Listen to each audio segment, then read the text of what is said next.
oh yeah. I ain't living with regrets, ain't no limits, ain't no rest. They want money, power, respect, I want more, I wanna be blessed. We want the legacy, we got the hope and we bring in the remedy. Working it steadily, we want the glory, we want the glory. If I do it, I'ma do it for the glory. Yeah, ain't nobody gonna do it for me. Kill it every day up in the morning.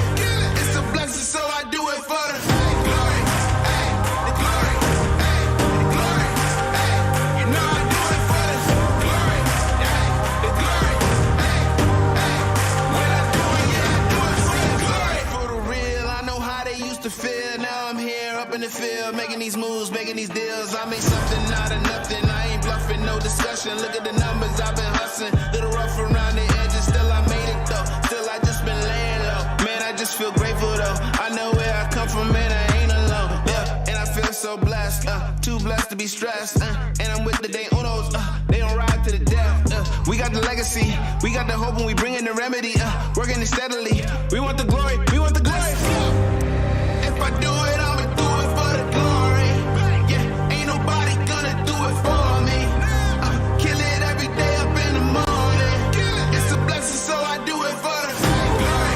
Ay, the glory. Ay, the glory. Ay, you know I do it for the glory. Ay, the glory. Ay, ay, when I do it, yeah, I do it for the glory.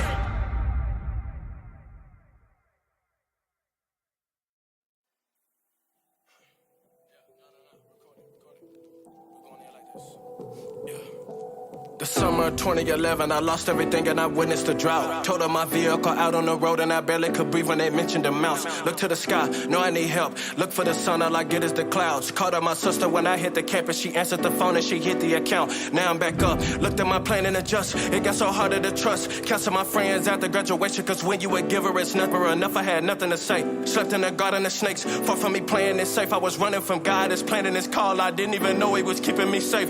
I hit the bottom, I called up my mama, she gave me the truth and was praying for me.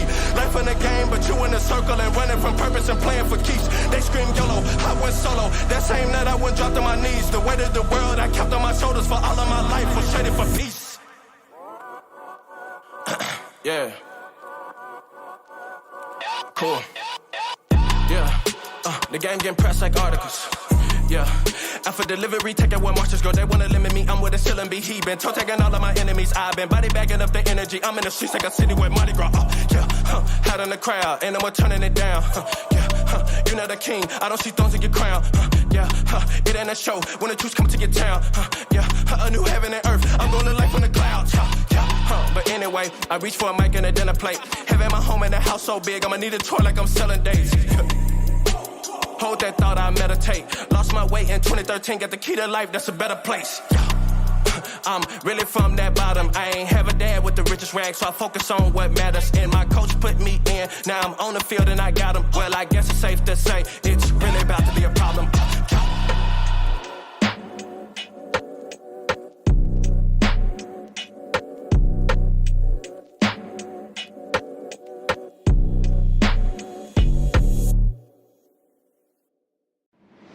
Hello, it's me again, I'm a fellow. And I'm calm and I'm mellow. But push me, you get jello. I go strings like a cello, but I ain't reading Othello. I got room for the metal, but ain't no reason to settle. I want greatness only, making the same mistake as Tony. Never that I gotta make them know me. Walk in the room, I made it boldly. Trust me, you can't fake this phonies. No need for staying lonely. I said I want greatness only. Man, I want greatness only. I'm in all black like I'm Gothic. 100 racks in my pocket. They don't cover my losses. I keep my eye on the profit. Haters love to just gossip. In a crowd and I'm mushing. Only talk to just bosses, said I'm after that greatness. I'm just rhyming off topic. I'm rhyming off topic. I spent time in the tropics, but I'm back denying I lost it. My oh my, who's firing up the list? Is I'm flying a cockpit. I'm denying a toxic. I got fire and eyes in pockets, still I'm finding a pocket. I got time to be bosses. I got time to make greatness known. I'm a cook with that apron on. Come at me and let's make a toast. We gon' eat it and make the most. Hit the lane and then take the gold. No degree, we gon' make it known. Look at me when I make it go. Cause I run around like I'm Gothic.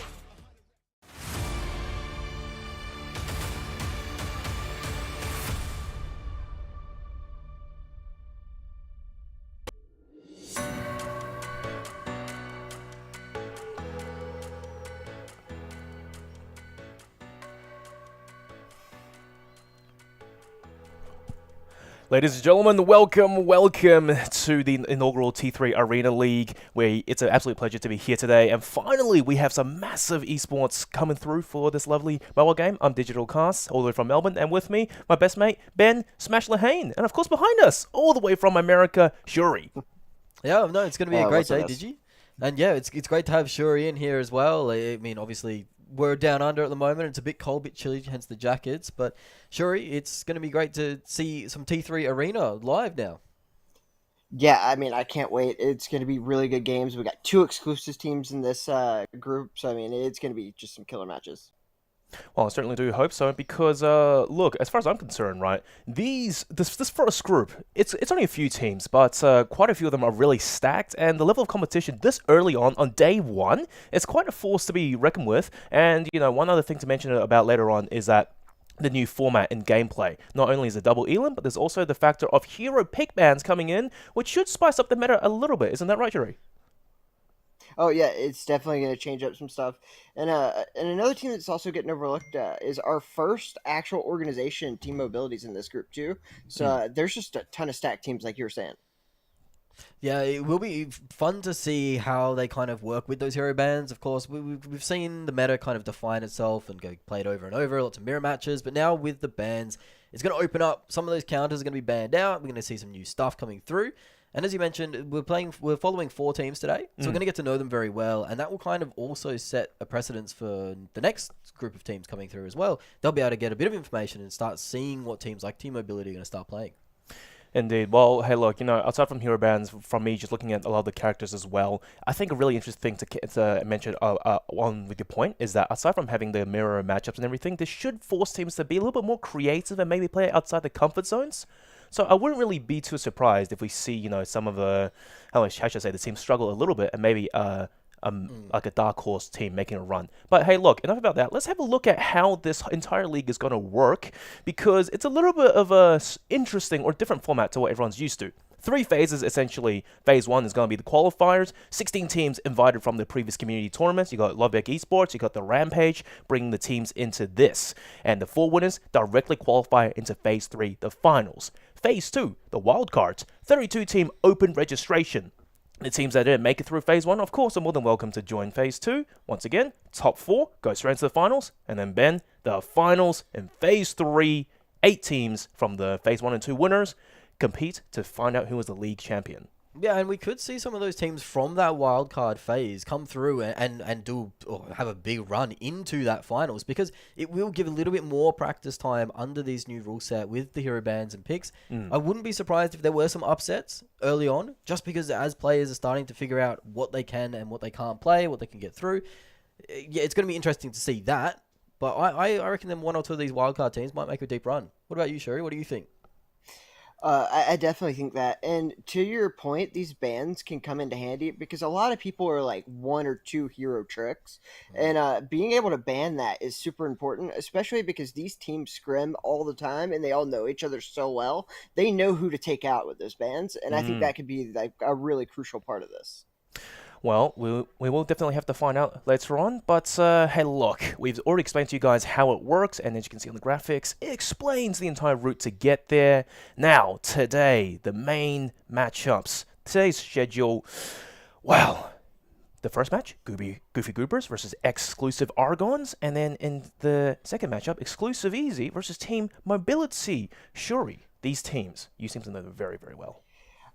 Oh yeah, and these 2 exclusive teams are 2 of the best in the world. A lot of the members came in second in the Pro League last time, and then Team Mobility is an actual esport org that decided to field the team, the first one to do that. So I mean, this is a very stacked group, and something that it's going to be hard. It's going to be hard to win this. Yeah, would you say it would be the group of death? I mean, I feel for the Goobers there. They're obviously going to be the underdogs coming in here, but if they get some nice targeted bans out and they start to get the ball rolling early, maybe they can throw one of these upsets and go deep. Oh, definitely. They have a shot. All these teams, and Goofy Goobers, to be clear, they came in 4th in our Pro League, and they also came in 4th in the Rampage tournament. And that's coming in the prize money. So like, they're not an easy team by any means. It's just this group's so hard. Indeed. And look, their opponents there to kick off the entire series. Their first matchup, exclusive Argons. Like you said, the exclusive teams, right? They are some of the best in the world. But the Argons, from what we've seen, the roster is made up of literal world-class top-tier players with one new addition to the team, which, might prove to be the weakest chain in the link. I'm not too sure yet. We'll see how it plays out. But seriously, at least 3 world-class players, Jory. Oh, definitely. And that new addition, he proved himself big time. In our most recent tournament, he came up against the best team in the world exclusive, got him to a bracket reset game 5, and he was the star of the show. So it was a good swap.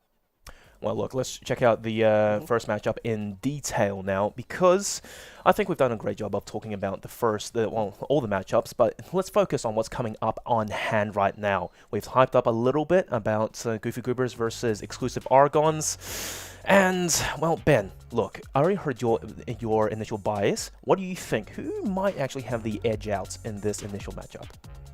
Oh, look, I mean, Goofy Goobers, they've got some decent results, as mentioned, double 4th places in the money, so that's always good going into it, so a little bit of momentum, but I think the firepower on the ex-Argos team, it's going to be pretty hard to come up against. Yes. Hopefully, we still get a tight barn burner game, Yep. nice tight finish, but to start us all off, Goofy Goobers, their back's up against the wall, I reckon, with this one. All right. Okay. Now, Shuri, what do the Goofy Goobers in this case might have to do in order to maybe take it over exclusive Argons? As we see the matchup, the lineup, Savage King, Skyke, and I Am Xeno. And the thing is, I didn't actually know that Savage joined this team, which is great. He's actually one of the top players in the game right now on the leaderboards, so definitely a good pickup by them. And what they're going for here is, I guess they're just going to go in and try to heal with a tank and just have Psyche on the shell, which is a really good mobility character, and just try to do their best, just stay alive, get good positioning, and just hope they can catch a few people out.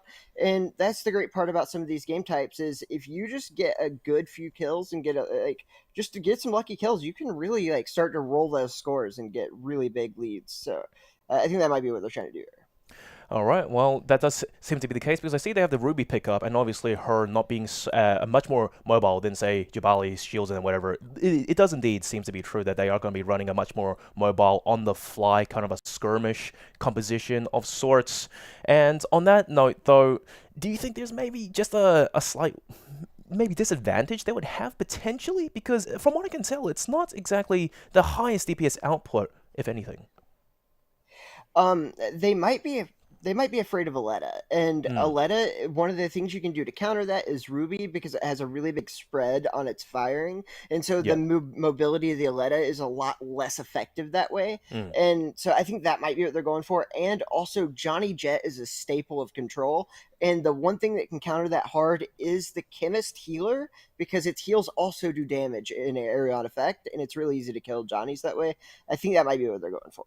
All right, well, let's find out, because their matchups, exclusive Argons, let's check out what their picks and, of course, who the players are for today.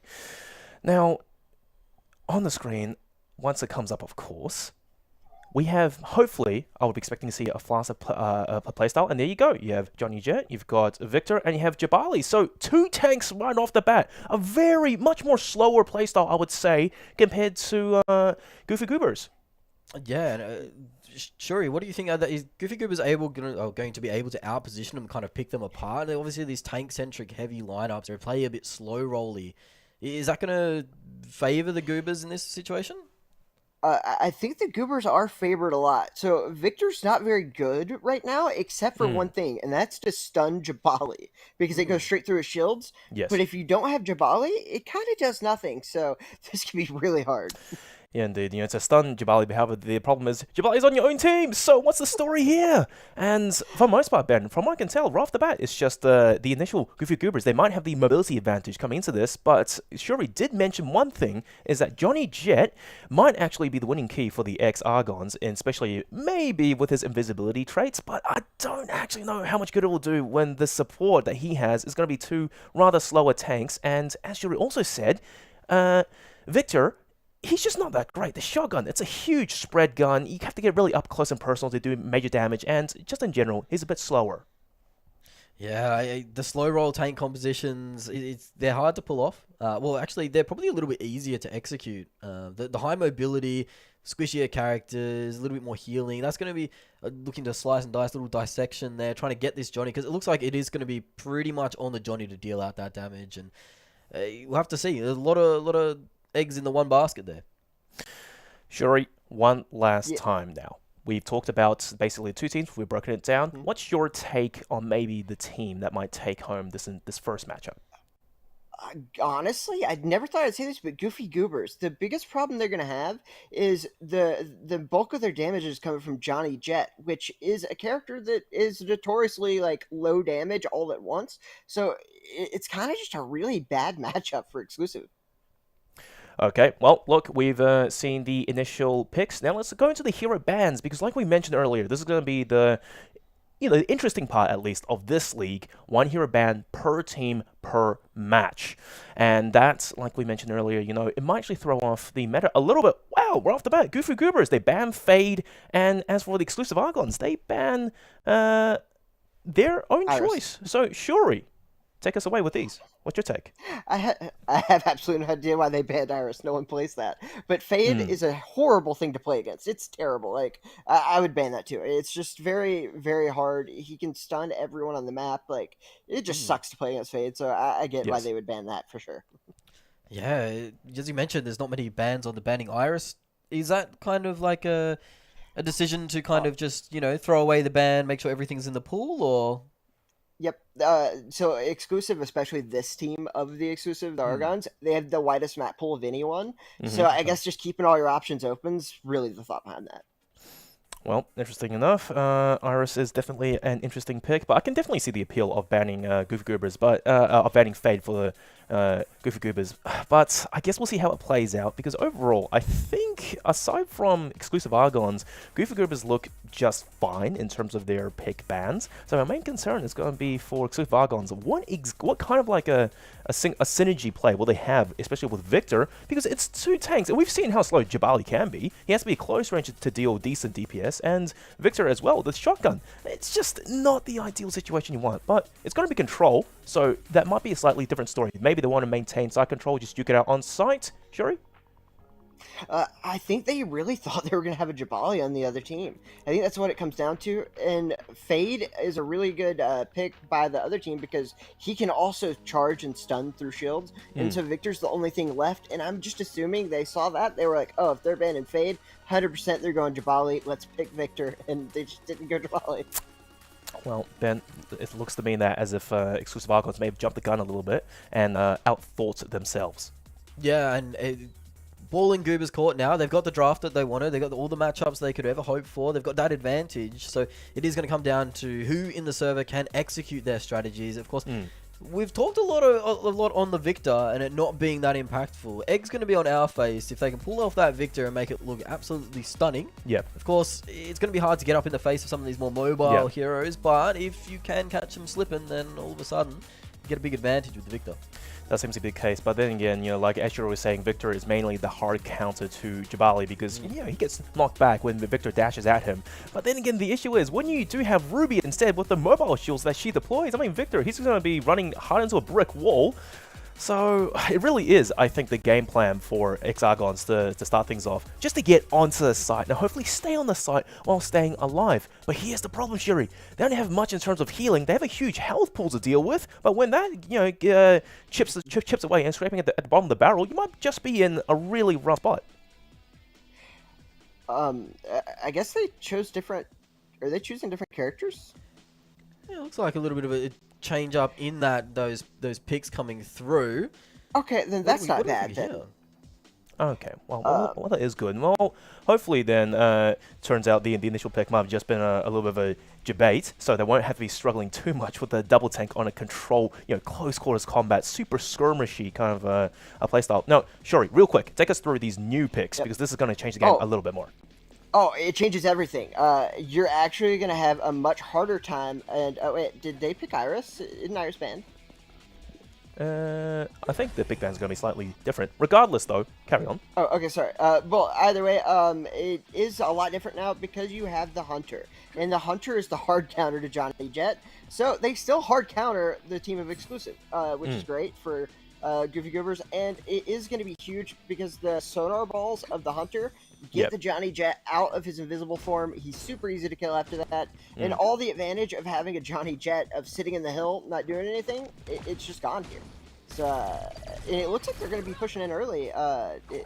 Very interesting stuff happening early. Yep, there you go. There's the Scotty ult. Everyone's dancing, but unfortunately not much in terms of kills going towards the side of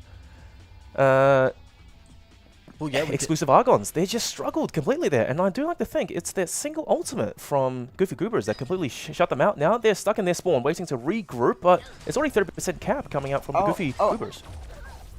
I'm actually not 100% sure. I think somebody might have disconnected because they're not playing, so they're playing for a reset, I'm pretty sure. The fact that it says the guy's playing Iris at the bottom when he's on Wall Ling, it mightn't be that he's not actually in the game. Well, it looks like happens. Yep, happens to the best of us. Looks like there's a bit of a spawn camping, farming going on. So as we sort out what the players are actually up to, it does look like it's a little bit different. And the ex-Archon guys actually went and took the point.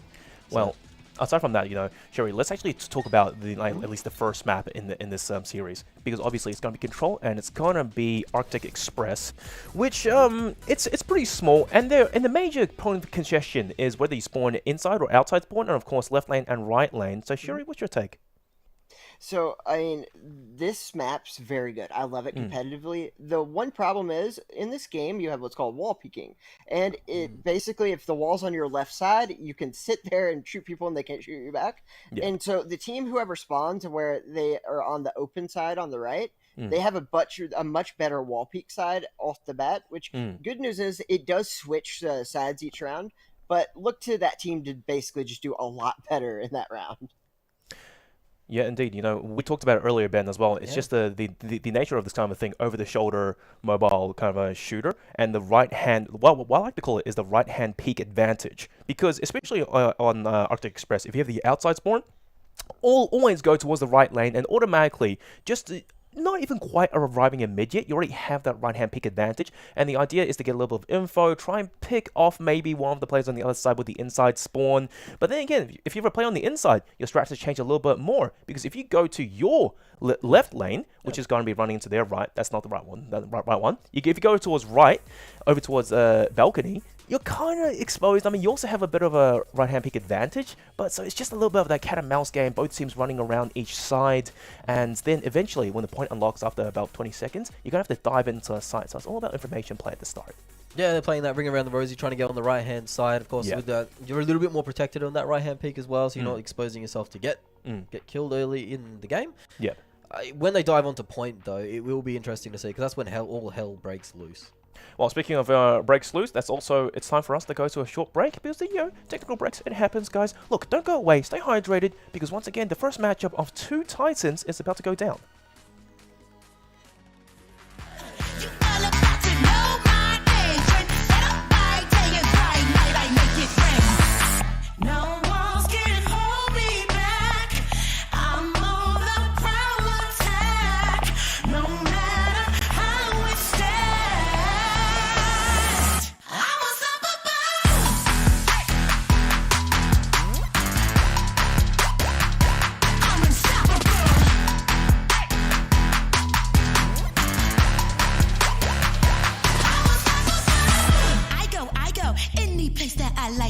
Maybe a little psycho. No, I'm not one to be trifled. I am my only idol. I'm riding high, no Eiffel. So major got no rivals, and my veins are running ice cold. You better get out of the way. I'm bringing on the heat like a wave. You all about to know my name. Shut up, I tell you right, night, I make it rain. I'm unstoppable.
This life is a daydream. Our time is a precious thing.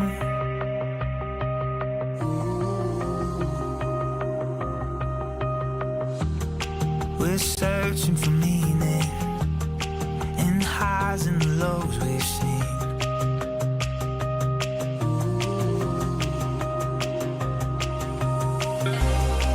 When all is said and done, standing on the bright side, can't believe how far we've come.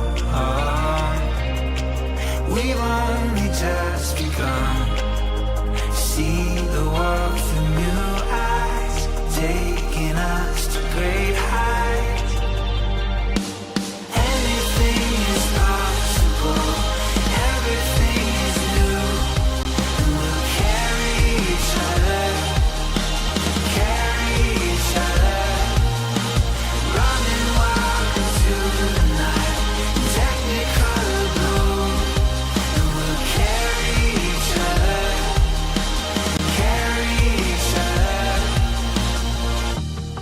One chance in a lifetime, won't stop till we get it right.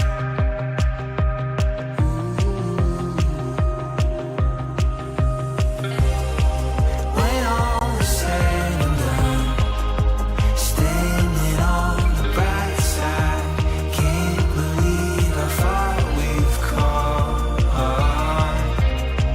We've only just begun. See the world through new eyes, taking us to great heights. Anything is possible, everything is new, and we'll carry each other, running wild into the night, technicolor blue, and we'll carry each other.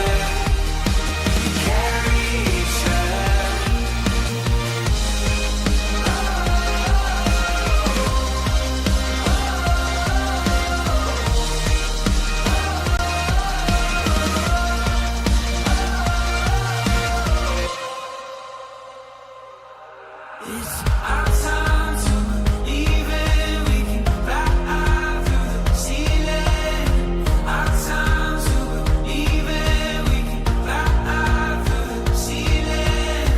Our time to believe it. We can fly through the ceiling. If we hold on to the feeling, hold on to the feeling. Our time to believe it. We can fly through the ceiling. And we'll carry each other, carry each other.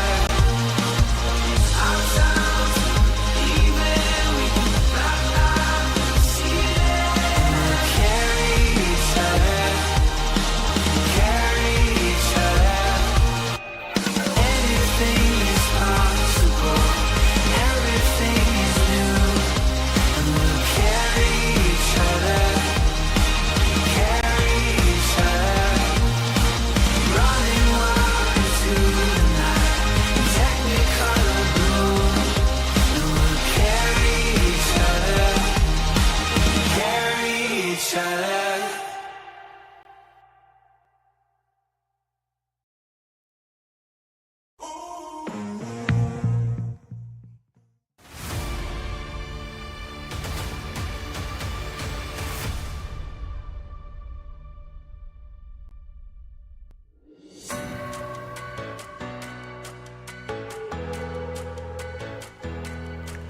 Well, ladies and gentlemen, welcome back after this short tech pause, because, you know, as things happen, it's always cursed like this in esports, isn't it, Ben? Match one of the day, match one of the entire league, and someone just has to have a DC. But regardless, we fixed that now. Thankfully, the match wasn't too far gone, so we can still get back into it. But right off the bat, alright, the picks. Shuri, why don't you finally take us away on the proper picks?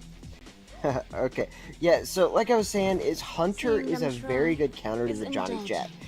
Bean plays Johnny a lot. It was pretty obvious that they were going to do that. So One thing I was wondering is why they didn't just ban Johnny from being on that team, but I think this is why. I think that it's an easy counter pick that you know he's going to choose, and I think it was very wise for them to let it go through.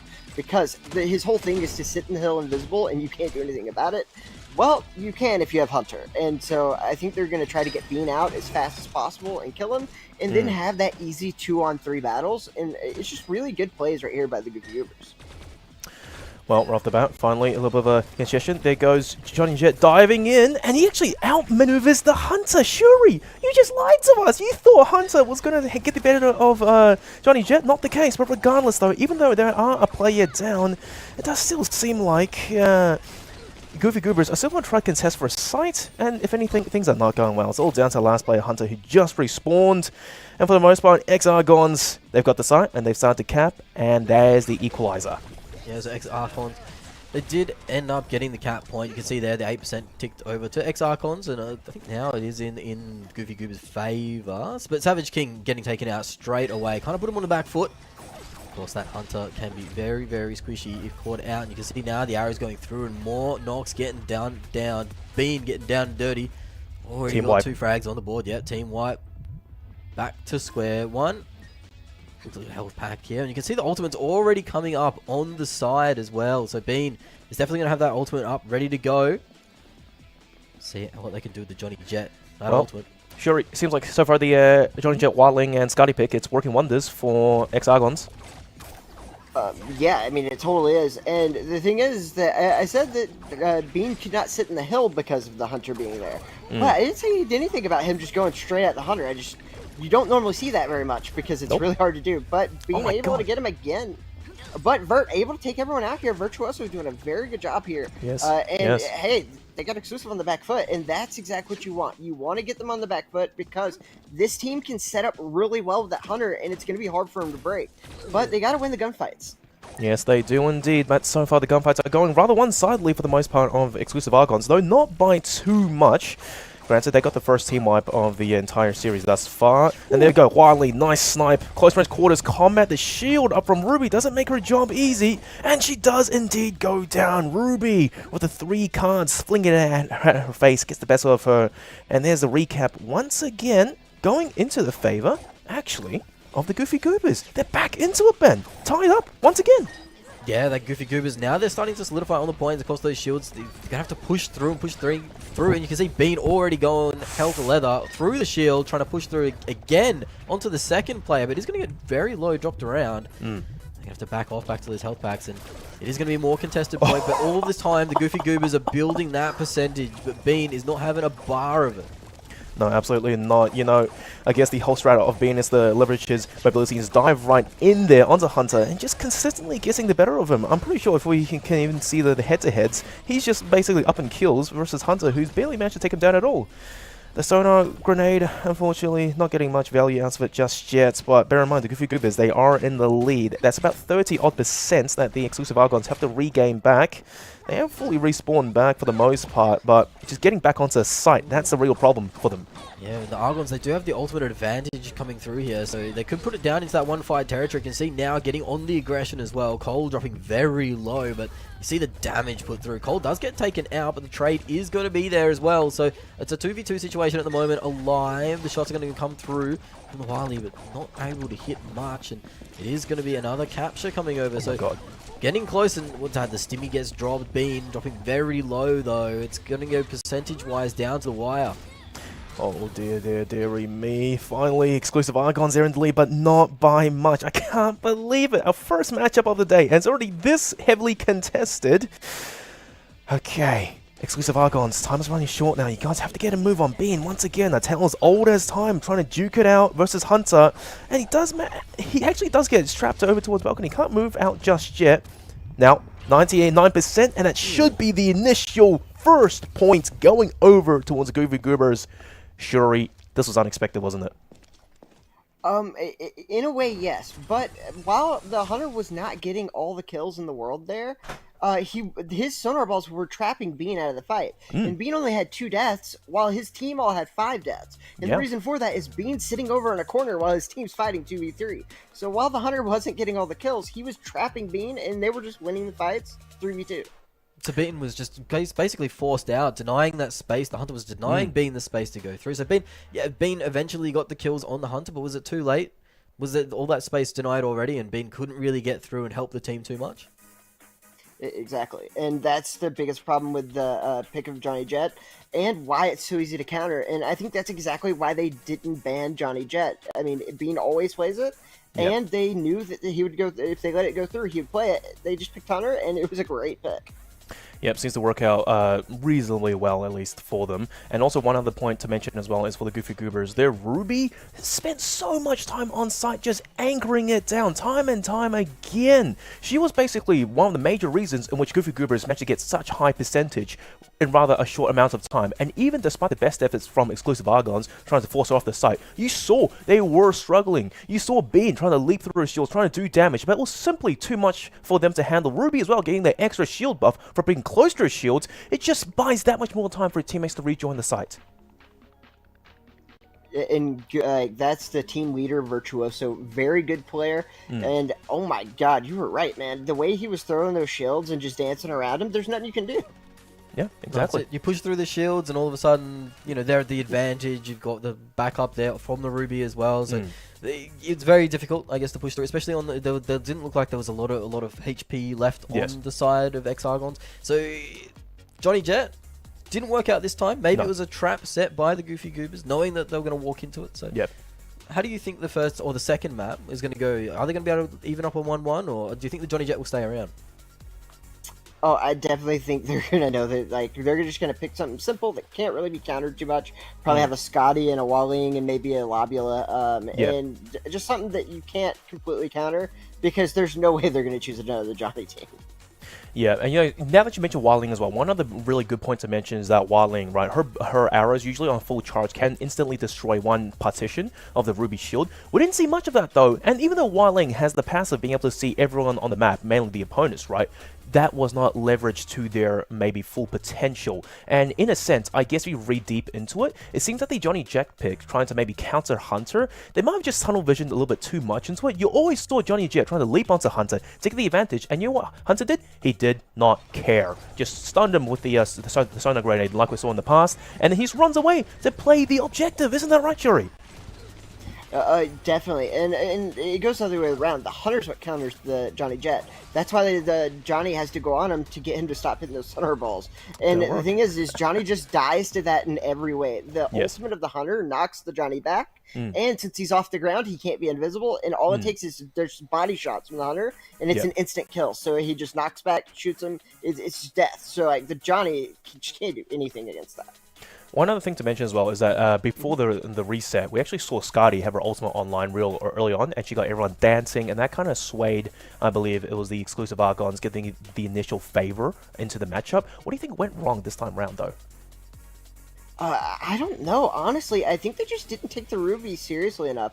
The one problem with the Ruby shields is so it's in 3 different partitions of 6,000 each, and that Ruby was doing a great job to dance around to be on the right angles to never be able to be hit. 100%. And by the time you take all 3 of those out, your shields are already back up. The cooldown's done. Well, look, Shuri, going to map 2, control Elephant Istana. A slight change-up, I believe. Oh, more or less the same, but for exclusive Argons, what do you think the game plan is going to be this time? They've gotten rid of the Waling. Well, they are on a much better map. The Hunter can't counter as much. It's a little more widespread, and the Johnny Jet has a lot more options here of what can be beneficial to the team. On that other map, he literally has to sit in the hill. On this one, he can do a lot of countering by just getting people that are far away. And I also think that they're just going to try to do their best to get Cole near the Hunter and drop his turret. But the biggest problem is that the Ruby Shields counter the turret of the Sindri. No matter what, if there's a Ruby Shield near it, the turret automatically shoots for it. So I think that they're countered in every way here. Well, you called it, and right off the bat, Goofy Goobers, they kind of got destroyed, and it's going to have to be a regroup game. They're fighting the 5k room, trying to maintain control of the pots. In goes Johnny J. Escapes with a 2k as well. That's criminal. And there's the side cap, Ben. Yeah, you can already see the cap starting to build up as well. The ultimate advantage is going to be on the side of the defenders now. We saw Rap getting taken very low early on, but just fell back to that health pack before the site unlocked and managed to get enough HP back to be able to contest well. But Savage King went down very early in that engagement. Well, you say that now. This time round, though, nice little flank maneuver. Does manage to get the better of Cole. Unfortunately, Rap is somehow escaping with his life just intact, taking it over Vert. Side control being contested, and here comes Ruby yet again, dancing around her shields, and just getting a little bit of a shield buff. She's staying alive, but unfortunately might not be able to last for much longer. There's just simply too many players for her to deal with by herself. Long-range engagements, Vert trying his best to maybe catch a few players out with the right-hand peak. Not going to work out in their favor, and thus far, we are seeing basically a very one-sided affair going towards the way of the exclusive Argons. Shuri, I think they might have their work cut out for them. Oh, definitely. On that other map, they were basically just playing the game 2v3. Because Bean was being locked down, you cannot do that on this map. There's just too many ways for him to escape the sonar ball. On that other map, it's just too small. So when he got to sonar ball on him, he literally can't move. But on this, he can flick out and get to a different positioning. And so you can't lock Bean down. You actually have to play 3v3. And so I think the map change is so important. And it just stops him from countering Bean here. There you go. There was the Wanna Dance that stopped the advance initially of a couple of the Goofy Goober players. And then you go. And also, other thing is Rap. This guy is going on an absolute tear. 6-1. And yet to really go down in thus far. 83% already capped for exclusive Argon. It's not going to be far now, Ben. No, Rap was really setting the tone for this game, this round, I should say. And you can see more. 6-1 still. Johnny's now catching up. Being on the Johnny Jet is catching up, but it looks like utter domination from the starting. Goofy Goobers haven't really been able to get into this map at all. Cole has just been sitting back and enjoying the show, and it is going to be a great show from the Argons guys. They've been managed to get this one back and even it up to 1-1. Shuri, I gotta say, I am somewhat surprised. You kind of did call it, though. Elephant and Sana is a much better map for them to work on, but they made it look too quick, way too easy. And unfortunately, in this second map, we didn't see the Ruby come to full effect. 0 kills going that way. One thing I do want to point out, while it looks like Cole was sitting back, what he was actually doing was he was throwing his turret up on top of the map, and he was staying back because the Hunter can two-shot him.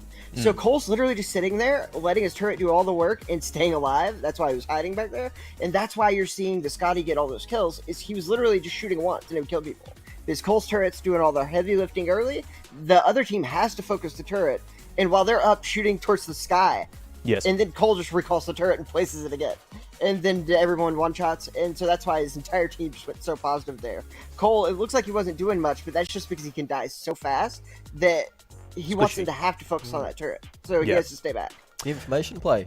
Yeah, pretty much. Do the hard work and then let your teammates clean up the mess, and that's what we saw coming out from Scotty there, and also with her pistol as well. Extra critical damage to the head. So yeah, indeed, you call it, Shuri, just making it super, super easy for them. Now we're tied up at 1 apiece in the best of 3 controls. We're going to have to go to a map 3, which, I'll be honest, I kind of didn't expect to see this coming. And the best thing is we are seeing Rap as well, obviously, with teamwork, starting to really step up to his namesake. Map 3, Shuri, how do you think that's going to go?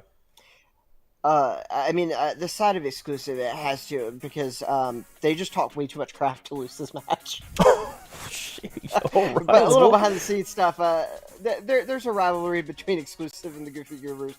They like to talk a lot of crap, so they're not going to let exclusive down. Because remember, just because they're one team, they still carry the exclusive name. So they're going to have a whole lot of people mad at them. Well, sounds like, pride on the line. And then the other thing is, if you talk the talk, you got to walk the walk. Isn't that right, then? Well, in the first round, they didn't walk the walk. It was kind of dicey, but coming back into the second round, they definitely walked the walk. It was a 100-0 lockout. So maybe they started to take it a little bit more seriously, starting to get a bit dialed in, get that rage going, that bit of gamer rage going, and yeah, the second round was an absolute stomp. So we'll have to see what happens in the third. If Goofy Goobers can regain their composure and kind of put up a fight, what we saw in the first round, that's what I'm looking for from the Goofy Goobers.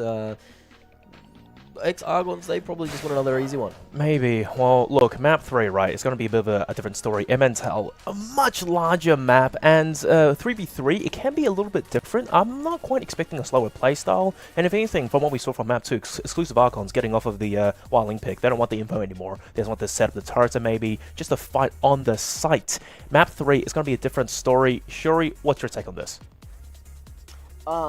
Honestly, the Ruby's going to lose a lot of its effectiveness because the more open it is, the less the angles matter because you can just really attack that Ruby hard on the angles. The closer the quarters, the less you can get around it. So I'm wondering if they're going to switch off the Ruby, and if they don't, I think it's going to be a mistake. It's also a much larger map with a lot more line of sights that Johnny Jet can leap through with his ability, and so you just can't lock him down at all. So it may be really hard for the Scoobers team. Now, Shuri, one thing I want to pick your brain about, right, is Ossus on Emmental. It's a much larger map. Maybe the sniper might come in handy, but from what I can gather as well, his teleportation ultimate, would that be the key for maybe one of these teams if they prefer playing him to win the series? It would. It can sometimes, but the biggest problem with the exclusive teams, it has a sound cue to it, and so you'll basically just have a guy go over and find it and kill it, and they're so good at finding them, and they know all the good spots that a lot of the times they'll lock it down. But it can be really important, especially on this map because it's so large. It is one of the few that you can play it on control. Well, Ben, we saw initially that exclusive Argons, they tried to go for the info play, maybe a little bit more info aggro with Wailing, and of course the skirmishers. But however, map 2, change up in pace. I mean, sure, they still did have a decent support backbone in Incendiary, putting up the turrets and whatnot. But then again, bear in mind, Elephant Istana, that's a much closer map. When you're fighting around mid, much easier to deal with. And for the most part, that really was Rap putting in the hard work with his nasty headshots, consistently putting Goofy Goobers on the back foot. Map 3, though, much bigger affair. Maybe, from your expertise, they might have to refer to a more info play? Yeah, well, it does look like that Ex-Argons are playing more around that information, as you mentioned, the Huali on the first map, and then the turret on the second map was giving away all of that information, just for Rap to clean up on the headshots as well. So it does look like they're playing a bit more strategically, trying to get that information of where they're coming from, butter them up a little bit, soften them up a bit, so that the DPS players can really come in and take advantage of that. Yes.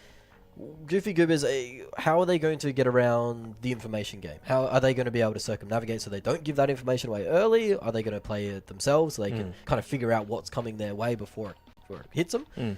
I think that Goofy Goobers will probably try and play something a little bit slower, in fact. I think that they've been pretty fast and pretty in your face so now, but maybe they might try and use a bit more of a tank-heavy lineup. Well, sure, look, Goofy Goobers initially, the map 1, it came kind of close in terms of like percentages, but they did win out in the end. Map 2 completely locked out. They haven't really changed the hero picks just yet. Map 3, what do you think? Is it going to be a different story? Are they going to maybe get off the Ruby like you said earlier? How about Hunter? Is that still going to be present? It turns out that the Goofy Goobers received a forfeit win as apparently someone changed heroes in the middle of the map. Oh, Well, that's not what you're supposed to do at all. Of course, there are hero bans, etc. coming through, but it will be... Did they change heroes? Well, I'm not too sure. Regardless, we'll find out. I definitely didn't notice anything happening. Well, at the very least, we are going to go for a short break to figure this out and let the refs make a call. Guys, sit still. We still got one more map to go through.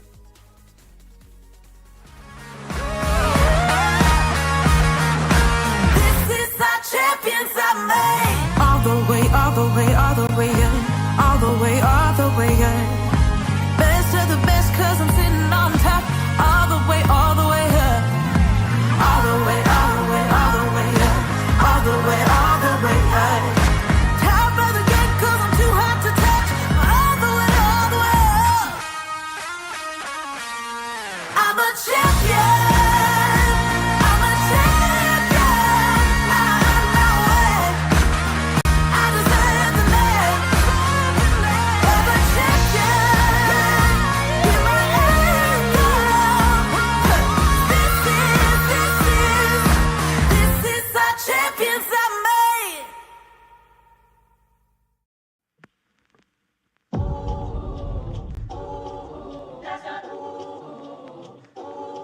Let's go.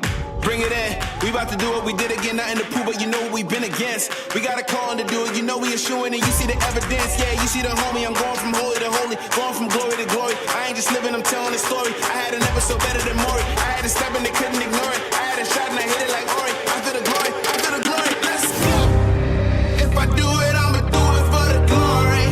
Yeah, ain't nobody gonna do it for me. Kill it every day up in the morning. It's a blessing, so I do it for the glory. The glory. The glory. You know I do it for the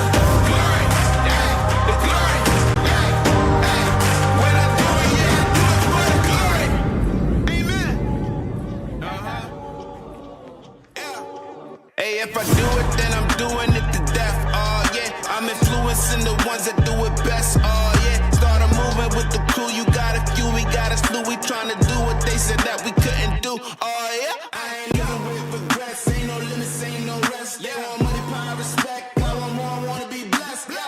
We want the legacy. We got the hope and we bring in the remedy. Working it steadily. We want the glory. We want the blessing. If I do it, I'ma do it for the glory.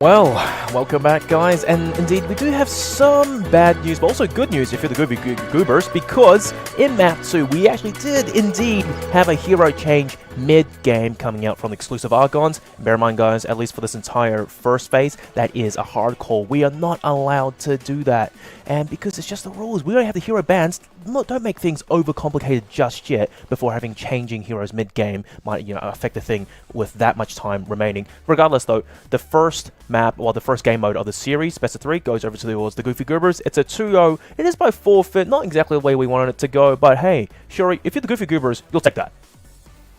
Oh yeah, for sure.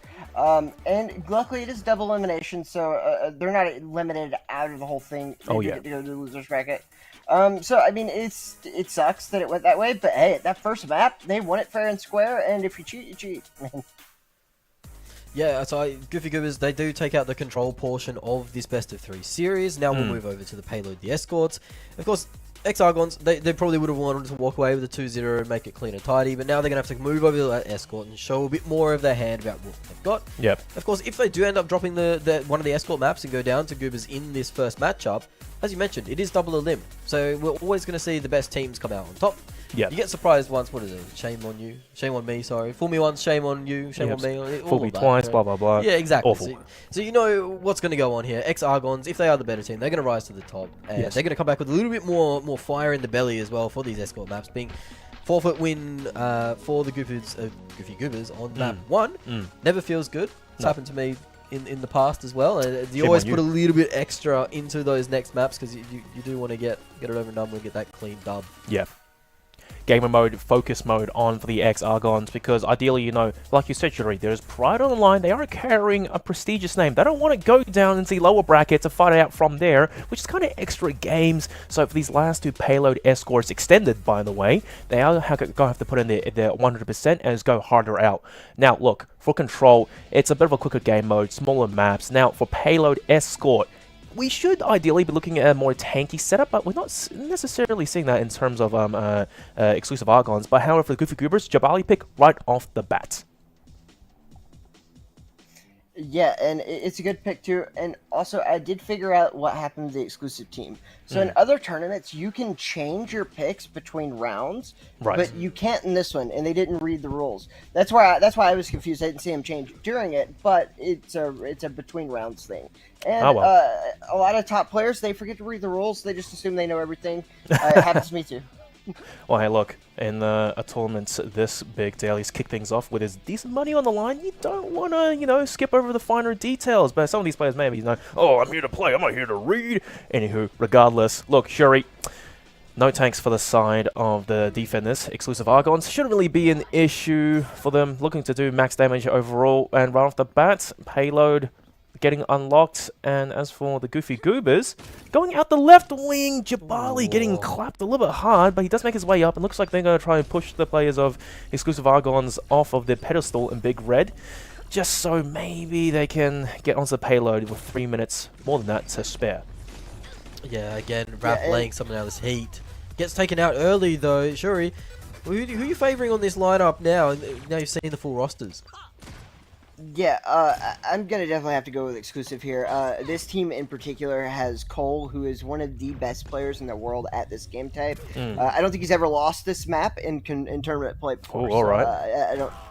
Yeah, it's rough. As you can see, he just peeled that guy off of the wall. Oh my god.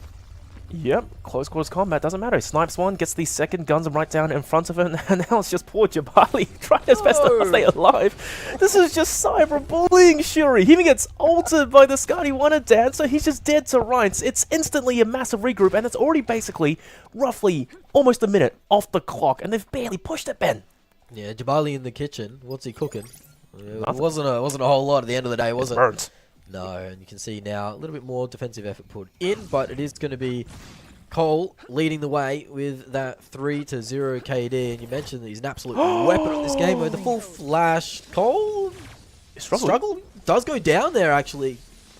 So Savage wins that 1v1. Now Bean getting caught off in the kitchen. So we saw a very sad Jabali earlier on. It does look like Vert's going to push him away there. Yeah. So things are a little bit slower now on this payload, this escort map. Oh, nice nade as well. The sonar coming out from Bean. Instant shutout onto Vert. He was already very low. No heals in sight, of course. No healer comps coming out from both sides, so they obviously had to pray for an ult orb. Here comes Jabali leaping down on Rap. And finally, here's the push. They're making good progress with only a minute and a half to spare, though. They kind of have to get a move on, and for the most part, it's really all eyes on Jabali to stay alive and keep it pushing. So this Bean goes down once more. Well, for the first time, actually. Cole still sitting on the highest kills on the lobby at the moment. That 3-fer. Vert gets his name on the board as well. Rap sitting very close to the cart. Is now going to get aggressed upon him. Vert's going to start to even things up a little bit more. It's going to make the push a little bit better. But the Jabali gets shot in the back around the cart, trying to back himself into a corner. Does manage to survive. And now we're going to see more come out. Cole starting to get a little bit of momentum running through. But surely goes down here.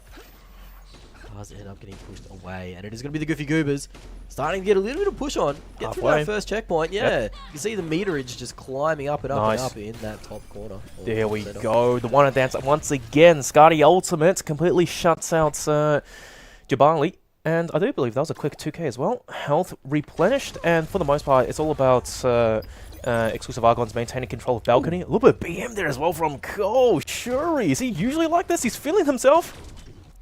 Oh yeah, Cole is doing amazing, and I do want to shout out the Goofy Goobers here, just so you guys know, the way T3 works on like competitive escort is almost no one ever actually caps the cart. It's so hard in the second half of the map. Yeah, so in these professional games, it's almost impossible to do. Just because you have that balcony up top, you spawn closer, and so like to get it all the way is almost impossible. So if you get it around this corner here, you're pretty much as good as it gets. So they're actually in a much better position than it may look. Oh, nice timing once again by Cole. The shutout Jabali just not having a great time, but he is single-handedly just doing his best, trying to push it further and further. But bear in mind, this is going to be Goofy Goobers pushing it this far. Can exclusive Argons do better? That's the main question. Regardless, respawns coming through, and it's a full-on skirmish. Ben Jabali, same old story, trying to go for a nice old push. The ultimate, the charge shot, not quite doing too much just yet. Having to fight a war multiple angles. I don't know how this guy's even still alive. Rap comes in with a flank, and team play once again from the exclusive Argons. It's a bit of a shutout, but bear in mind, Goofy Goobers, they're back into the fight real quick, thanks to the closest spawn. Certainly Spawn helping out a lot, as well as that high ground, as you mentioned, Shuri. But it looks like there's going to be a massive ego duel at the moment for Cole versus Savage. They just on each other after round after round, respawn after respawn. The double tap coming out there as well. Rap going to get Virtue down, getting charged down by that Jabali, who's managed to get a lot of objective time here. That car is getting pushed quite a bit. Yeah, it's 160 meters worth of push. Yep. Jabali just as well. He popped his ulti, and somehow the Scotty net didn't actually stop him on the spot. But regardless, though, super quick skirmish didn't really affect the end result at the end of the day. Not too bad. And for the most part, exclusive Argons, they're doing a great job of just holding Goofy Goobers at bay. I don't know about this. The push seems a little bit too deep, and yeah, he will go down. It's not looking too good for the Goofy Goobers. Shuri?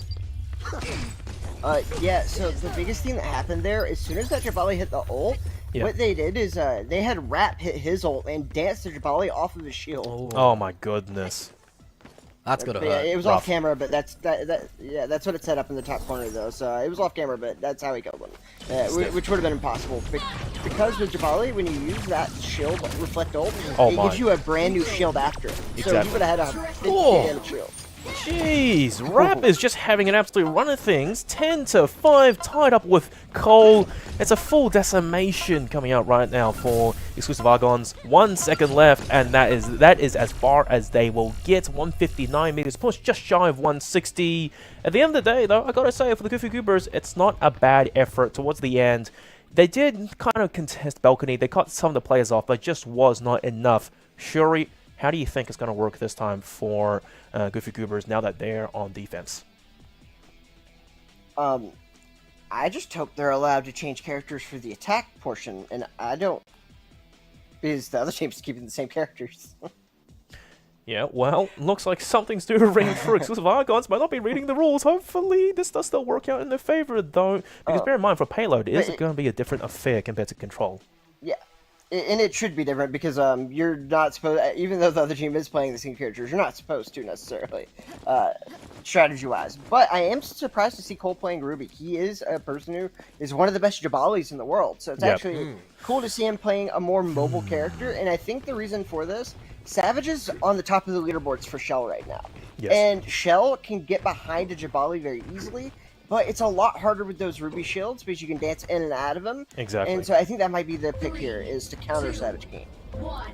Maybe. Well, look, time is up. Let's just see how they give this a crack. For the most part, you know, the Ruby pick over Jabali, like you mentioned for Cole, it does strike me as kind of interesting. Jabali has been pretty much a staple pick, just at least push the payload, but Ruby, maybe it's the movement ability and of course able to shoot and do damage that they're trying to go for. Right hand swing, peek, Jabali getting chipped away. Not cooking too much in the kitchen, things aren't looking good. Well, a bit too thick there. Yep. Shot in the back end. Too much time in the kitchen. Definitely has been, as we see the early engagement kind of going the way we expected. Of course, it is hard to hold on this first choke when the spawn is so close for the attackers. Jabali now making his way downtown, back to the car to try and stop that push come through a little bit more. But yeah, it looks like with the Ruby, it is a little bit more of a mobile composition as well, trying to get there. I mean, you don't really want to stay on the payload the whole time as a Ruby, I'd imagine. You kind of want to be able to win that fight, then push, then win the fight, then push. But it looks like at the moment Cole is laying down some heat, as well as laying down those shields. Cole's going to want to try to stay where the cart is protecting him from the side and the shields are out in front of the cart. So he does want to stay next to the cart. It's just that way he can rotate on the left or right and never be shot at it. Play around the shields with the short cooldown. It's a great time of it, but now Cole duking it out 1v1 versus Jabali. He still comes out on top. You just called it, staying next to the payload. Not only does he get a little bit of an extra healing bonus, but also close to his own shields. Also the extra shield to play with. Dancing in around expertly. Jabali had nothing to work with there. It's a rough situation, and so far, I've got to say, Exclusive Argons, they're having a fantastic run of things. Just about 30 meters out now from beating the previous record of Goofy Goobers. Goofy Goobers, you need a game plan, and you need a game plan fast to come back into this. They just haven't been able to get this Jabali anywhere near the cart to stall it out, and it's getting into a speeding ticket. It's 146 meters already on the clock, 4 minutes remaining, so that's not a lot of meterage to go, and you can see now getting pushed out. Finally, it might actually get stopped, but no, Savage King gets his head ripped off by Bean, and Bean is now in the back line, getting into this Jabali as well. Jabali got nowhere to go. No health pack for you, mate. 4 kills on the board for Bean. It's a bit of a streak, and you can see now 151 meters. This cart there we go. Going in. Judix helped them out with the final push there. And there we go. Browerstock going into the favor of Exclusive Argons. They did indeed bring it back, and I gotta be honest, man, they made it look very convincing. Shuri, you look shocked. How did Bean win that fight? Beats me. His Judix is just unbelievable. He threw he blinded Savage, so I don't want to make it look like Savage bad. He couldn't see, but man, just to think to shoot that blind and then go behind a wall and then just get out of there and then still win the fight, that was crazy. Yeah, really good. The individual skill. Yes. Bean was one of the players we highlighted on that map one. Having an Johnny absolute, Jet. day out for Bean at the moment, and 2 minutes and 17 to get all the way through to 6 minutes for the Goofy Goobers. Well, it took them 6 minutes, so domination on that payload escort, and Cole continues his undefeated streak. Pretty much, for the most part, Guy was putting on an absolute clinic, to say the least. He wasn't slowing down into the second half on the push, but seriously, towards the end there, I think individual prowess on the side of the exclusive Argons team really did show up. And look, we've talked about it all day long, Shuri. You've hyped them up so much. The top tier players on the exclusive Argons, when they get on the aggro rolls, when they start dishing out damage, they hit the shots, to say the least. And I gotta say, man, for the side of what was it, Goofy Goobers, Jabali. It was alright initially, but however, in the second half of the map, really did struggle. Struggled with DPS, struggled with staying to trying to defend the payload. It was just a downhill slope from there. And the Ruby pick, just one-upping Jabali. Yeah, 100%. I mean, it's just more mobile, and the biggest problem they were having is, man, they were hitting those, like, Scotty ultimates from so far away. Oh, like, yeah. The guy never had a shield out. Yeah. It's rough. It is how it is. But hey, look. Ex-Argons, right? We talked about it. They have to go all the way now in the best of 3 series. That is the payload escort going their way. One more to go. It's going to be a best of 3. But don't stress, it's double elim. Yes, we all know that. But now, finally, map 3. We're off of Brownstock. We're on to Giga Cave Mine. This is going to be a humongous map. And, you know, Shuri, you were saying they were hitting the Scotty ultimate from yonks away. Maybe inside the cave might not be the best place to play it, but I'm expecting Ex-Argons to have a field day in Giga Cave Mine. Oh, I mean, it's going to be a great map for Scotty, and so you got to find a way to kill him, and it's so hard because he happens to be one of the best in the world at it. So that is the problem. That is the problem when you're playing the best at one character, and that character is like really good on that map and counters yours. It's a rough day. Now, Ben, we also saw in map 2 as well on Brownstock at a certain point for the Goofy Goobers, they got into a choke point. They were completely struggling to basically push it any further. And on Giga Cave Mine, it's going to be a different story because I do believe at a certain point it's also going to be a hard stop going their way. Ex-Argons hopefully putting on a similar show. Yeah, those defensive choke points, you can see when it starts to get to the end of those points, it gets a bit harder, a bit more difficult. Shuri, is there any of these choke points that are going to come to be very difficult to break down on this map? Yeah, basically the entire map of the Giga Cave is choke points. It's a lot easier in the second half, actually. Yes. But in the first half, there's just so much high ground you can take as defenders that it's actually brutal. And if you're playing things... Oh man, some of these skills are insane. But if you're playing a lot of the characters like Judex, Hunter, and Scotty, you are gonna have a field day on Giga Cave because there's so many wall peaks that you can just stand on as the defender, like from the first 30 meters out. Well, look, that's why you're here, Shuri, the analyst giving us the analysis, but on the replays, we're just seeing once again utter domination for the most part from exclusive Argons.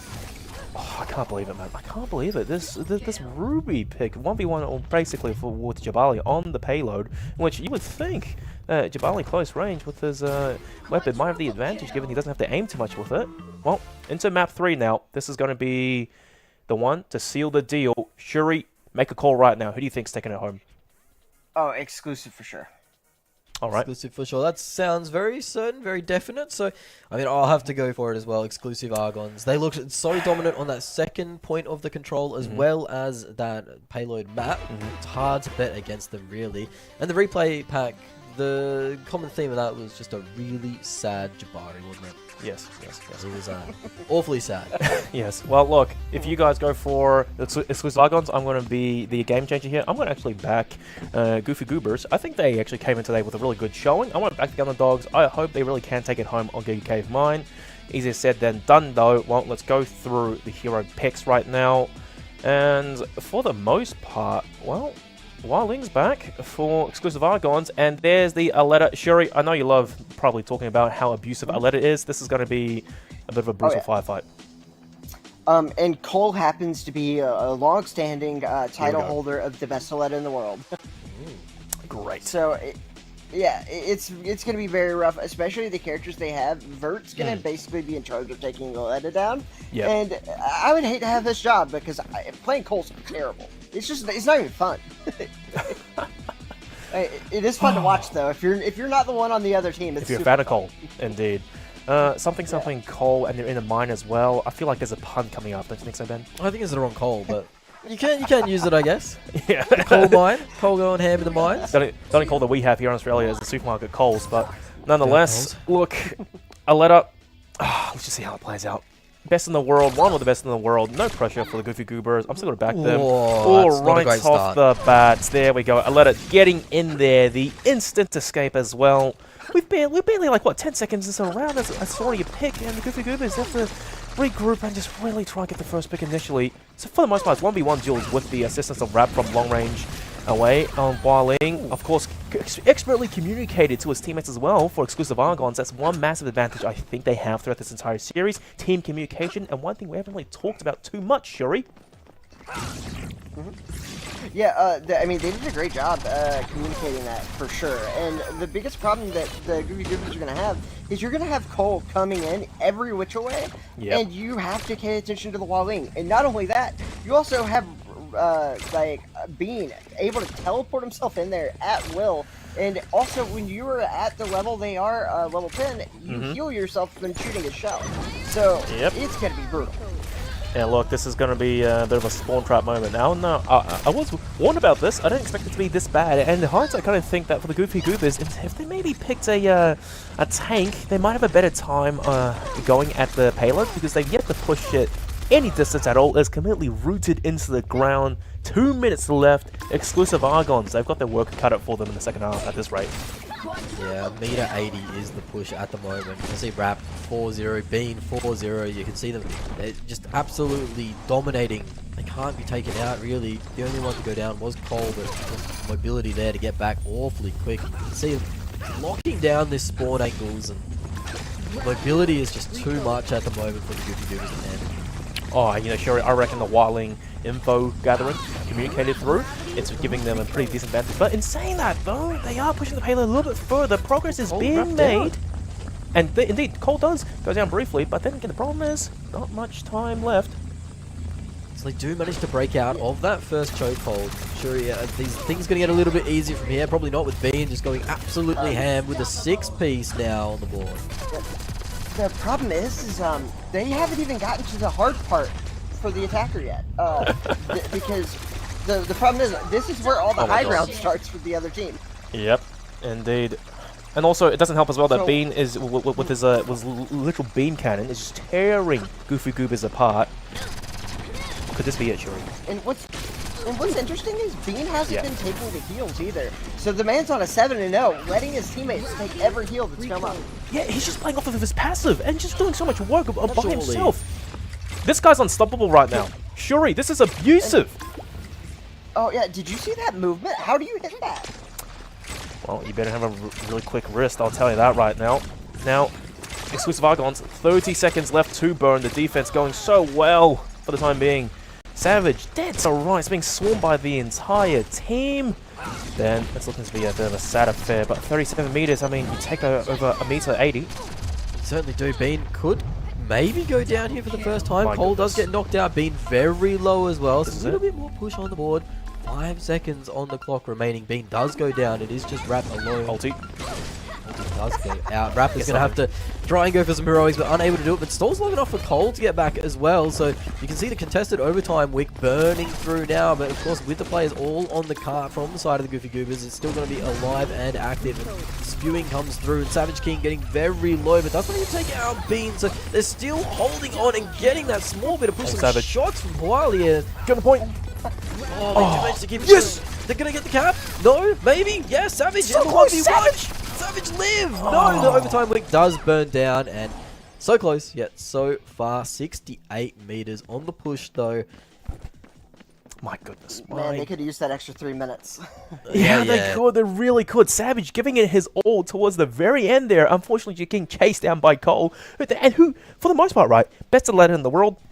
Not too much in terms of kills. Aletta is a flanker after all. She was really just picking apart the enemies close range to fish them off, and mostly be a distraction. Get in their faces and then get out, get healed back up. And for the most part, that was Bean putting in all the heavy lifting. Shuri, second half now.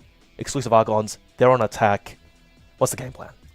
Just go at it? Well, I mean, I think exactly what you saw happen in the last one's what they're going to do. There are a little bit of team changes just because of the map. It's a lot closer, so you're going to have a better job of the Letta. They want to have a Hunter because a lot of the times the other team will choose a Johnny Jet, and it can flip onto the cart, and it's so impossible to get off of that Hunter. So I think that's why they chose that. And then it's just funny because you have the best Letta in the world, but he's also one of the best tanks in the world, so you have to give the Letta to Bean. Multifaceted. That's Cole back on the Ruby, and we saw, the works that he put in on Ruby on map 2, browse dock. So Gigahave Mine, let's see what he can do this time round. Here comes Bean though, searching maybe. Oh, Cole's there for the support straight away though. So Bean managed to stay safe. The turret gets taken out as well. You can see already some push starting to go through. It is going to be Bean laying down some hurt on the card. Turret gets taken out as well again. So these targets aren't lasting very long at all. Nice. It's good damage by Bean and his teammates there to clean up the job after all. It's a decent push. Exclusive Argons are making it look a little bit easy now. Game is on for the Goofy Goobers. They need to win out the duels to say the very least. Here comes Ruby, point blank. And we've seen Bean, not really struggle too much, but 1v3, this is not the situation he wants to be in. So much space. And he still comes out with a kill, almost a second off the vert. This is not looking great. It's complete decimation, Shuri. Yeah, Savage goes down so here. This is so this is actually the kind of thing Bean does like to be in. He and Cole play very different. Cole, basically his whole job on defense was to dance around the cart and be alive, that way you're contesting. Well, Bean has won 14 of the free-for-all championships as a Letta, as a flanker. Kill. So, he literally is so good at killing people with this character and never dying. And so, like, when it's 1v3, it's like, oh, I've seen him do this all the time. Well, now, Exclusive Argon, they're going to give the push a little bit of a rest, but they will be back on it very soon. Goofy Goobers need to get a move on. Head-to-head, trying to leverage the high ground into their advantage, but there's the sentry turret, has to get clapped first, just to give Goofy Goobers a little bit of a fighting chance. Savage does take down Cole. So what they're doing is they're waiting for Cole to get his ultimate up. It's the longest ultimate that takes to get up in the game, but it basically instantly kills anyone. Straight turret. So yep. Yeah, it's an automatic turret that even if you die, it stays alive and kills people, and it's basically an instant kill. Yep. Yeah, it's going to be very rough to get around. So and it looks he's like pop it on top of the cart. Yep. Yeah, and there you go. There we go. There's a drone. It's just madness, chaos ensuing everywhere. Although I've got to say, Xeno's actually doing a pretty good job of staying alive, just holding on for a little bit longer. And here comes Hunter, just trying to do damage over towards Judy. Anyway, Rap is going to try and escape here. This is going down a little bit hairier than you'd think. Yeah. Left on the clock. There's still some contested 10 going meters on, but Savage and Virtua go down. The last remnants go through, and it will be 8 meters on the clock. It's going to be the round 2 ending, and yeah, they are dominant on these payload maps, that's for sure. Shuri, I think they made it look a little bit too easy towards the second half there. Although I gotta say, Goofy Goobers, they put up a decent fight. That went on for a little bit longer than what we expected, right? Oh, they did a great job, and I know that it says that there was like a 1.5-minute difference on that clock, but I mean, they were 30 seconds away from their round ending, so like, it wasn't that bad. It's just they contested, so it looked like there was a lot of extra time. But they did a really good job to slow that cart down, and they just lost a fight at the end of Ruby's God ult. I mean, what are you gonna do? Ben, I think the tale of the series, especially on Payload Escort, was simply Cole on Ruby. That guy is unstoppable when he's on the payload. Throws down the shields, dances around it expertly. It's just a master of movement, a complete masterclass on Ruby. Yep, like gum on your shoe, really. He was just stuck on there. It was really hard to remove him.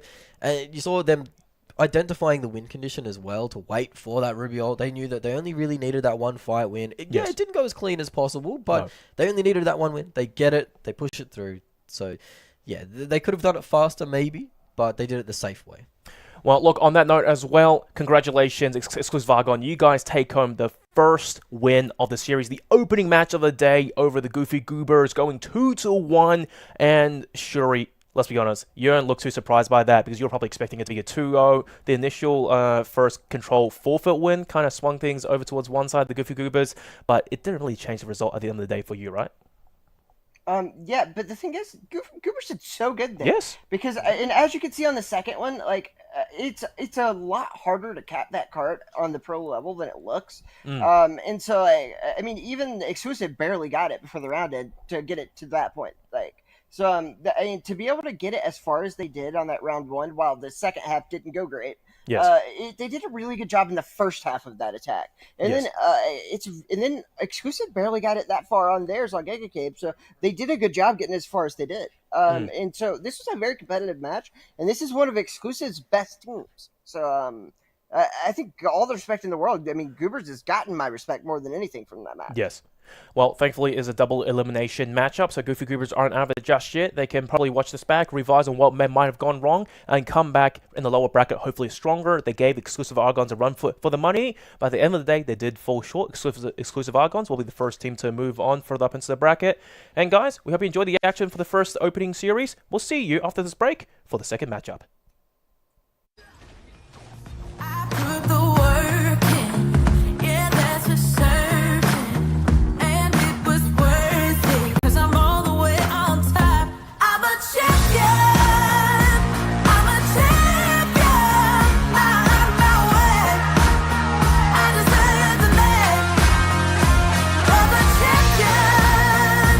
Hear my anthem, 'cause this is our champions I made.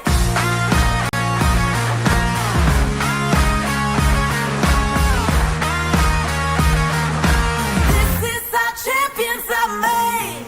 Now heads are turning, I've been serving, it's a sure thing. This way you heard it first.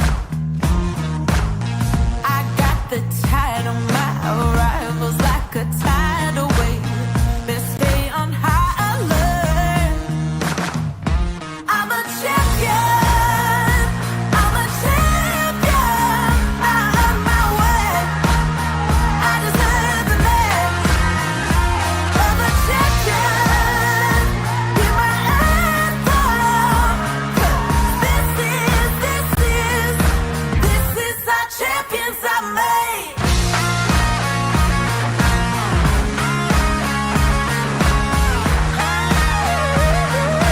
This is our champions I made.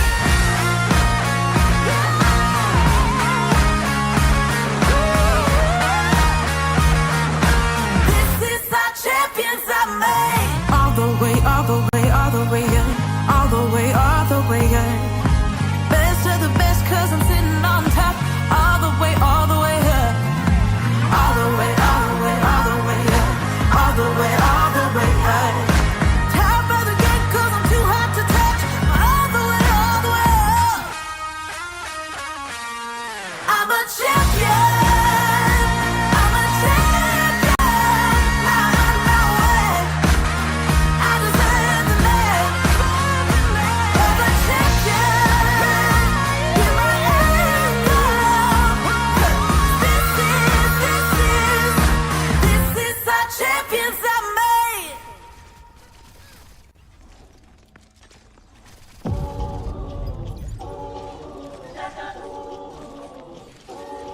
Let's go. Bring it in. We about to do what we did again. Nothing to prove, but you know what we've been against. We got a call to do it. You know we issuing and you see the evidence. Yeah, you see the homie. I'm going from holy to holy. Going from glory to glory. I ain't just living, I'm telling the story. I had an episode better than Maury. I had a step and they couldn't ignore it. I had a shot and I hit it like Ori. I feel the glory. I feel the glory. Let's go. If I do it, I'ma do it for the glory. Yeah, ain't nobody gonna do it for me. Kill it every day up in the morning. It's a blessing, so I do it for the glory. Ay, the glory. Ay, the glory. Ay, you know I do it for the glory.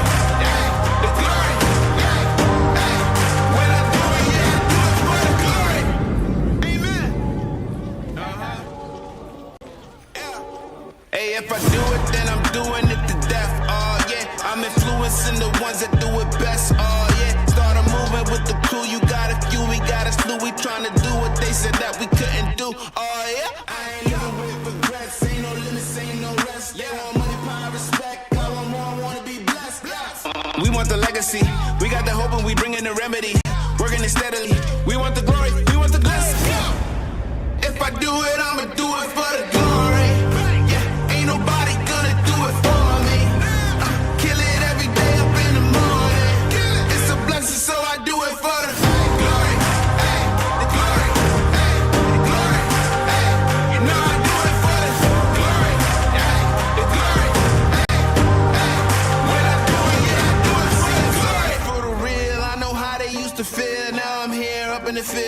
these moves, making these deals. I made something out of nothing. I ain't bluffing, no discussion. Look at the numbers, I've been hustling. Little rough around the edges, still I made it though. Still I just been laying low. Man, I just feel grateful though. I know where I come from, man, I ain't alone. Yeah, and I feel so blessed, too blessed to be stressed. And I'm with the day unos, they don't ride to the death. We got the legacy, we got the hope, and we bring in the remedy. Working it steadily. We want the glory, we want the glory. If I do it, I'ma do it for the glory. Yeah, ain't nobody gonna do it for me. Kill it every day up in the morning. It's a blessing, so I do it for the glory. Ay, the glory. Ay, the glory. Ay, you know I do it for the glory. Ay, the glory.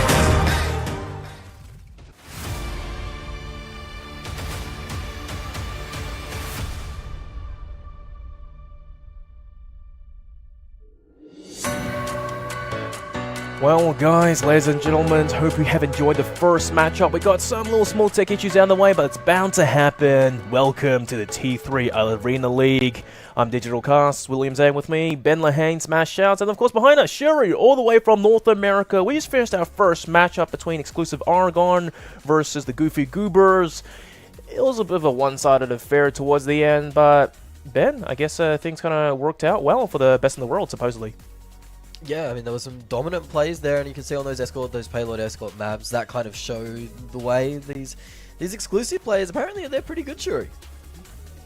Yeah, I mean, you'd think that they'd be pretty good after scrimming 8 hours a day, but I mean, that's really why exclusive got to where they are. It's not just the name, it's the hard work they put in, and in order to get in, you have to be willing to scrim for like 4+ hours a day, and so you get really good very fast. And also, it's a fledgling, like, newer scene, so the people who are going to work that hard early on before the prizes get to what they are now are going to have that huge leg up when the prizes get to $5,000. Well, true to their name, exclusive, so you got to put in the work to get into the big boy club. Well, guys, let's have a look at our second matchup of today. It's going to be another exclusive team, Exclusive Easy versus Team Mobility. Shuri, exclusive, they got their net cast far and wide. Oh, for sure. And we are going to end up playing against our first team to be like sponsored by an actual esports org in TMG. And so that's pretty exciting to have them kind of join our scene and really kind of give more legitimacy to what we're doing here. So talk about the team mobility. Of course, they're the first ones to be picked up. Some of those players are so crazy. Talk to us a bit more where they've come from and why are they the first ones to be picked up? A lot of it just had to do with the fact that they've been in the scene forever. And so whenever the Team Mobility came to the tournament organizers and asked, like, hey, who doesn't have a team that might want to do it? And those guys got their names thrown in the hat really quickly. They're very good players. They do a lot of coaching within the community as well. And so it just made a lot of sense to put them in that group together, and they've done a really good job of putting this team together and just making it work. But they're going to have a really hard time with this exclusive team. Yeah, well, indeed, right? While we check out the hero bands as well, Shuri, Exclusive Easy. These guys are posed to be the grand overall crowd favorites and should be in really strong contention to win out the entire thing. Oh, for sure. The one thing that we don't know yet is some of the players on this team are newer to the scene.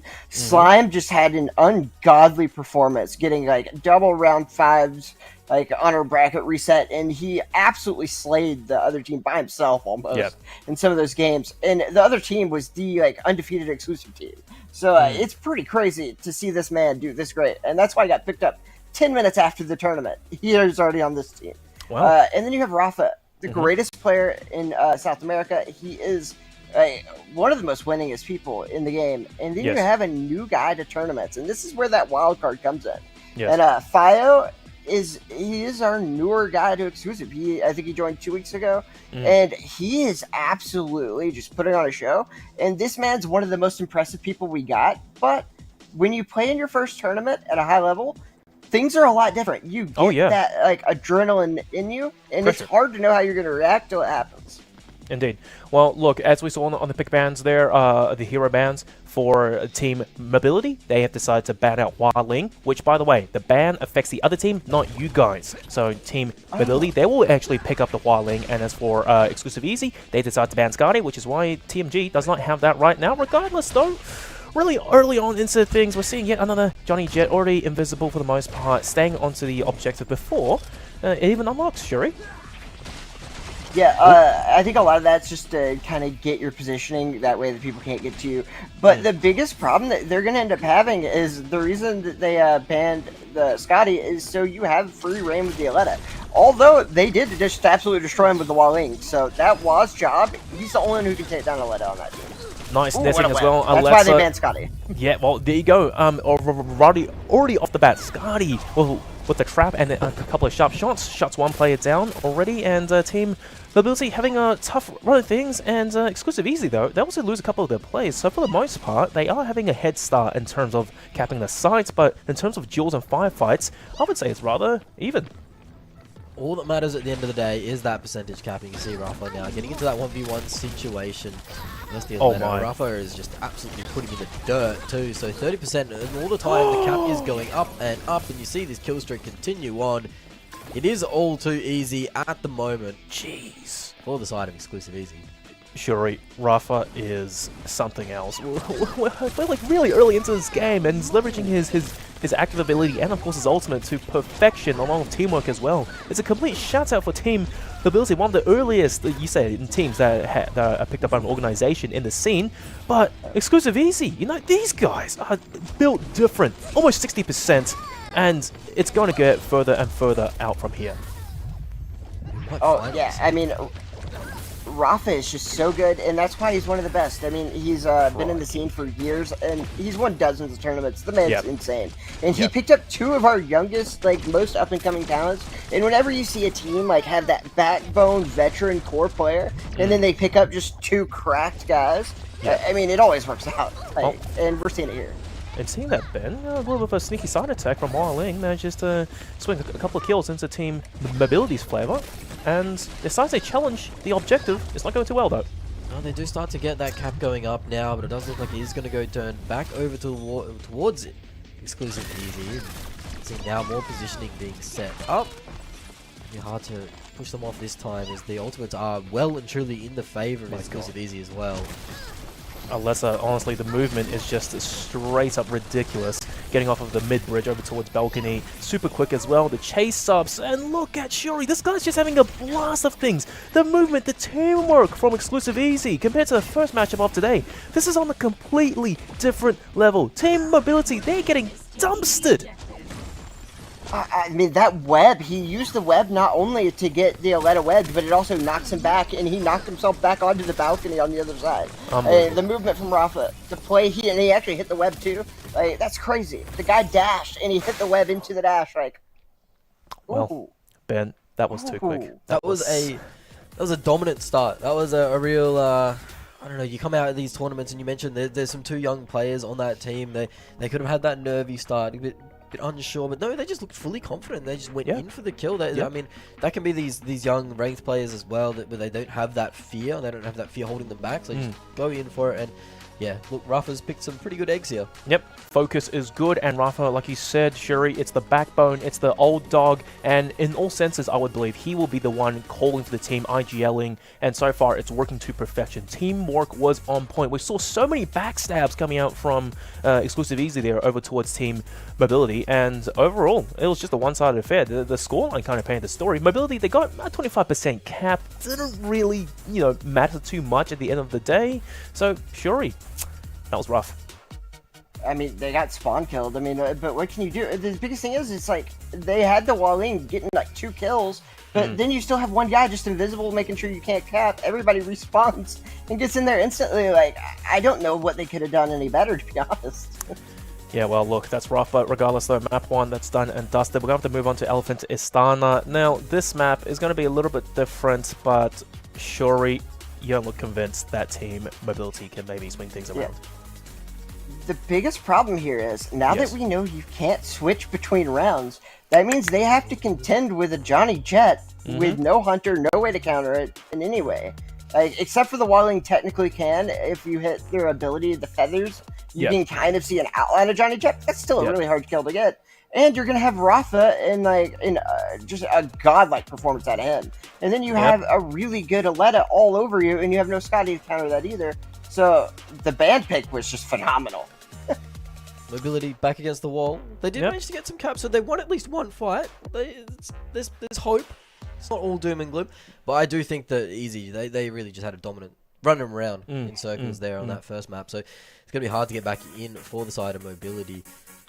Well, look, Ben, for the most part, I reckon that team Mobility, if they cannot change the composition, at the very least, they have to change their playstyle. Maybe just calm things down a little bit over, like, the break in between maps. Just figure out a better strategy of how they want to go at things. Because I kind of feel in that first matchup, now correct me if I'm wrong, Shuri, is that they kind of took things a little bit too slow. They felt like they wanted to stick together as a team a little bit much and then go for a coordinated play. But however, the thing is, when you've already lost the control point and you're still taking that much time to basically dilly-dally around, when you already know how aggressive exclusive Easy is going to be, maybe they just want to speed things up a little bit, just get into their faces and just rely on what they're good at, their aim, their experience. Yeah, I mean, it's exactly what you want to do. The biggest problem that they're going to end up having is it's really hard to kill that Aletta. But Yep. you did have Delete show some really good shots. I mean, he took out 2 people multiple times, and he was hitting some hard shots to hit, especially considering you have to play against a guy who goes invisible and a guy who jumps around and dashes. Like, it's not an easy job for a sniper on that. No, it's not. Now, Ben, already into map 2, we're starting things off. Johnny Jet, semi-invisible, and Delete spots him out. Unfortunately, not able to land any shots. Oh, no, this is going to be rough. The movement from Johnny Jet, unfortunately, gets caught in a reload. Still gets the kill, though. Gets away and too. just getting behind the enemy lines. An absolute menace to deal with. Oh, no, it's not looking great for Team Mobility to start map 2. Well, they're getting dissected that little bit. In like Flynn, out like Trout, Johnny Jet on the flank. Started off, and there's going to be a cap here for Easy. We'll have to see if they can try and get a bit more than 25-26%. They have regrouped well, and they've regrouped quickly as well, so it's not going to get a lot of percent before the next fight goes through, but you really do need to start getting something on the board. Oh, my God. You can see already the pressure being just laid down, and we didn't even get to the health packs. They have to retreat all the way back, and Elite's already gone down once more, and it is a kind of a spawn camp already starting to come out. Yep. Johnny Johnny just sitting on the side, Shuri. And the other thing is, DMG, we haven't talked about the Sentry pick at all. Yeah, the biggest thing is like Sindri's supposed to counter, Aletta, but Rafa just doesn't even care about the turret because the turret hits 100% of shots, so you can't use his abilities of jumping and dashing to get out of it. But Rafa just goes to the turret. He's like, oh, okay, I'll just shoot all headshots and it'll kill you. Yep, and speaking of headshots and Ooh, kills... here we go. Oh, hang on now. Nice little tag team play there with the Wildlinger and whatnot. So they are starting to contest the sites, but unfortunately, due to the nature of control, Easy, they're already back on it. Strong contestation. They're trying to get the cap going their way there, but they're struggling just a little bit. Finally goes over the line. Well done for Team Mobility. But however, throughout the entire process, they've bled out 2 of the players. And now I do believe that's all 3 objectives going to be capped back into the favor of exclusive Easy. Yeah, they're just able to get back so fast, get back into this fight, and you can see only 7% knocked off. So they did win one fight, but by the time they got to the point, it was a little bit too late. You can see now more shots going down, but it was Delete. With that 2K, you mentioned, Shuri, a little bit of excitement there. Oh my god. Oh yeah, I mean they're doing a good job to try to like contest this, but I mean you can definitely see why like Rafa is considered one of the best in the world. This guy's just dancing around; he won't miss a shot. But that's crazy. It's really hard to do what Rafa's doing on Aletta. He's jumping around and stuff like that, which if you do that, normally you're not going to be able to hit all your shots like Rafa's doing, and you're seeing Z have that problem. And it's one thing, Delete's making a bunch of really good plays, but he needs that team help bad. He's gonna pray for it, and it does kind of arrive, but unfortunately not in the nick of time. Same old story, they got the cap a little bit, 13%. It's looking even worse compared to map 1, and I suppose at this point, you know, if you're Team Mobility, you're going to have to look towards playing the the payload escort maps, because this control series was done in a heartbeat. Sure, map 2 took a little bit longer compared to map 1. It's a bigger map slightly after all, but exclusive Easy, they had the work cut out for them. Their pick, like you said, Shuri, went all the way. Yeah, I mean, that's the biggest thing is if you get countered a little hard, it sucks. But when you have Johnny and you have no way to get him out, like, it's just really hard. And then you have two unbelievable players around that Johnny Jet. So when you're trying to shoot a guy who's invisible, you're having to reload. You still haven't done any damage yet. And then Rafa's already been shooting for 2 seconds. Yeah, the Johnny Jet, the Aletta, the mobility, they just everywhere at once, basically, and getting out of the spawn seemed to be difficult, and then once you're out of the spawn, they're already back, so definitely difficult for the side of, well, mobility. Ironically, got taken out by mobility that time, so we'll have to see if they can anchor around these payload maps and try and make that a little bit more, I know, flanker shut down. Maybe we'll start to see some life in the series, but it could be a very quick 2-0 GG. Maybe. We'll see how it pays out. And to add on to a point as well, we were seeing really Johnny Jet mostly just down the side. Off of the initial, I think, fight and engagement, he wasn't doing too much. Just straight up sitting on the side for the whole time. And it was Aletta running around, doing damage, being the distraction. And then here comes Scotty, putting in the shots, and always had that crit shot charged up as well. Mega damage. Some of them were headshots, most of them probably were. And, well, look, mobility. They just could not fight back. Not enough firepower, simply put.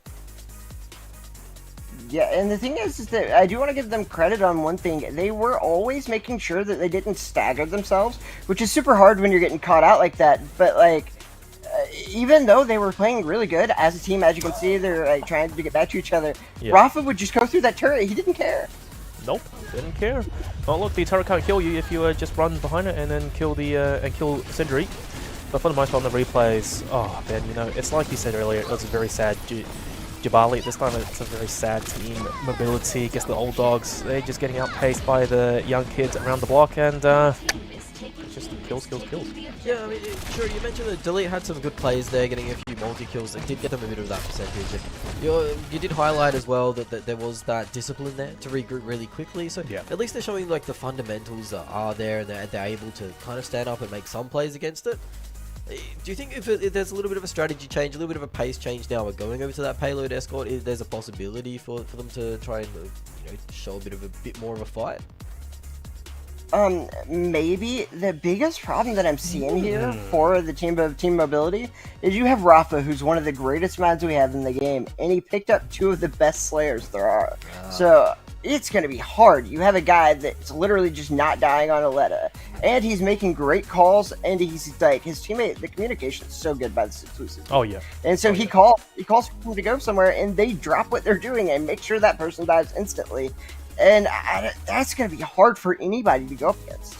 Yep, well, looks like the team is definitely well drilled, and that backs up their statements of, being one of the best in the scene and poised to be the crowd favorite to take home the dub. But hey, look, we're still in early days just yet. This is only the first thing about a group. We don't actually know if they will meet any tougher opponents who might have, during the weekends and whatnot, been putting in some extra hours in practice, because now we're on to the second game mode, Payload Escort Extended, by the way. Don't forget that. Barrel stock to start things off, and on the hero bans that we couldn't touch up on just then when it was on screen, both sides banning the Hunter. Now, Shuri, what do you think that is? For one side, they're playing Johnny Jet, and as you saw, when you don't have anything to get rid of the Johnny, he can just be invisible there. So I think you're going to just see that Johnny do his best just to stay on the point and be invisible. But he's already half health. Oh my god! And it's going to be hard though. Yeah, so the one counter to Johnny without the Hunter is Jabali. So the reason Jabali does this is his beam, it auto locks onto people even if they're invisible. So he just has to go into where he sees the puddle and just hit shoot, and it automatically kills him. Yep, just figure out where Johnny is roughly. And so far for Team Mobility, I guess the Johnny Jet pick didn't really work out in their favor, and the bleeding players left, right, and center. It's just not having a great time of things. The payload just getting pushed almost uncontested. Oh dear, Ben. This is going rather smoothly for Easy. Yeah, they got past this first high ground section, which can be a little bit of a tricky one. But you can see now some of the frags starting to come in. It is getting a lot of momentum. And we saw a sad Jabali on our first series of the day. This one is not sad at all. Slime up in 3-0 to start things off. Yet to register a kill on the side of Team Mobility. They're going to have to get a wriggle on because this card is moving awfully quickly. Yep. the Wildling pick as well, coming from Fio. He's giving his teammates all the information that they need. Rafa making the calls off of the info. Slime, for the most part, just stay on the payload, keep pushing it, and just advancing slowly and slowly, more and more. Rafa gets taken down, though. That could be a change of things. Maybe Fortune is going to start favoring the team mobility side, but easy said and done. Hang on. Here comes Wildling, here comes Fire. Enough of the calls, headshots galore across the board on Wildling, and even trying to spawn trap Team Mobility Shuri. This cannot be. This is domination. I told you, Fio, he's one of our up-and-comers, and he doesn't miss. And then you just saw it there. He just hit 3 headshots like it's nothing. Oh, he hit another one on a guy who's jumping and dashing. That's so hard with Wildling. You have to lead your shots with Wasp, so it's hard to kill the Aletas. And Slime just taking the Johnny out. Not shooting bodies, we didn't see nothing. Well, Bam, this is the final push. This is much further compared to our first match on Browsdock today. And Team Mobility, only 1 kill between the 3 of them. We'll make it 2, but they're going to need a lot more than that. The big man's still on the cart, though, so more push coming through. 152 meters now, so can they complete the full map? It looks like they're now starting to corner that tank on the cart, and it looks like more kills are coming through, so they might be able to get a sort of reset here. Rafa is still around. Now we'll try and push the cart a little bit as well. The defenders, they should be all regrouping now, starting to get a bit of an advantage, and some staggers should come through here. Zay on Johnny Jet just trying to contest the payload a little bit more, but the backup has arrived. Here comes Fire yet again, putting down the hurt.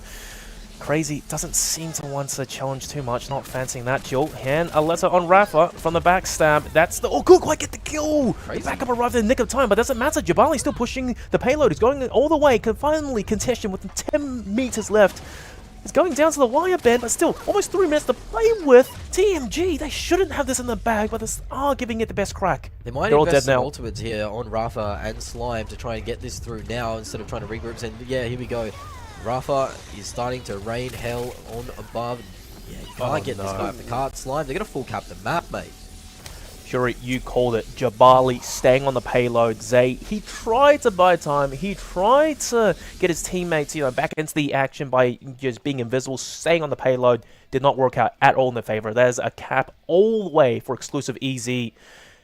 It's one-sided. But hey, look, when we now switch over to the other side for both teams, they can change their picks. Hopefully, we're seeing a very similar kind of a composition coming out from exclusive easy. Jabali on the attack.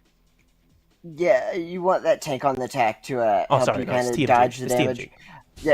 Yeah, so the biggest thing is you're going to have this Osus, and you were talking about the teleporter earlier. Yep. It's almost a mandatory thing to have on this map. I don't know why the other teams weren't doing it as defenders, because the biggest thing that you have as an attacker is you have a really long run back on a lot of the map. But that teleport completely undoes everything. You can teleport, and it has unlimited uses. And this map's so huge, it's really hard to find them.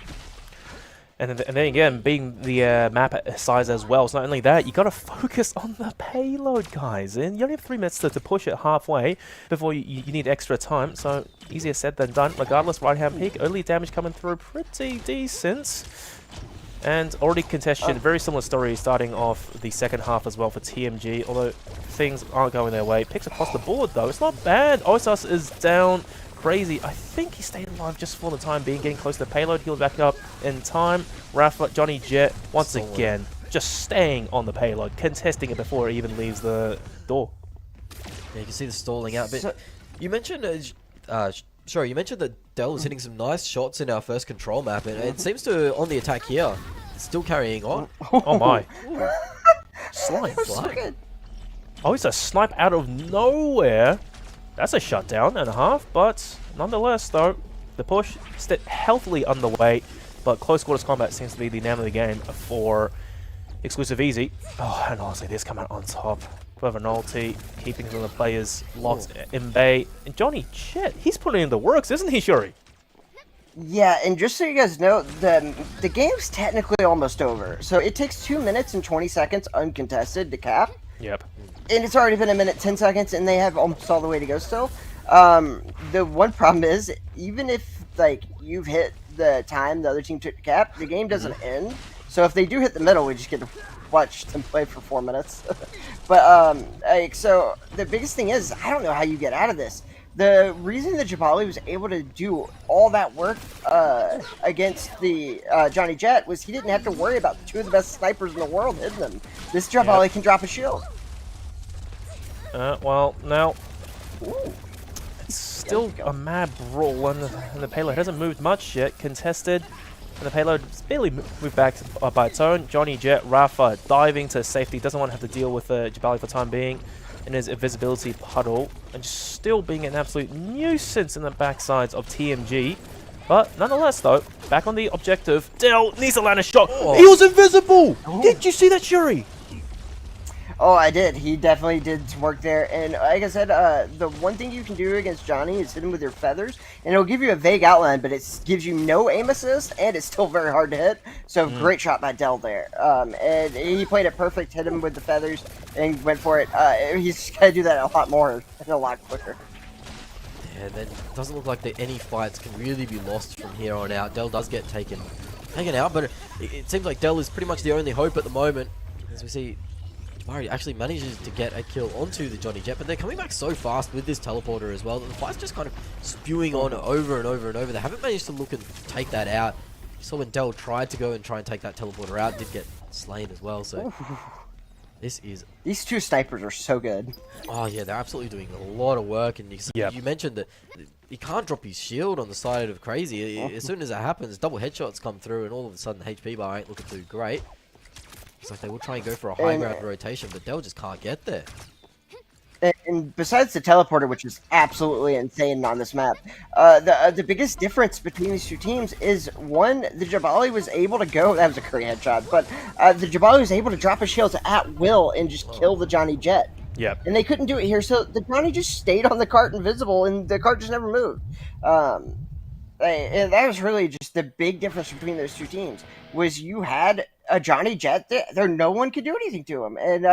And to be clear, it's not that Jabali's fault. Like, those 2 snipers would miss a headshot. He couldn't do anything. Well, Team Mobility, I wouldn't say it's ironic, but yeah, once again, untrue to their name, they just could not put up a fight against Exclusive Easy. And look, much more dominant matchup compared to our first game of the day. They simply made it look, breezy, man. What else can be said, Shuri? I mean, I guess that's why they chose Easy for the name. I mean, that was crazy. I mean, like I told you, in the pro scene, which Team Mobility is definitely a part of, it's very rare to see them cap like that. Like, yeah. And I mean, they capped it in 3 minutes. It only took them a minute longer than everybody was playing on the other side. Yep.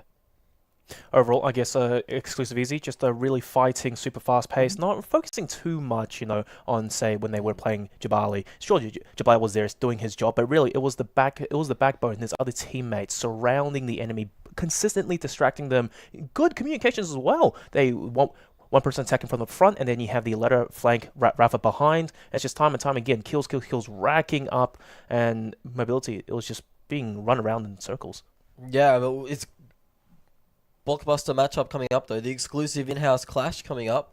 Easy, they looked like a dominant team there, but will their sister team kind of have their number?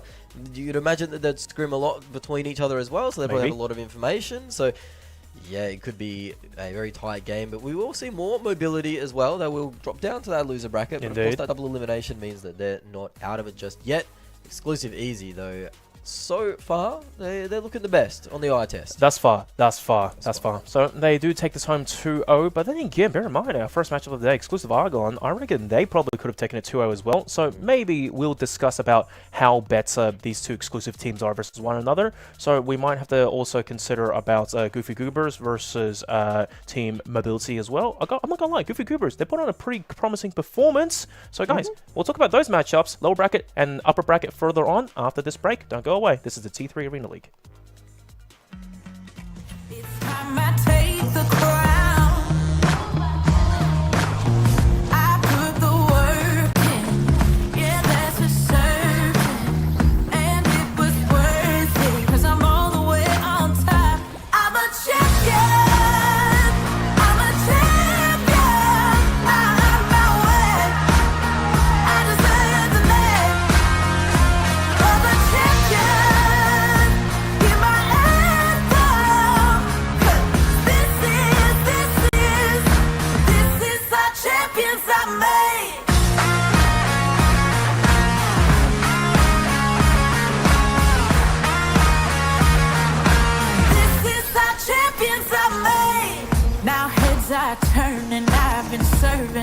a sure thing.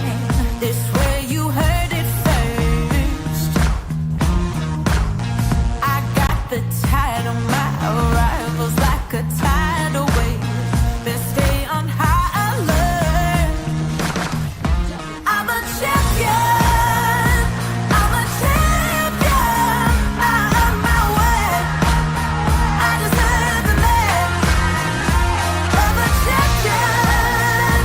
Hear my anthem. This is our champions I made.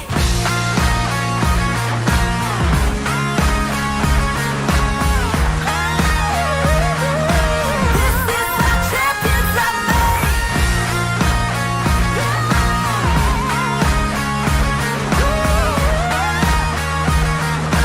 This is our champions I made. All the way, all the way, all the way up. All the way, all the way up. Best of the best, cause I'm sitting on top. All the way up. All the way, all the way, all the way up. All the way up. Top of the game, cause I'm too hot to touch. All the way up. I'm a champion. I'm a champion. I earn my way. I deserve the name. I'm a champion. Hear my anthem. This is our champions I made.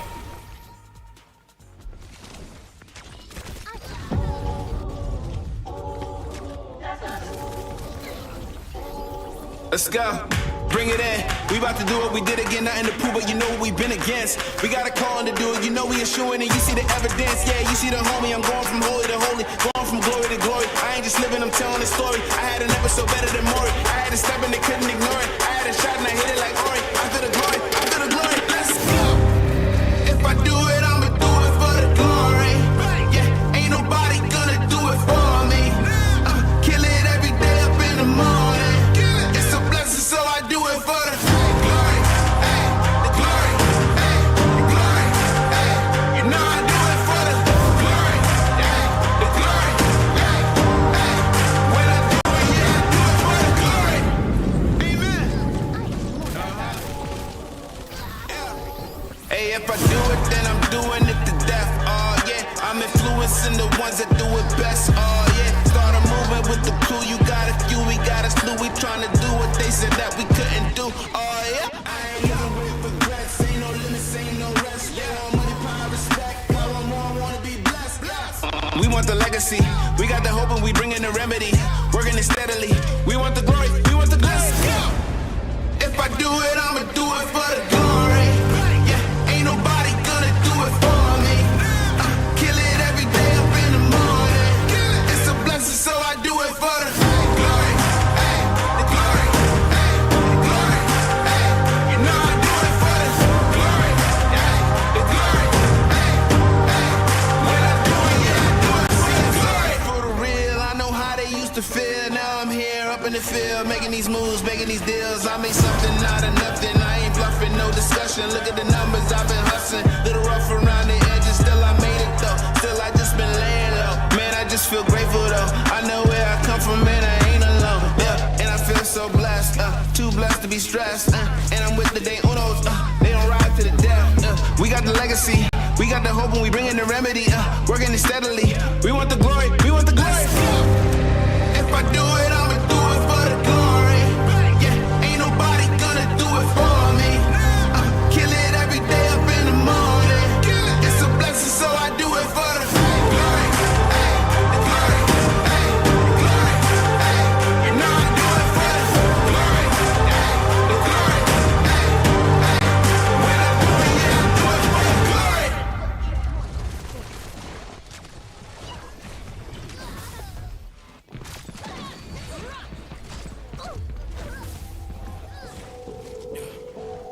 Summer 2011, I lost everything and I witnessed the drought. Totaled my vehicle out on the road and I barely could breathe when they mentioned the mouse. Look to the sky, know I need help. Look for the sun, all I get is the clouds. Called up my sister when I hit the campus, she answered the phone and she hit the account. Now I'm back up, looked at my plan and adjust. It got so harder to trust. Cancel my friends after graduation, cause when you a giver, it's never enough. I had nothing to say. Slept in the garden of snakes. Far from me playing it safe. I was running from God, his plan and his call. I didn't even know he was keeping me safe. I hit the bottom, I called on my mama, she gave me the truth and was praying for me. Life in the game, but you in the circle and running from purpose and playing for keeps. They scream YOLO, I went solo. That same night I would drop to my knees. The weight of the world I kept on my shoulders for all of my life was traded for peace. Yeah.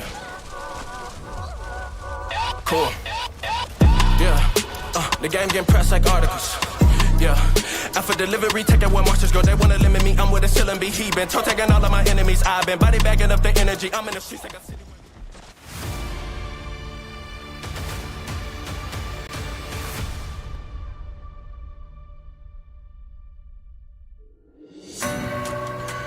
Well, Ben, I gotta say, starting off the first day of the T3 Arena League, it's been plentiful action, and so far I am completely loving it. It's been exciting, and we are really seeing, the world's best of the game put on their talents to the big stages and show everyone what they're all about, and so far it's going as predicted. Welcome back, guys. I'm Digital, Shuri, and Smash.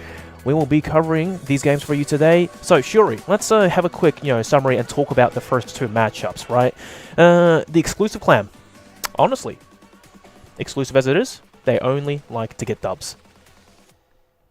Yeah, although I do want to give Goofy Goobers credit, while they did get that forfeit thing in the second round, the first round was a pretty good match, and I think in that third map they would have had a really good chance of that Johnny Jet. So I do want to give them credit for that win, even though there was a forfeit there, and they were very competitive. And also we can't forget that exclusive had 20 seconds left in the round when they capped on that card, so that last map could have went the other way very easily.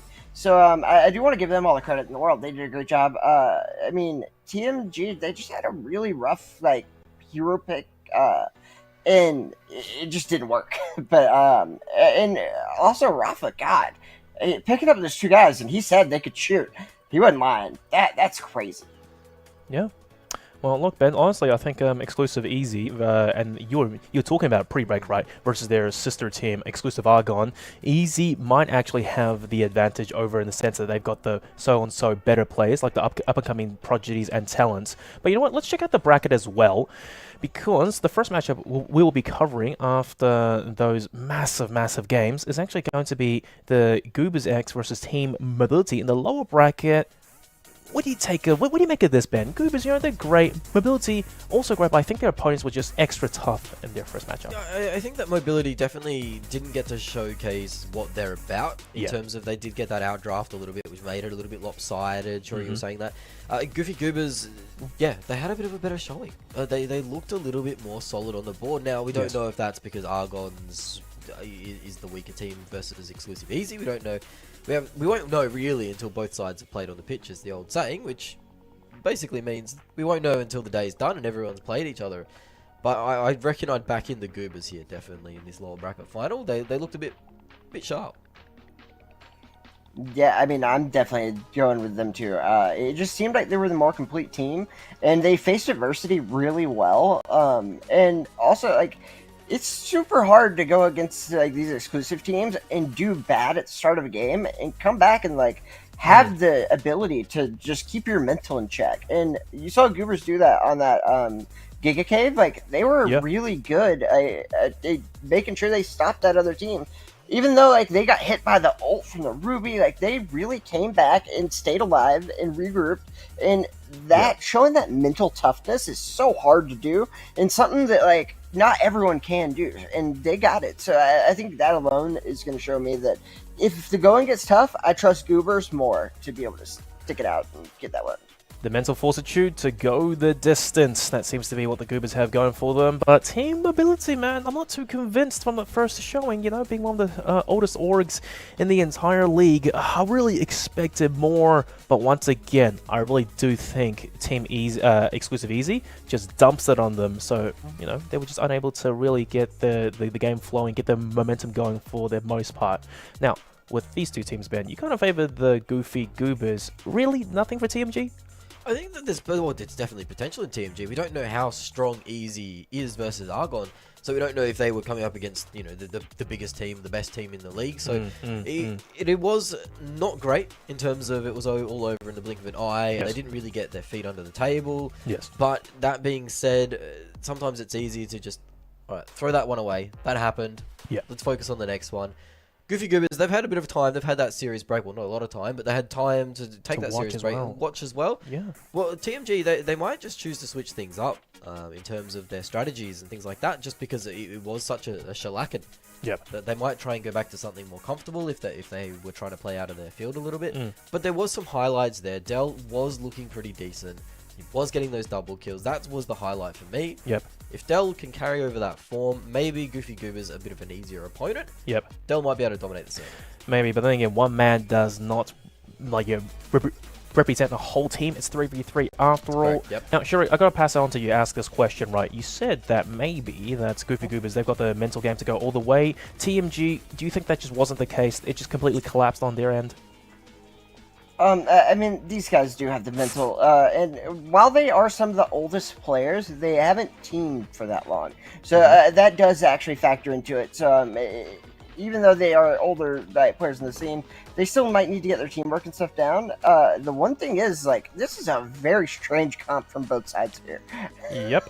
Yep. I was just going to point out as well, you know, because I was just looking at things, and from what I'm seeing, if I'm correct, they have the Diggy. Now, Shuri, that's not a hero that's played very often, is it?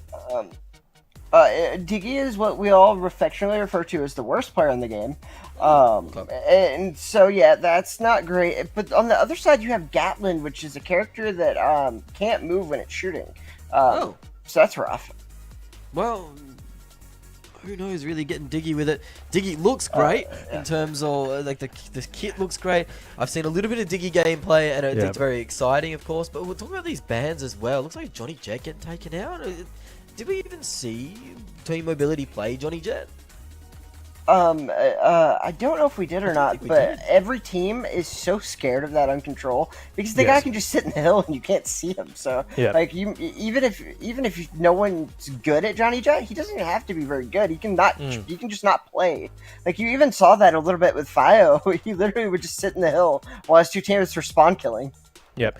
Now, one thing I want to say about the Goofy Goobers with the Johnny Jet ban, guys, remember again, they're banning it for the other team. They themselves can still play it. So on the flip side, we're seeing a Hunter ban coming out from their opponents, which is kind of interesting. I mean, they did see the first game, obviously, because they were the second matchup after all, and I do know that Goofy Goobers kind of prefer having Johnny Jet on some of the control maps.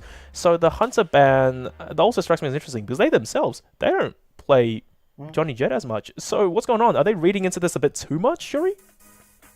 I have no idea what's going on with either of these. I mean, I get why you would ban Johnny Jet. I mean, it's scary. No one likes playing against it. That makes sense. But yeah, I don't know. And a lot of these teams, like, to be fair, are newer to Goobers are newer with this roster, and then TMG hasn't played in very many tournaments with this roster, so they might not just know what the other team's gonna have.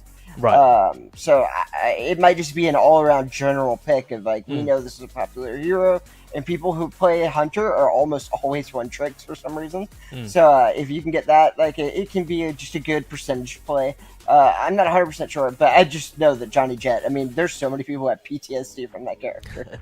Yeah, look, definitely it seems to be annoying to deal with, but for the most part on the payload maps, especially the payload, where I think he's the main threat. On control, not as much, because during a deep skirmish, when everyone's on site, it's a matter of time before Johnny Jet does get caught out after all, especially when he starts shooting at you, for the matter of fact. But it's just mainly the payload maps in which he's really that menace that you talked about, right? But on the bright side, there's Jabali to just leap in there and ideally kind of zap him away, which is easier said than done, because for the most part, in the matchups that we've seen, it's been rather one-sided. As soon as the Jabali drops a shield. There's shots all on him, and he goes down before you even know it.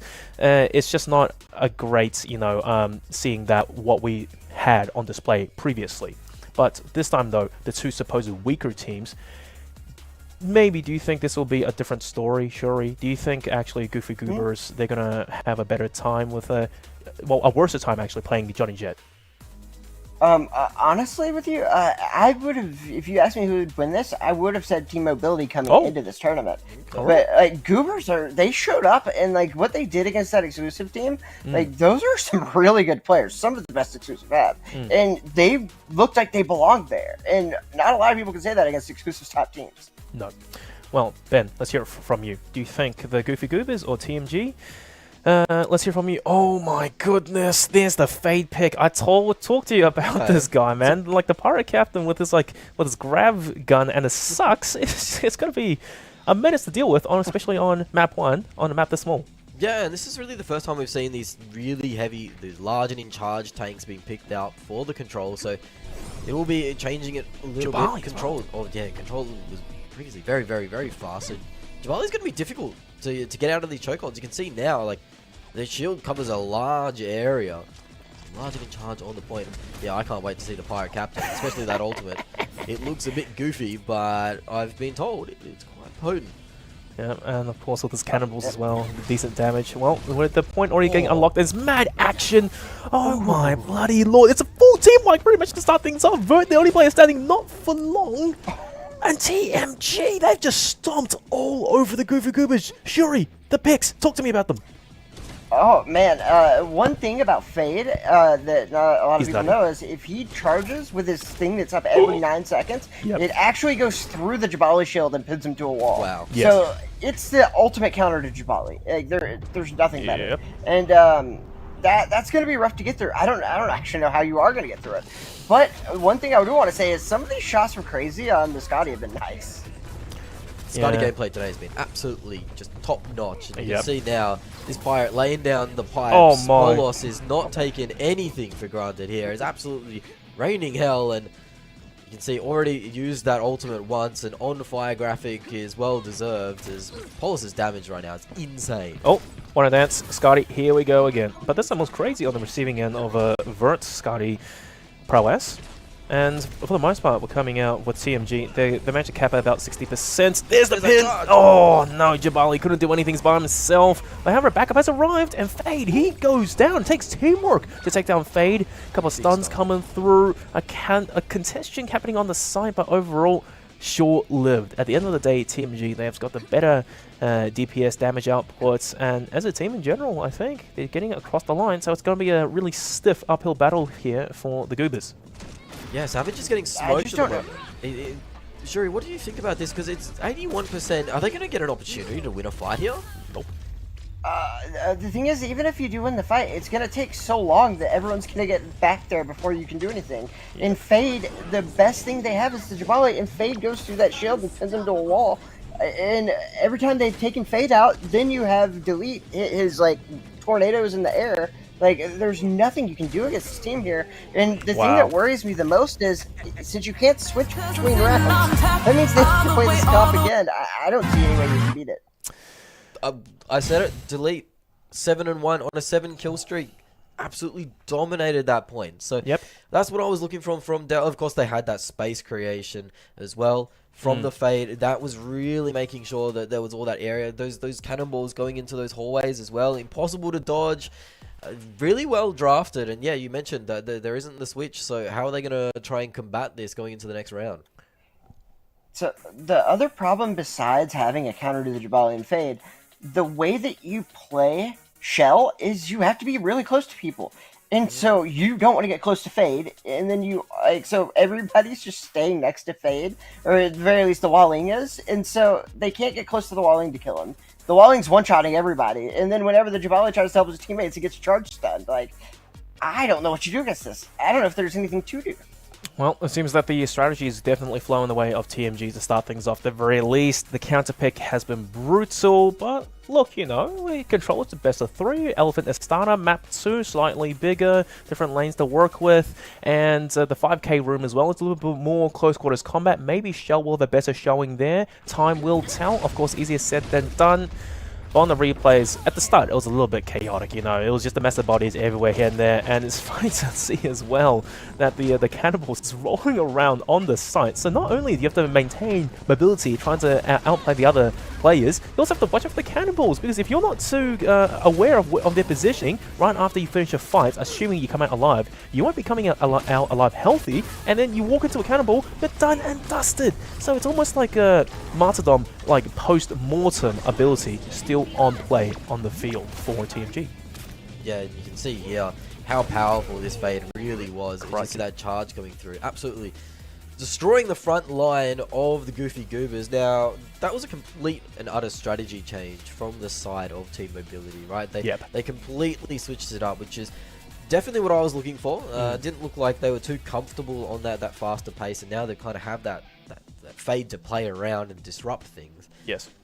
Going on here, you mentioned that the Mega Room or the Mega Health Pack Room is a bit... room. Yep, 5k room. Yep. Very, very close quarters combat. But the points seem to be a little bit more open. So Fade trying to get the angles to get those cannonballs down. Sure, is that somewhere Fade is going to struggle a little bit? Not particularly. The biggest thing about Fade is he can take over that room so easily because there's nowhere to get away from his charges. And so you can just stick him in there, and also he can bounce things off walls, and it's really hard to do, but I've seen Polos do it, and he's been one of the top players for a long time. I know he can. He can basically throw those balls off the wall and bounce them at people, and it takes half your health if it hits. And then he has a very good Scotty and Crazy. We saw those headshots he was hitting in the replays. If he gets hit by one ball, it's a one-shot kill for Scotty. Well, Polis, you know, you were saying initially he's good, but this time around, the Shell putting a really great work of things. And also one thing to mention as well about Fade's passive ability is that the more damage he takes, the faster the cooldown for his active ability, which is going to be that pin. But, of course, on a map in close quarters combat, I mean, sure, he can use it. We'll just see how effective it will be, though. Scotty versus Scotty. Savage comes out on top. Crazy's down. And TMG having a hard go of things on Elephant and Starter. I can't say I saw this coming, but now the story really flips to how will Goofy Goobers hold the site, Shuri? Yeah, I mean, that's the biggest thing, is that they are in a little bit better of a position than they were in the last one. And we kind of saw the role reversal help a lot on the map, the other game as well. And a lot of it has to do with the more open space. It makes it to where you can get away from Fade's charge here. You can't on the other map. It's just too close. But it gives you a loud whistle noise whenever it's used. And so you can get away from it. And especially on the larger maps, it's going to be a problem. And since the next map is going to be the largest control map, like, if they can get the win here, I think they're going to be able to counter Fade super easy on the last map. Well, we saw on the rollout, the Fade did take control of that 5k room, but that's not the point. So the cap did go over straight away to the side of the Goofy Goobers. Now you can see they built up that 45%, and they actually lost the fight because Del just got a mad headshot. You can see more mad headshots going out and around as Del managed to take out 2, but does end up going down. That Mega Room is still controlled. The 5k room is still controlled, and there's a 2v1 on the point, basically. Here we go. Oh my goodness. He got web. Exactly, the web as well. Scotty expertly placed. Shell had nowhere to escape to, even though you were invisible, so all you had to do was wait for the reappearance of her, and boom, clap, down you go.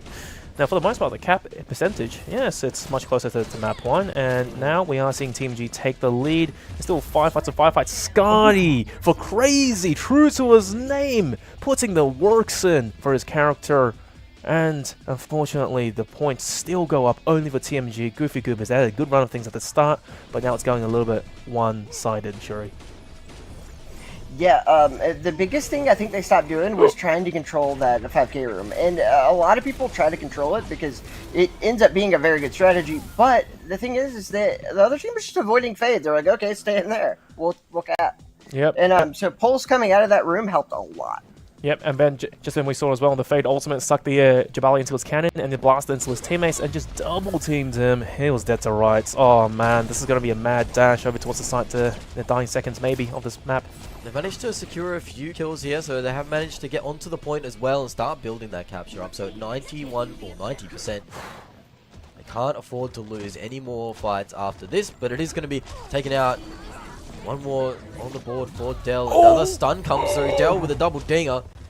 7 and 2 now on the board. Dell has really just been dominant on this server, and the Fade will have to clear out the Mega Room as well. The 5K. Yeah, this is crazy. Dell has gone insane on this matchup. Yep, Dell as well with his ultimate. You know, manages to I believe that was stun crazy in the air. Oh no, sorry, stun Savage in the air with the kill, and well, look, it was a matter of time before TMG managed to recap the site, and that was map 2 done that quickly. Already taken the dub on Control, but look, man, I suppose it was kind of to be expected. Map 1 was very one-sided. Map 2, a closer affair. I got a little bit concerned for TMG, but at the end of the day, I think it was just really superior teamwork, really off of the back of the Fade as well, to get them that dub towards the end. Yeah, him coming out of that room was a great idea. Like, he was just trying to control it because on that map, whoever controls that room gets a really good wall peek on one side, and you have 5,000 health. It's really important. But, I mean, they just realized that, okay, we'll stay away from the Fade. And it kind of locked him in a room, and his teammates play 2-on-3. They made the adjustment. Really good players on that team. I told you they all coach. And you can see that they made that really quick call. It wasn't working after like 1 or 2 deaths.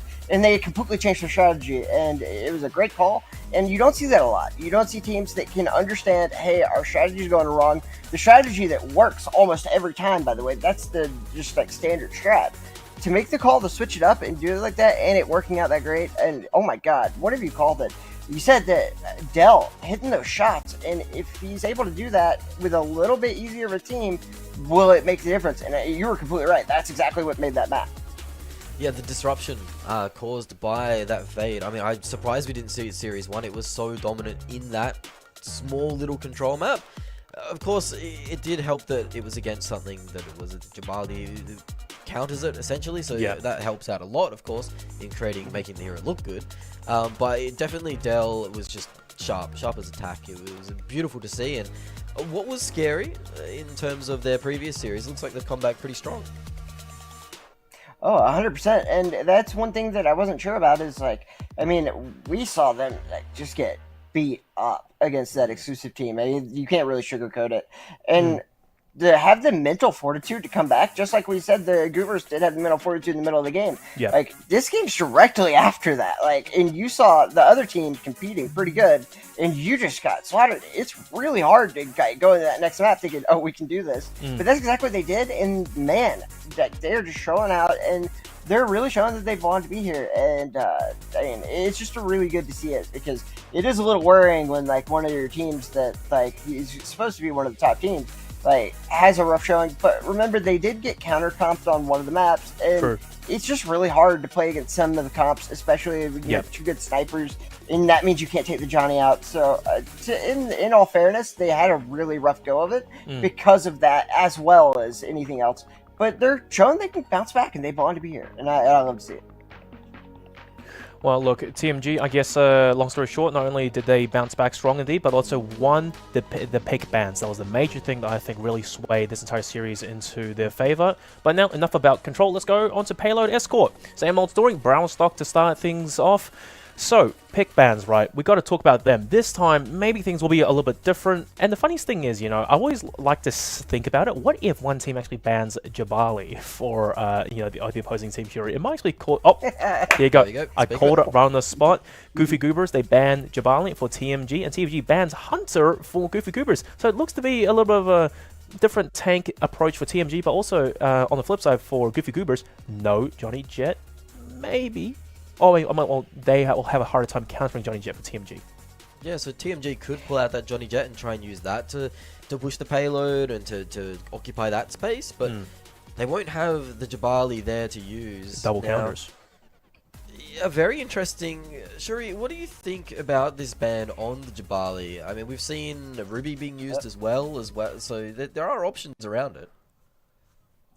So I think that one of the biggest reasons that you might want to ban Jabali, which is a good idea, is if you plan to use a Johnny Jet, because Yes. on this map the Johnny can just sit on that cart and be super annoying, which Yep. no one's apparently using the Johnny, but it would be a good idea because the Jabali counters that so hard it's rough. Like it really really sucks. But I've seen another that. reason to counter it is you can have a Johnny or you can have a Jabali on the defense sit on the cart, and Yeah. it can be really annoying. And so that can also be a reason. I'm not 100% sure why they did it. But I mean, it's not a bad pick at the very least because you can be super annoying with that character and sit on the cart and make it just take a lot longer to be able to get the cap. Yep. And your teammates can die and come back. One thing is, I'm really surprised to see so few teams choosing Hunter on defense. It's very interesting, isn't it? But Or, also, no, sorry, Osus. okay, but also, real quick, Shuri, talk to me. The Labula pick for Crazy, why? He plays this character, he mains it for a long time, and it actually got a little bit better. It's very hard to kill because it actually has a glitched hitbox when it's jumping up and down. If anything on the lower 50% of them just is immune to damage. But only if he's jumping. Well, he's doing that right now, and so far, Crazy looking pretty good. The Savage is a lick away from death, and he might just get hunted down. He's praying for backup from his teammates, and the small health pack as well, not yet recharged, but really good movement from Savage, though. Gets away, gets healed, he's back in the action. They got close, but regardless, though, Ben, the payload is already getting pushed. Goofy Goobers having a good go at things. Goofy Goobers, they definitely needed to come out of the gate stronger, to say the least, and they will get past one of the harder bits. But we've seen some fights here, so second fight now coming up, and Crazy's already gone down, so it's going to be a 2v2. Savage is on the prowl, we'll go around and pick up these health packs as well to keep healed up. Meanwhile, Jabali's just having a party on the cardi. Nice ult from Judix and gets the people off the payload. Jamali forced off of the angle and a Very backstab low. as well, maybe coming through from Del. His shield, thankfully, will stay up and he's once again back in the payload, slowly healing back up. Shuri, it's looking a little bit even Stevens for the most part, but it's the objective play coming out from Goofy Goobers. It's really good for them. Oh, yeah, definitely. And the Walling does get back there. He has his ult, so that's going to work out great. But the problem is that there's 2 minutes. They're going to get badly for it. Maybe not if he keeps hitting shots like that. God, this man. But Savage, oh my God, Savage is on a 5 streak. Just killed 2 wheel by himself there. And the thing is, Savage, like I said, he is one of the top-rated shells. I think he's like number 2.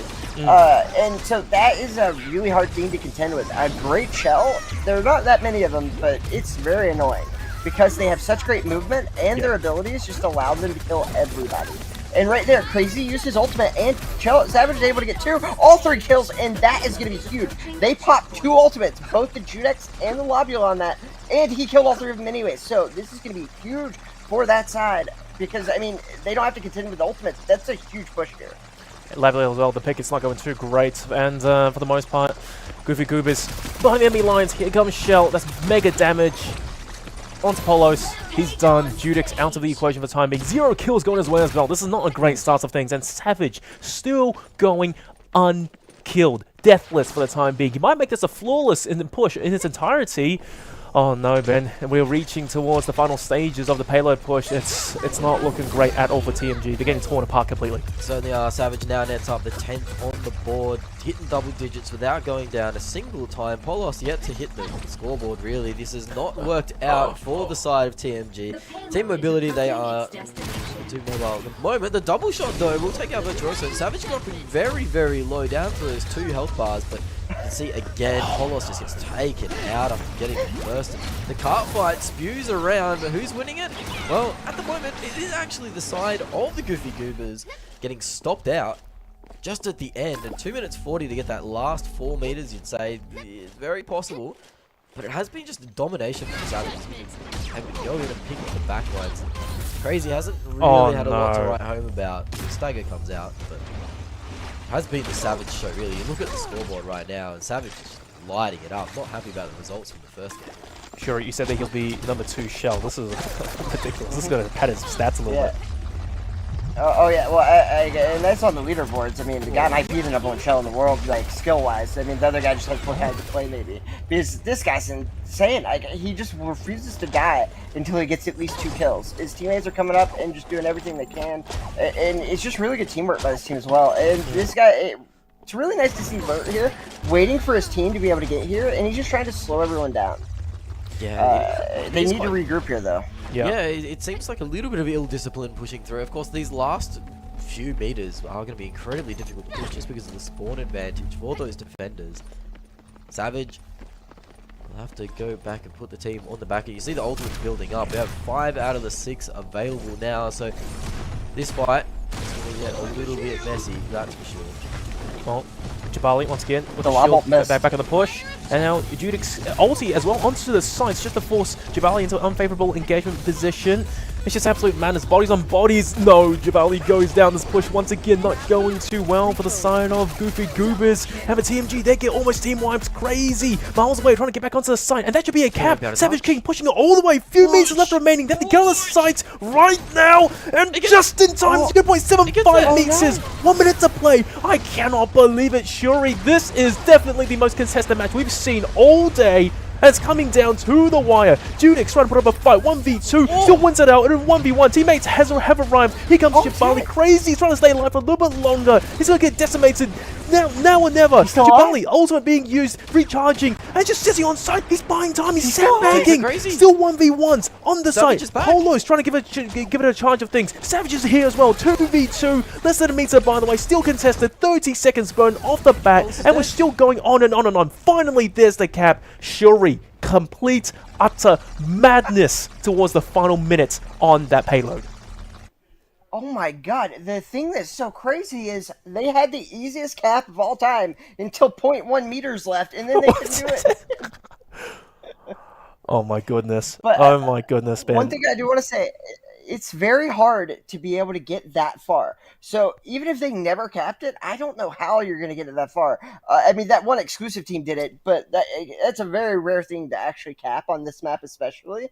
As you saw at the end, it's so hard in those last few seconds just because everyone respawned right there, and you spawned so far away. So I think that might be good enough to win. Just capping it all is so impossibly hard. It's going to be a lot of work, but hey, they did surprise us at the end. Like that was like what, a 4-minute standoff. Ben, I could not believe it. The Goofy Goobers towards the very end there, despite not having ultis, despite being separated from your team one by one, they were going for multi-frags. They were staying on the payload, and just the survivability coming from the entire roster, that is remarkable. Yeah, the stall fight or the stagger fight where the defenders just keep spewing on in, and if they get 1 kill, then all of a sudden some numbers turn the tide. But you saw that the Jabali, he just managed to anchor on the cart long enough for Savage to come back, and Savage ended up netting those 2 squishy kills. That was enough to push it through, but some clutch moments there. Crazy just getting back in time to stall it out that little bit longer. Will that come down to it in terms of time bank? You mentioned, sure, it's very difficult to push this through and finish the map, and you can see the setup here. Savage is just waiting for anyone to peek out, and they're taking a while now. It is the standoff, but yeah, Delete's going to be able to find that angle and get that first kill. I had no idea how to hit that. That's so hard on Waling. Like, Waling's arrows hit the wall if it's near a wall, but he hit it anyway, so great on him. And he's able to take out Savage. Oh, he took out all 3, and that man is just hitting on fire, and he is just the star of his team so far. I mean, everything they've done so far has been on the back of Delete, taking 1 or 2 out, or in that case, taking all 3. That man is just on fire right now. But the biggest thing is, I was saying it was just going to be hard, but maybe not. Maybe they are going to quit. Maybe they are on TMG, and they are looking pretty much uncontested for the time being. That's the ulti down, the one to dance, but the chase sub is coming through pretty hot and steady. TMG getting picked off 1 by 1. Judy, 1v3. Yeah, sure, you have your shields up. You can't contest against that many players. A complete decimation. And while we have a little bit of a moment, Shuri, talk to me about the Hunter pick coming out from TMG. I mean, it's a great pick. You have the knockbacks, and also it's really easy to be able to take out a lot of snipers, except the apparently. But the main reason you want to pick Hunter is the knockback kills on the shell. Because when you knock the shell back with the Hunter's ult, if you shoot them with body shots, just 1 takes it to kill him. So that was a total counter pick on Savage, and I mean, it's working. He doesn't have 20 kills with no deaths again, so... I think it's a good idea. Oh, Dell! Oh my god. Ben, looks like your favorite player is once again just putting in the works, making it look simply way too easy for TMG, as long as he's alive though. Yeah, Delete really is a bit of a one-man wrecking ball here. More space being created, especially like Crazy getting that information through as well, but Delete just hitting these shots time and time again and has managed to slow down Savage. At this point, yeah, Savage was about 8-0, so going into this second checkpoint at 3-2, pulls on the defender's side. Delete, as soon as they've given any sort of opportunity, has hit these taps. And honestly, I think Dell just said it's my turn. I'm gonna get it. Ooh, but hey, he is contested here, and that was a good ult there. Ooh. Nah. He hit the guy behind him. Okay, he hit the guy behind, but unfortunately chose the wrong play to target, and even with his active ability, the net couldn't quite go all the way. Regardless, though, it looks like the high ground advantage, maintaining balcony control for Goofy Goobers. It's working out just for a little bit longer. Initially, I thought that TMG, they actually had a really good push of things, rather breezy, going way past red. But however, now just getting to the second point, this is where they seem to just slow down and struggle just a bit. But once again, yeah, Tails all the time, just regroup, take things slowly. It's good damage coming from Hunter, but why? Staying alive for just a little bit longer. Full-on brawl on site. Now that's a crit pistol, but unfortunately can't fire off a shot in time. And TMG, back to your regularly scheduled programming, the pushing the site, duty shields out front.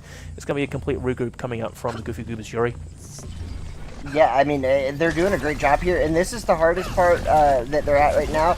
They're going to have to be able to push this, but luckily for them, they do have the Ruby ult in the pocket, so they do have that for their next round of kills. Actually, Ruby ult not that early. That was a good idea. Yeah, Savage. I mean, hey, it didn't.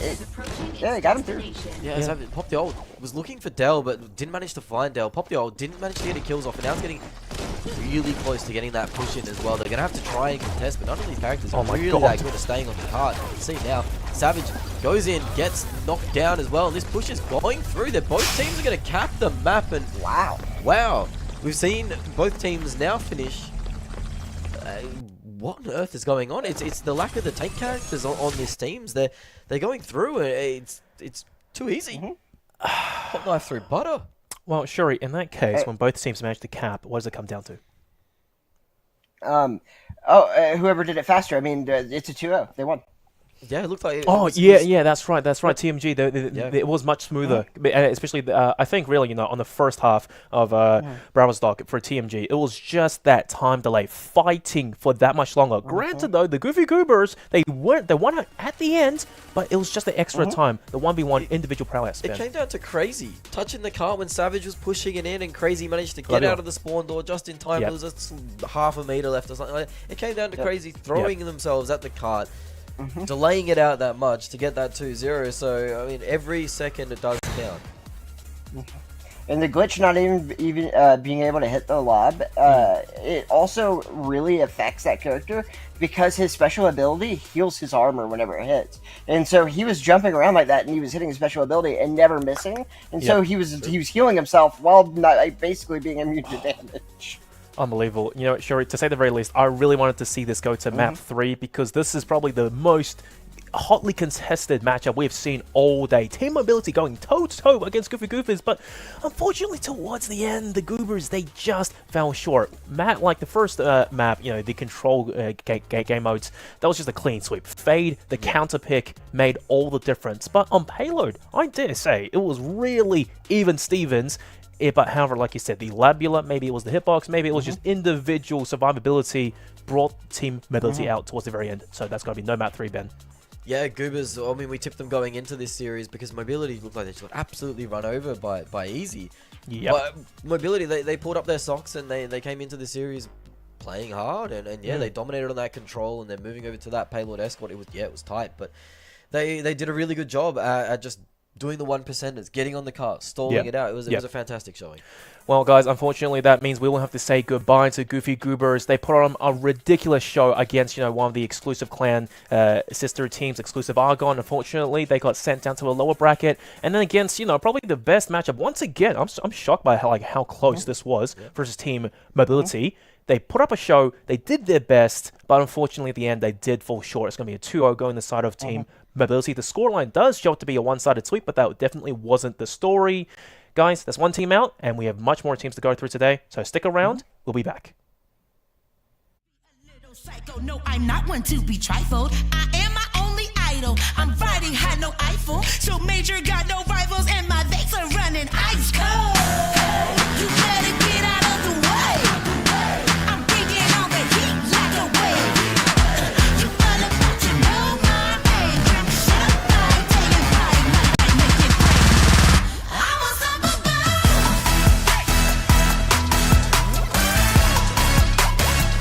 I'm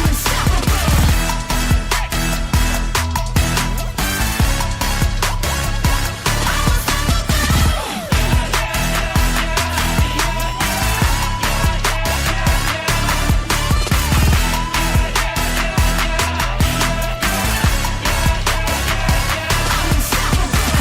No walls can hold me back. I'm on the prowl attack. No matter how it's stacked. I'm unstoppable.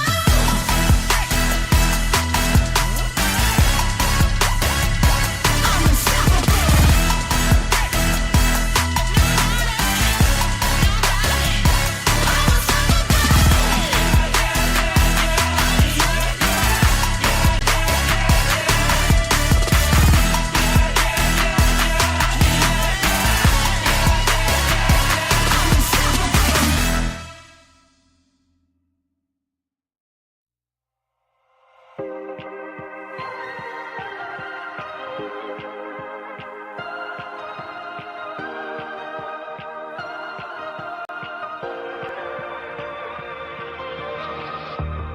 This life is a daydream.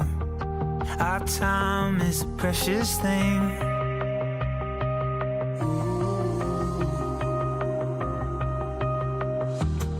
We're searching for meaning in the highs and the lows we've seen.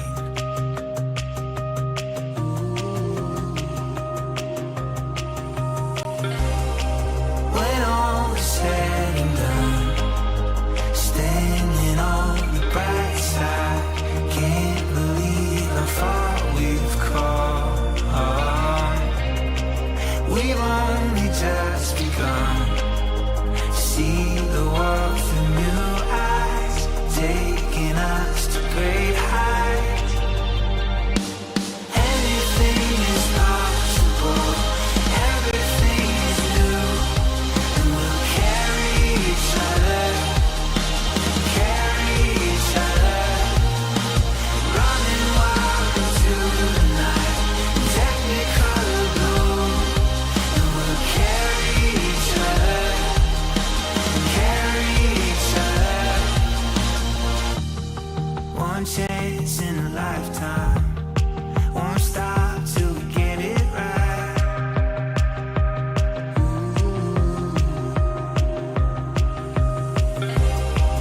When all is said and done, standing on the bright side, can't believe how far we've come. We've only just begun. See the world through new eyes, taking us to great heights. Anything is possible, everything is new, and we'll carry each other, carry each other, running wild into the night, technicolor blue, and we'll carry each other, carry each other.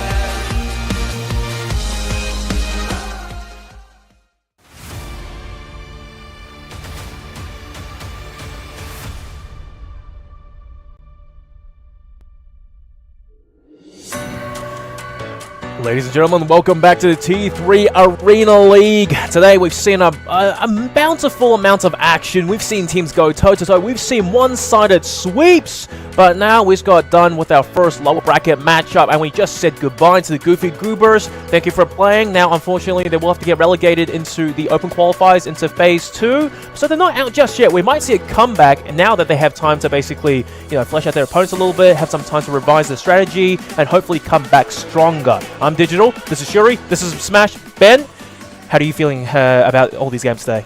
Well, yeah, we mentioned that they're knocked out for now in this phase 1, but coming through that wild card, they're going to get that more opportunity to play, and they definitely had a showing in the first series where they showed that they can hang it with the big dogs. So I'd expect Goofy Goobers to be one of those teams you have a look at through that wild card, and they'll come back stronger. Shuri, your take? Yeah, 100% Goofy Goobers, they'll be fine. Wild card is going to be good for them. And I do want to just give all the credit in the world to Team Mobility because, man, they really came out strong. And they might have just needed that one game under their belt. Maybe it's the hero picks. You never know.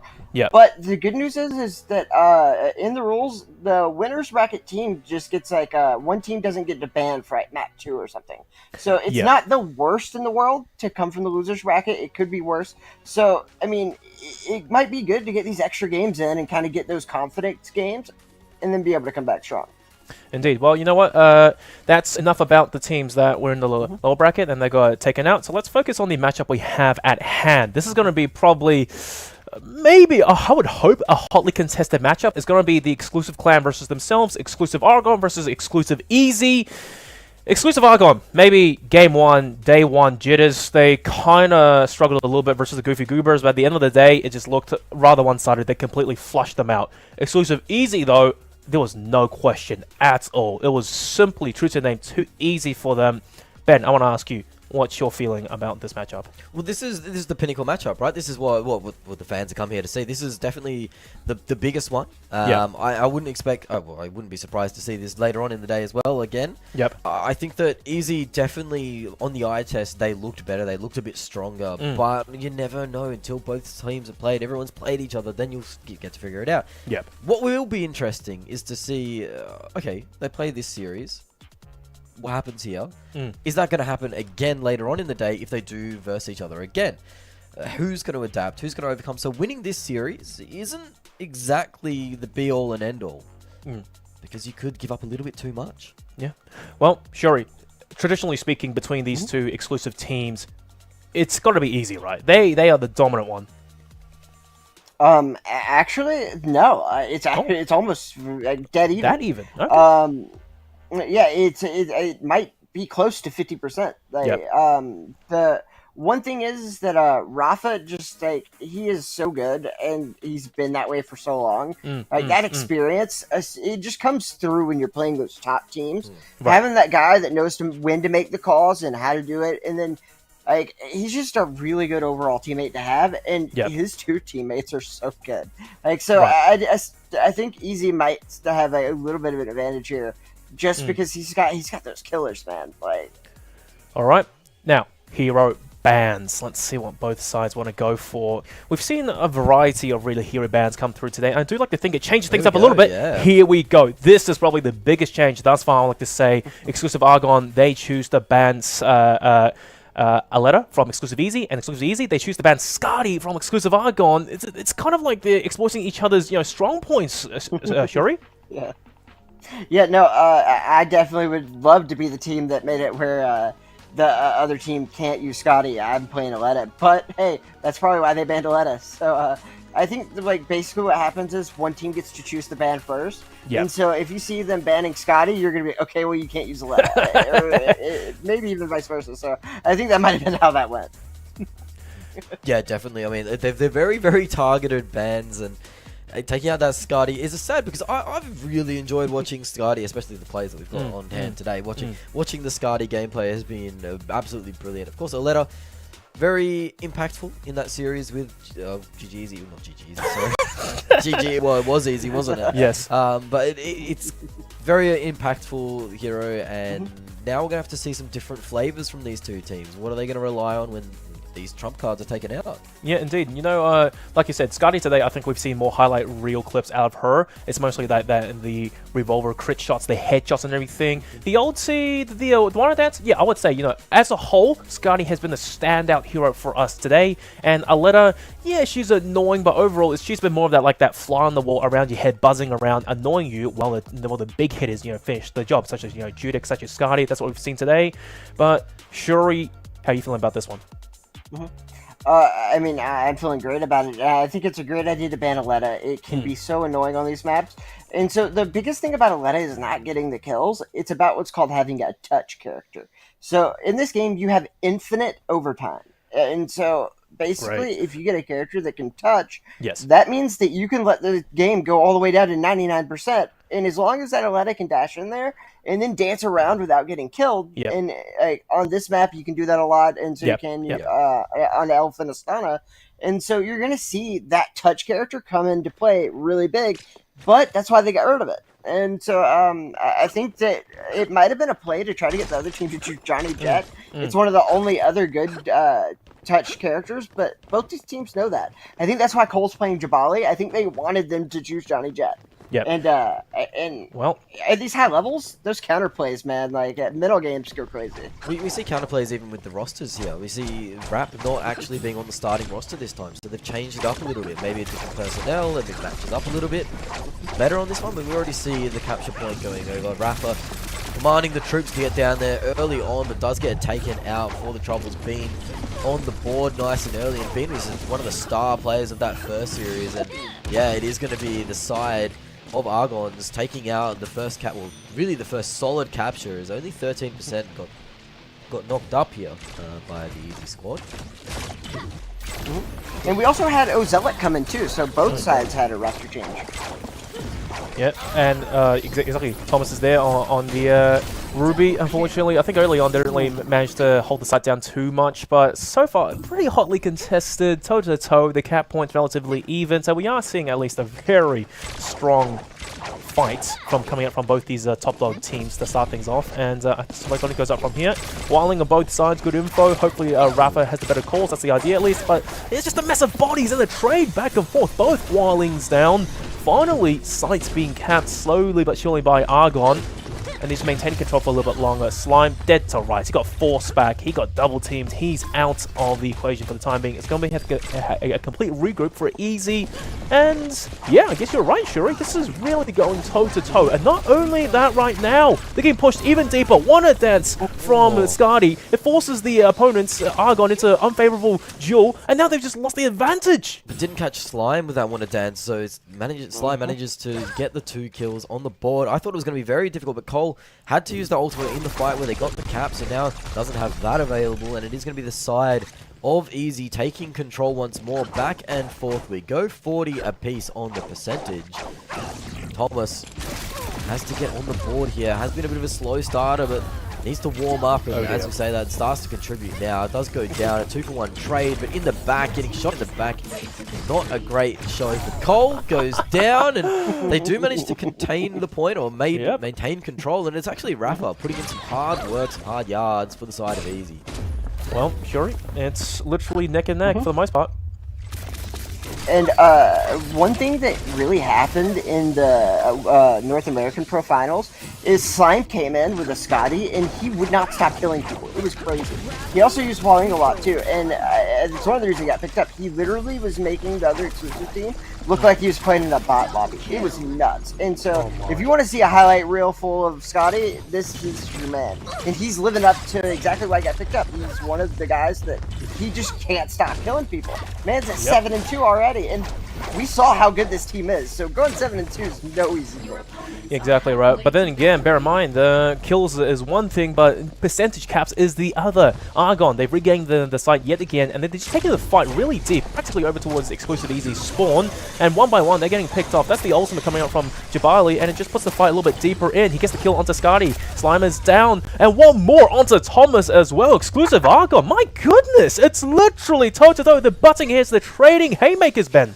Yeah, and it's going to be into that last fight territory as well. Easy going to get back to fighting positions with about 80% on the board. So if they do win this fight cleanly, you'd imagine the winner of this one will take the map point. Thomas goes down very early. Rafa 2 hits the deck. It's a 2v2 trade. It's going to come down to the 1v1. Slime on a slither of HP. Does get taken out as well. So 10% left on the board. The stagger kills are going to have to start coming through. Rafa in the air takes the air shot, wins that one out. 2v2 on the point now. His shield is getting very difficult to take down. Cole evens it up. It's a contesting point. The two tanks sitting there, but Cole getting surrounded, gets taken out. The overtime wick ticking down. He's going to get Slime on the point. Will maybe take it over. Needs to stay on the point. Does. And now with the objective, Rafa getting a stagger kill too. It's going to be hard for Argon to get back onto this point and solidify it. God. They're going to need to stagger as well, but you see Bean just waiting, buying time, ready to go. Does manage to get that right-hand peak advantage, but he's going to have to touch the point soon.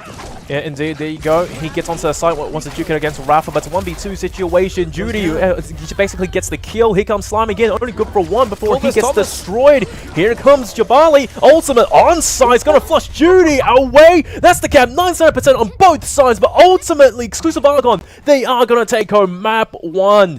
Shuri, this is living up to the hype. Oh my god, what an ending. And that ultimate coming up. Man, when you're behind your shield thinking, oh, I can live till my team gets here, and you see him pop that ult, that's rough. Cole was the difference as well. Cole was about 4-4 halfway through that round. Hadn't really been able to get the feet under the table. Was looking a bit dusty. But then Cole turns around, ends the match like 10-4, 10-6 or something. Yeah. Those ultimates really turn the tide. You can't stay on that point when he's spinning up in that ultimate. It's a lot of damage coming through.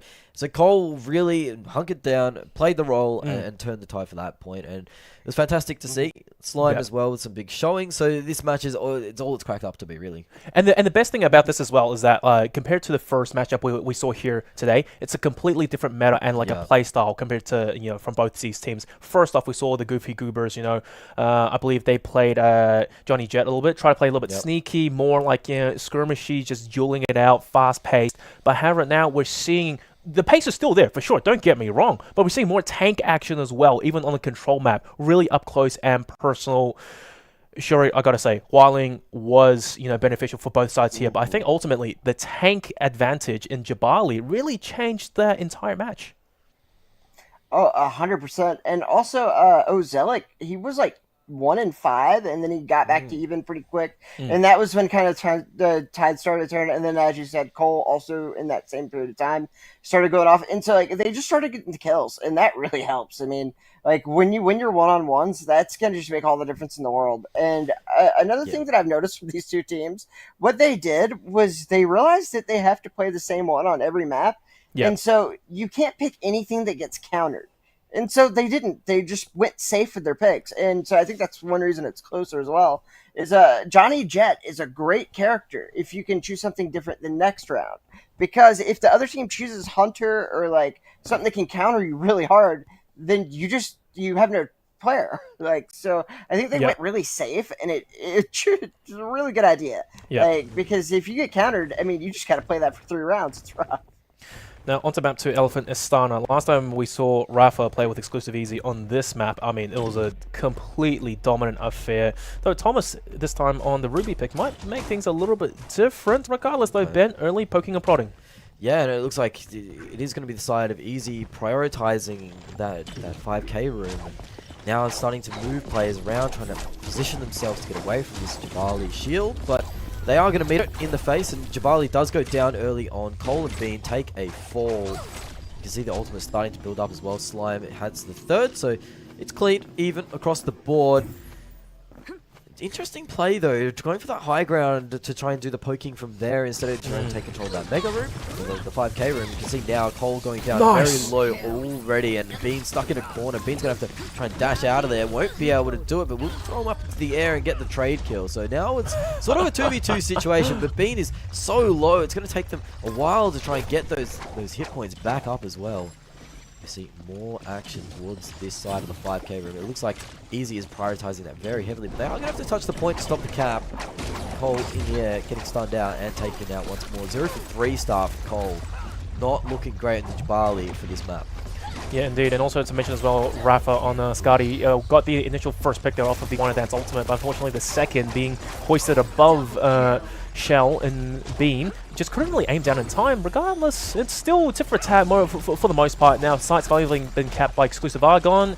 Shuri, it's a little bit different affair compared to map 1, but for the most part, it's just a repeat, the exact same story. But the picks now starting to heavily go on the way. And Exclusive Easy! Elephant Istana looks to be their map, Shuri. Oh, I mean, it's absolutely crazy what they're able to do. And the one thing that you can tell is the difference is look how many kills Thomas has. He didn't do that much kill-wise early on, and I think a lot of that had to do when you're playing on a close quarters map. Yeah. The Jabali's so good, but Ruby can hit people from really far away. And so There we go. this map, and most importantly, the next map, favors the Ruby tank. We haven't quite seen we haven't seen the third map today at all, and Cole again pushed up into the sky for the 5th death of the round. Cole struggling, but on the next one, hitting some massive shots from Slime. It's Slime time. Gets the 3-piece feed, and this one's all over, but the crying really for the side of Argons. They're not going to be able to come into this, surely. Yeah, Cole has the ultimate. Bean's got the ultimate ready to go, but if you win this fight, where do you go from here? And already Bean taken down to half HP. Slime hitting a nice little body tag. Rafa with the finish as well. Spewing onto the point. Cole all over. Surely down goes. Doesn't even get the ultimate. Off. Oh, it's done. All done and dusted, you'd say. Yeah, 95%, 96. I mean, they're just having a field day. The exclusive Easy is going hunting. Map 2, Elephant Astana. They looked right at home. The exact same story compared to their initial matchup today versus TMG. Oh, man, nothing could be done. But seriously, like, Slime, you kind of mentioned it, Shuri, earlier on, that this guy, he is pretty nutty. Finally, we saw that on display. Racking up the shots, headshots, one after the other. Granted, he wasn't the one being directly challenged, but still capitalized off of the distraction of his teammates in the heat of the moment. My goodness, that's a highlight reel for sure, Shuri. Oh, definitely. And one thing that's interesting is Slime did this also in the finals where he would switch between Scotty and Waling. Just because they can't change characters, they did swap who's playing them. And oh my god, that Waling swap, that was the way to go. Slime doesn't miss. No, he absolutely just hit every tap, more taps than, well, the local sync dealer, really. It was crazy to see any of this accuracy. But we'll be moving over to the third map now in this control, which we haven't seen today. Yeah. So I'm excited to see that for the first time as well. But it really was the difference, the Ruby versus Jabali on this matchup. The Jabali just couldn't find really anywhere to sit. We'll see Slime Time hit off here. All right. It was disgusting. I mean, this second shot was cute, but the third? Yeah, the third was pretty crazy. I mean, you see him plucking them out of the air. It's like skeet shooting. Yeah, pretty much. It's hunting season, baby. And finally, we're going to, I would like to assume, somewhere in Europe, because Emmental, you might think of the cheese, but no, this is going to be map 3 in our Control Best of 3 series. Probably one of the biggest Control maps thus far, and as a result, you know, in 3v3, I think that it's going to be a little bit different. I'm hoping to see maybe a slower form of gameplay, but then again, with the tank still present, that will mean they'll have to maintain presence on the site in the center. So, Shuri, they cannot play Osas. It's a big map. The TPs, with the mobility, it does come in handy. They won't have that available to them. So what's the story here? I honestly, the maps just keep getting bigger, and the more distance between them, the more the Ruby tank's favored. Because the Jabali just can't do anything unless they're up close. So they're going to just kill the Jabali from far away. And you have so many ultimates that can get the shield away from the Jabali. You can dance. You can use your tornado with the Waling. That, like, they'll just wait for their ultimates to come up every 20 seconds. Kill Cole that way, get him off. And so the bigger the map gets, the worse it is for the team of Argons. Well, you know, one thing that also mentioned about having Hualing, at least on a map that big, is that it's not easy to land those arrows at a certain distance. They do drop off after all. It's not a bullet. It's not necessarily hit scan, but it's pretty damn close. Regardless, now, map 3, Emmental, we're going to see a slightly different hero band coming through. Exclusive Argon going to ban Osas. Yeah, I said it. Yeah, his TPs might just be abusive, so it's a bit of a change of pace this time round. And for Exclusive Easy, they ban Aletta yet again. Now, correct me if I'm wrong, Shearing, but I do think Aletta on Emmental, she can abuse kind of her double jump for certain angles. Yeah, and it's just super annoying all around, to be honest. Wait, but they can't switch characters, can they? Nope, it's going to be the exact same characters. So basically... oh, okay. So, okay. Those bands were for the next match. Okay, that's what Regardless. I was wondering. Sorry, Getting things done ahead of time. So, yeah, okay, it's going to be the exact same picks, of course, coming into map 3, Emmental. Look, Jabali on Cole, I'm hoping he can work some wonders. Maybe it's really about his teammates sticking close to him that can make the difference, but for the most part, over towards the left lane, they're going to jump on the little catapult and send them closer towards mid, next to 5k health pack, and soon we should be seeing an engagement, Ben. We need to see no more bullying for this Jabali. The first point, Cole managed to clutch up and really turn the tide, but second point was really nothing to write home about for Cole. So Cole needs to have a big third point, and you mentioned it could be quite difficult here, and already you see having to rotate and getting out-rotated now pushed, and suddenly all just vulnerable from behind. Rafa starts it off with the first kill, but something to run away a little bit. Thomas dropping a bit low, but they'll get the first cap out, and it looks like a little bit of retreat mode now, but the staggers might start to come through, and that's no good. Yeah, you see that late stagger, 10% already on the board when the second player goes down, so Bean and Cole are going to have to wait up for even longer. But the biggest thing you saw there was you had the ultimate come in from Ozelic, but Slime just hit him out of the air, and it ended up getting to kill Thomas. But so the other bad thing that you have for this is this map and Shell do not mix. There's way too much open space, and so you just get caught out way before you get there. And when you're playing, it's Walling who can one-shot you and Scotty who can web you. It's so rough on this large map. So for both the Shell and the Japali, it is just going to be, I don't know what they're going to do. There's an opening here as Rafa gets taken out, so it will be a situation where it will be a 2v3 early on. Bean does go in, goes very aggressive, but kind of gets traded out. Bean does manage to escape and gets pretty low, meaning the cap will go over. Bean gets taken down. Slime does fall as well, so finally we see some point control over from the side of Argons, but they're going to go straight back into it, and this Jabali is getting bullied at the moment. Back into the wall, into the corner again. It's all over for them as a double banger comes through. Also, he's getting 2 kills there. Rafa now trying to find these 1v1s, hits the one tap and the headshot. Being left alive. He's going to just try to stall the point out for as long as possible. Getting some right-hand peeks here as well. Trying to establish Rafa. Rafa pushes in, goes down. Bean, one-man show. You see from this top down, this 1v1 duel basically goes away. Bean's got a second. The 2v1. Bean going for the third now. Feeling it. Will manage to go chase this one through as well. Thomas going very low. Will get staggered out. So Bean, with the hero play, has managed to secure up to about that 50% mark. Shuri, you lied to us. You said that Shell was going to be terrible in this map. Bean completely flipped your statement on its head. Shell is terrible at this map, but the things that make him terrible are the fact that he can't get to that point. As long as he can already be there, it's fine.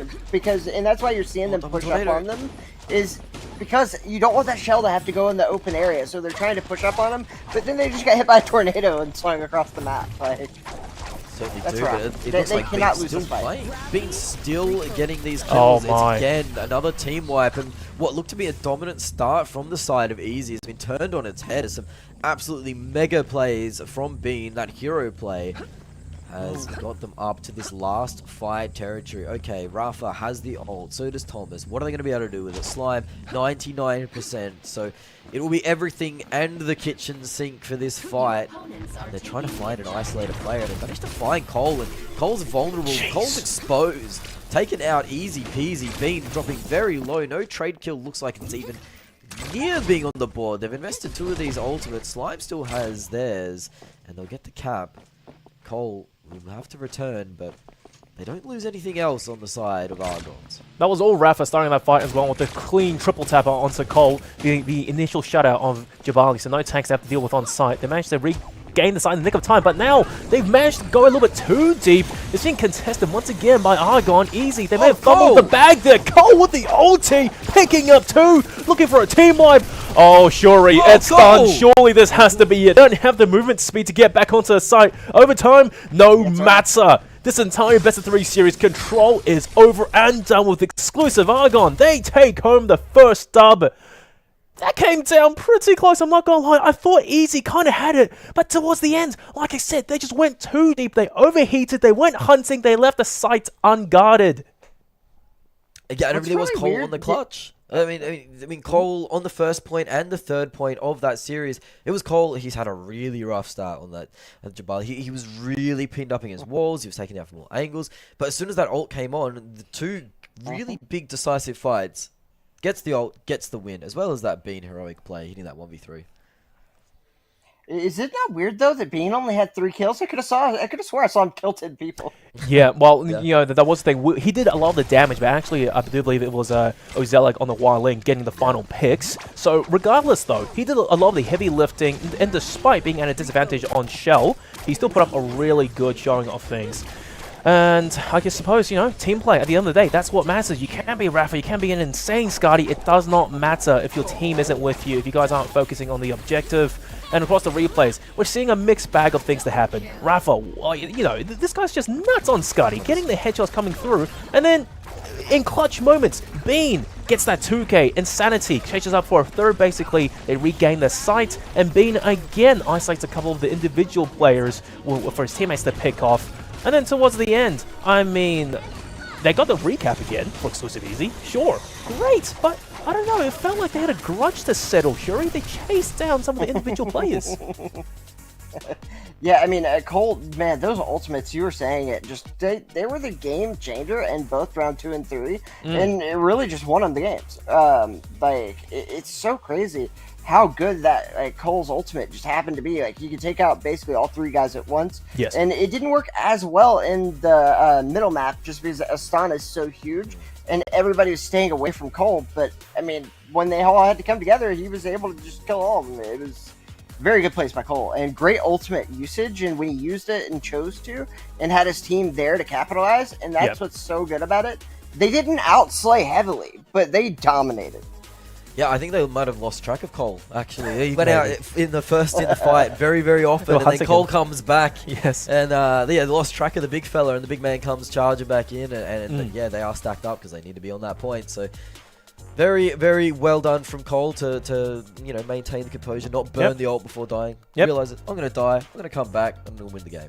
Well, now, Control is over. Exclusive Argon coming out on top. It's kind of just barely. Now, we're onto the Payload Escort maps. Now, finally, we can talk about the correct pick bans for this. Browerstock. Argon is going to ban Osas for Easy. Easy is going to ban Aletta for Argon. I can see the theory behind it, but I think these two teams will do just fine without either of these characters. Shuri? Oh, definitely. But I can't believe everyone's not just choosing Osas. The thing is, people aren't playing Osas. That teleporter's so overpowered on defense, man. Like, because as you can see, every time that you hit the checkpoint or whatever, it's not that hard to be able to keep going, or at the very start get that speed, because you just have to walk back so far. Yeah. But that teleport being unlimited is so crazy, and we saw it in the one defense where the teleport, they sometimes would get a kill. They would already be right back there. It was crazy. But no one's playing it. Why? Well, we don't know just yet. Even though we saw Argon ban Osas for Easy, they might still play it themselves, to be decided. But overall today, I reckon, Ben, we've seen a lot of these matchups, especially on Payload Escort. It's been less about range. It's been more about on the site. They kind of want that mid to close range fights. You know, you have your Jabalis, you have your Rubies staying on the payload, and then from the sides assisting, you got Skadi, you got Wiling from a little bit further away, but still nonetheless very close. And of course, Shell and a little bit of Aletta here and there, but it's mostly more about on the payload. Yeah, I think that it probably looks like, just off the bat, it looks like this is more of a targeted ban. Of course, these teams would know a lot about each other, having been so close. So they probably know what the other team is more comfortable on. Argon's banning out that teleporter, the long-range sniper. Maybe it says that that's something that Easy likes to play, is more comfortable on. We'll have to see. No Jabali here for Cole, though. That's interesting. I thought for sure it would see that coming out, especially on the offense as well. What are we thinking here in terms of the draft? It's a bit of an odd one for me. It definitely is. I'm guessing that he went Ruby just because you do have a lot better of a ranged ability. Like I said, you can use basically the cart to be completely fine from either side just by hopping back and forth. Yeah. And then you have those shields in front of you, and they do know the people on the other team pretty well. And Thomas plays Judex a lot, and one thing to counter Judex really hard is to have those shields, because it takes 3 shots to get one panel down for Judex. Yep. And the other thing to note as well is that for Exclusive Easy, they're opting to play for a much more aggressive play style. Granted, they are on defense, but look, Skadi, Aletta, and Judix expect to see a complete domination in terms of kills coming out from their side. Well, that's what I expect to see. It might not be that story after all. And Cole, he's proven his prowess on Jabali, on Ruby. Shouldn't be much different of a situation coming through. And already right off the bat, Slime laying down the hurt towards Cole, who thankfully is next to the payload, so the heal should be coming out pretty swiftly. Shields back up as well. Just poking and prodding, but overall, not much pushback coming out from Exclusive Easy, Shuri. Oh yeah, they got Rafa down so easy. He actually used a jump up technique to get in their base on that balcony, but he got one shot instantly. So that's rough. Yeah, he got flushed out relatively quickly, so that stall isn't going to come through. Need to kind of wait up a little bit for Rafa to get back, and Slime. See now, we're getting down very low, but Rafa's already gone down for a second time, so they've really got Rafa's number here. Oh my. So yeah, they go there, but Cart just pushing Slime through. down too. Yeah, Cole is just posted up on the payload. He just stayed on the payload uncontested this entire time. This is looking almost too easy for Exclusive Argon. They've barely had to fight at all. I mean, the kills kind of display that. Only 2 kills going the way of Argon, although Bean gets completely eliminated. It's a start. Slight concession coming up from Exclusive Easy. We just want to see, can they get Ruby off the site? That's the main thing. Still alive, one advance. She's stunned. Is she down? No! Not yet. Cole is just a survivor. Sticking the payload all the way through. That's the first checkpoint done. 4 minutes and a half to go all the way towards the end. What is going on, Shuri?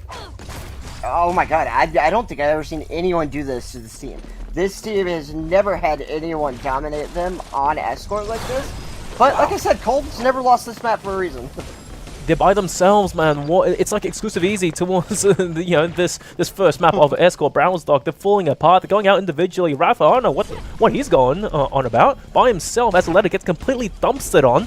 The rest of his teammates trying to hold balcony, but it doesn't really matter too much at this point. The payload's already so close towards the final push. Ben! They're going into that last fight territory, and Cole's still got the ultimate to go as well. You see more coming through. Now does drop that ultimate, 4-0. Cole, the ultimate passenger princess at the moment on this payload, just sitting there. It hasn't moved an inch, and it looks like it's going to go through almost uncontested. What the ultimate's looking like? Slime, Rafa, no ultimate there. Thomas does have it, does pop it now as well, but gets taken out immediately. Rafa will jump in, try and stall the card out, dropping low, very low once again. Slime caught from the angle, and Ozelic is just raining hell from above. Slime unable to make the hero play, and that's through with 3:22 on the clock. How beat that? My God. 237? Yeah, 220 is uncontested. Sub 2.5 minute push, complete all the way for Exclusive Argon. And I have to say, the highlight play for me there is Ozelic. That Hunter, I mean, we always talked about all day, right? It's meant to counter Johnny Jet. But this Hunter, aside from the sonar grenades, he was just putting in the work with this rifle alone, picking off plays left, right, and center. He was so fast on the kills, the burst fires. And for some reason, Exclusive Easy weren't even shutting him down first, Shuri.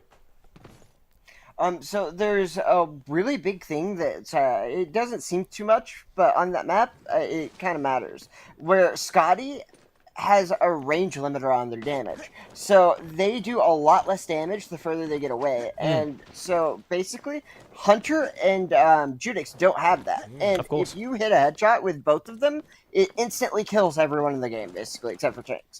So what they were doing is they were just shooting headshots each, and they were staying behind cold shields. So you had to go through cold shields, and then you were just still getting one shot by Bean. And it was like that teamwork and the callouts were amazing.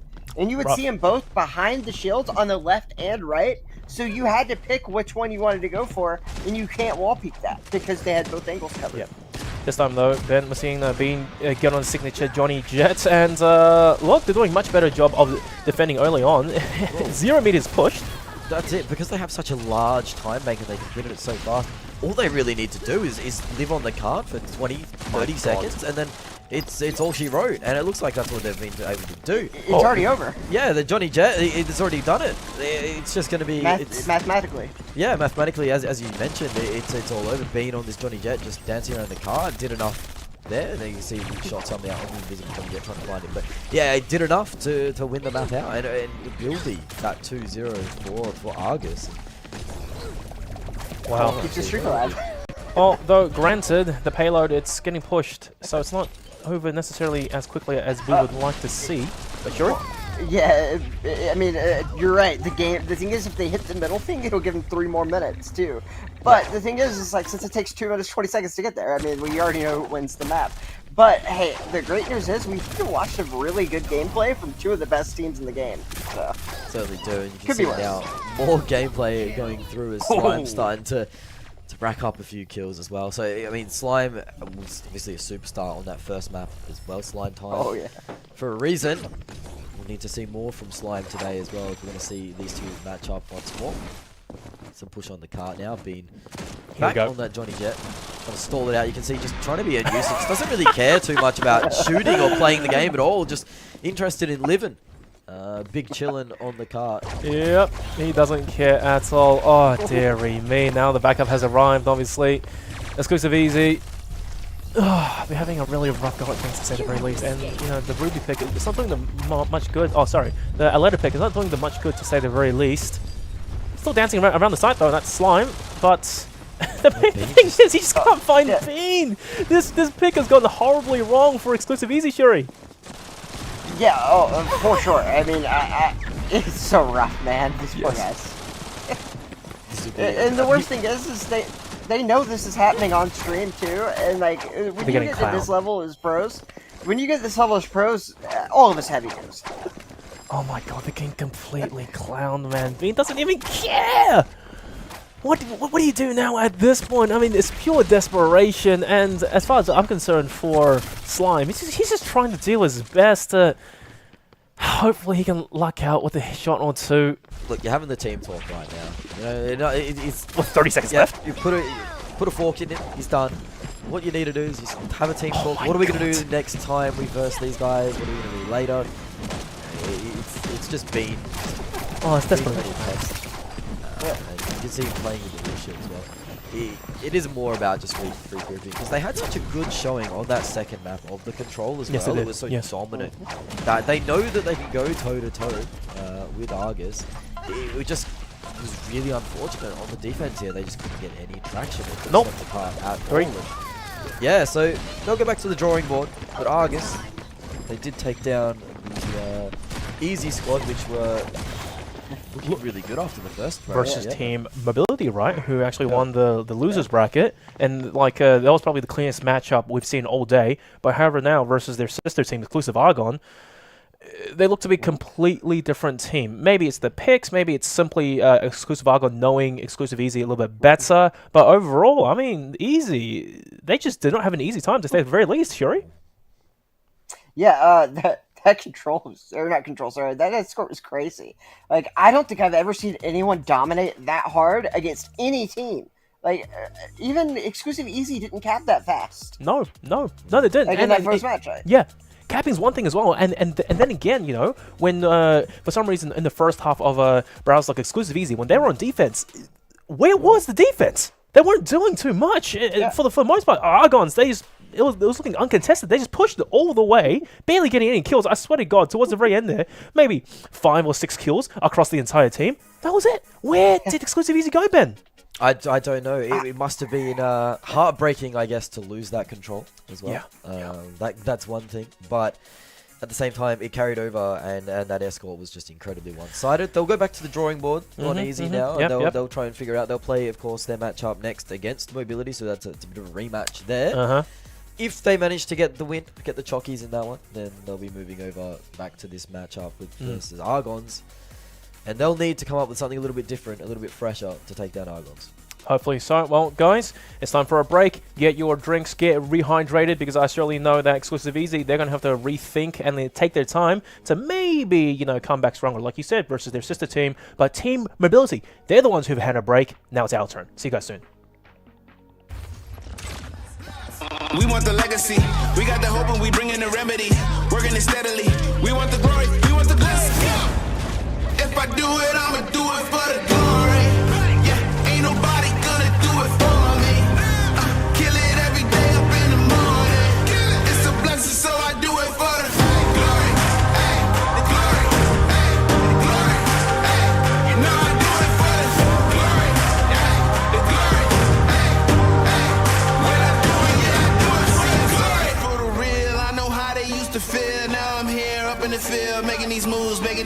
numbers, I make something out of nothing. I ain't bluffing, no discussion. Look at the numbers, I've been hustling. Little rough around the edges, still I made it though. Still I just been laying low. Man, I just feel grateful though. I know where I come from, man, I ain't alone. Yeah, and I feel so blessed, too blessed to be stressed. And I'm with the day unos, they don't ride to the death. We got the legacy, we got the hope, and we bring in the remedy. Working it steadily. We want the glory, we want the glory. If I do it, I'ma do it for the glory. Yeah, ain't nobody gonna do it for me. Kill it every day up in the morning.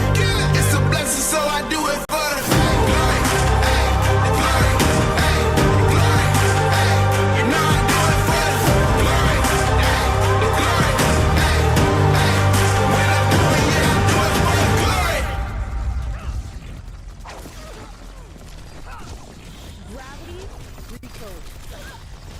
Your opponents are taking the objective.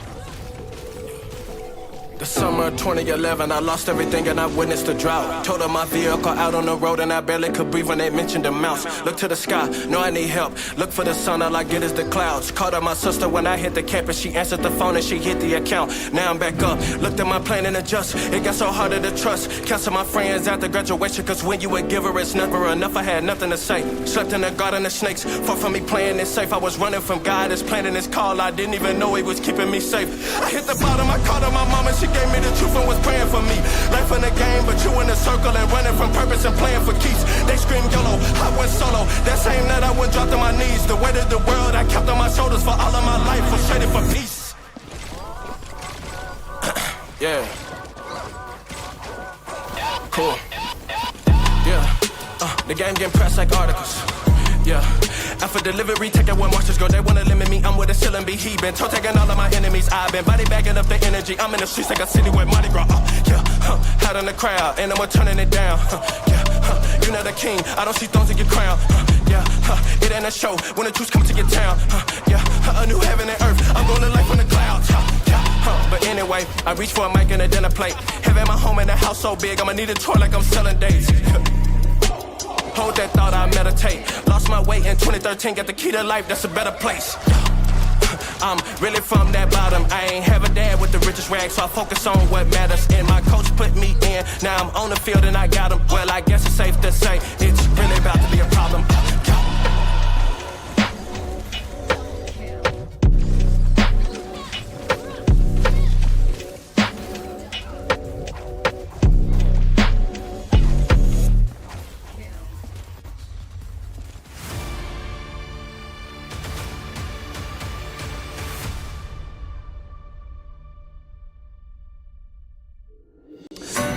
Woo! Alright, ladies and gentlemen, it has been a marvelous day of T3 Arena League action, and just then we have seen two of our favorite teams today, Exclusive Argon versus Exclusive Easy, battle it out, and unfortunately, it kind of went by the wayside so quickly. Exclusive Easy, I mean, they got dominated, especially on the payload escort maps. I'm Digital, this is Shuri, this is Smash.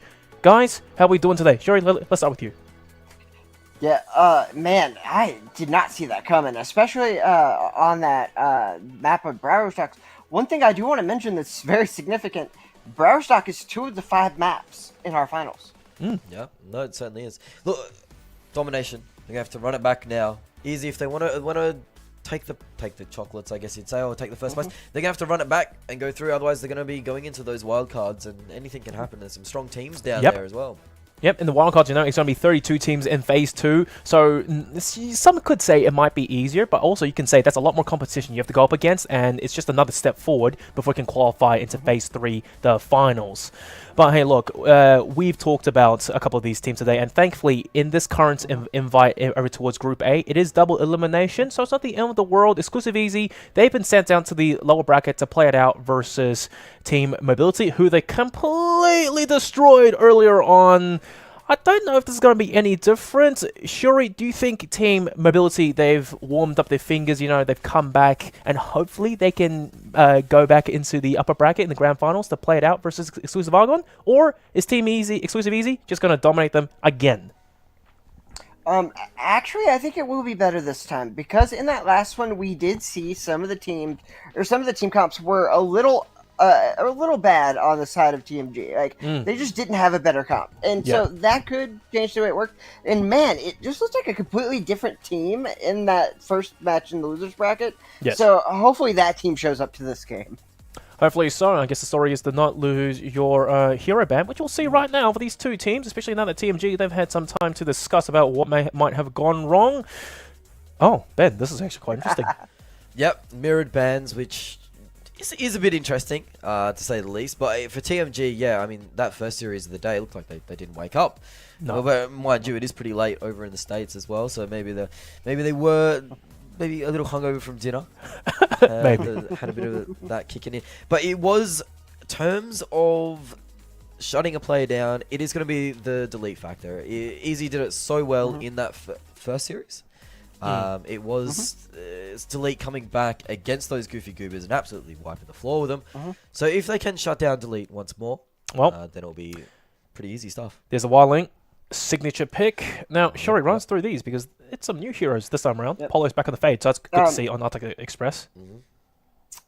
Oh, for sure. And you're going to see just Johnny Jet. Like, the problem with this for the team of Exclusive is the Johnny is not very good against Fade. He kind of just dies automatically every time to it. So, because it doesn't matter that you're invisible, he just has to charge at your puddle and it'll hit you. So that's rough. And then also the other thing that kind of can counter it a little bit is a Wall-Ling. And we've seen Delete. And against this team, even though his team lost, Delete did a pretty good job of picking these guys off. So we know he's good enough to do it. Yeah, and also to mention as well, Thomas is out. TMG, they've got some fire back in now. Seriously, Shori, I wonder why that is, but hang on. Some mad action right off the bat. Fade instantly sending Rafa back to Shadow Realm, so that's done and dusted. Initial engagements going the way of Exclusive Easy, and you could call that an opening statement, Shori. Oh, definitely. And Delete takes out Rafa on the Letta. That was the one thing I was kind of worried about. Can he take the Letta out? Especially one as skilled as Rafa. But hey, he did it immediately. So, I mean, I guess that answers our questions. Can he do it? And he obviously can. And it's a lot to put on Rosella. Can he take him out? Oh, and he can. Delete already going sicko mode, I would say, with 2 kills early on, but it's not going to be enough to win the fight out. Polos got taken out and got surrounded, so that's going to take a little bit of time to get back. And yeah, it's going to be the side, well, I think it's flipped around, but I think it is going to be the side of Easy taking the first capture. With that, it's going to be hard to get back on, especially getting into a position where Fade can get value out. Again, in these hallways now, spamming it down. Rafa in the air, surely will go down. Has just survived. Wow, Slime does go take the fall. So Rafa popped his ultimate right before he got hit by the tornado, so it healed him to full while he was in it. Clutch play again from Rafa, but it isn't managing to amount to much as the cap has been pushed over. Dell is very, very low, not being able to get full healed, but laying down some serious groundwork is Polos on this Fade. It's so difficult with these squishy, high mobile characters to hit those shots, but at the moment, Polos is just spamming away at where he thinks they could end up, and it's turning out to be pretty decent. Look at Wildling as well. It's really not easy to actually land that shot onto Rafa, so for the most part, they're having a tough time at things. It's just full contention back and forth, and whoa, what a shot by Dell! That is super clutch! Basically, no HP left remaining, lands it onto Rafa. But then again, he loses his life shortly. Regardless, though, TMG, you were right. This is them bringing the fire over towards Exclusive Easy. It's tied up for the time being, though. Yeah, So this man, Dell, needs a raise. That's all I know. My yeah, God. whatever they're paying him, double it, because yeah, Dell is putting the team on the back at the moment. Of course, some great space making there, but you see, as soon as Dell goes out, it's going to be a very easy fight for the side of Easy, as Dell is just pretty much the anchor point, and as soon as that happens, as soon as he goes out, they fold like House of Cards. Yeah. Crazy is really struggling to get on the board, but we'll have the ultimate available on this life, so you might be able to see some work being put in here. Polos now charging in, and does get the stun and the pin and the kill as well. I think Fire is a bit of a asleep at the wheel right now. He got pinned dead center and couldn't do anything about it. So, leading off of the charge of Polos, TMG, that's the entry point back onto the site. Down, basically going to hunker down and call out the positions of Easy towards his team. And ideally, the call is to basically get them dominated off of Polos before they can even step onto the site. But then again, Polos, he's too low. He goes down. Not much in terms of teammates assisting him. Crazy. Only just got onto the board. Stays alive for a bit longer. Easy. They've got the better frags after all. But I think TMG, this time around, the teamwork, we're seeing it shine much, much better, Shuri. Oh, for sure. But there is one downside to this pick. Remember, as we keep going, the maps get bigger, and that's the less effective Fade is. Yeah. So they definitely need to get the win here, and they need to capitalize on when Fade's good. And Delet's just hitting shots, man. Like, that guy is just going so crazy. But Rafa does end up killing the Fade, which is very hard to do with Aletta. But the big thing about Rafa is, usually there's two types of Alettas. One does a lot of jumping around with doing just a little bit of damage, and one doesn't jump around as much and hits a ton of damage. Rafa's one of the very few Alettas that does both. Fake out from Rafa, netting him that kill initially, and it's crazy, you know, you have to really live up to the occasion. And this is what we're talking about with Fade, close quarters combat, locking them into the room, but somehow, yet again, Rafa comes out on top, slays Polos. It's an absolute headache coming out for TMG. Granted, though, they are hotly contesting the sites.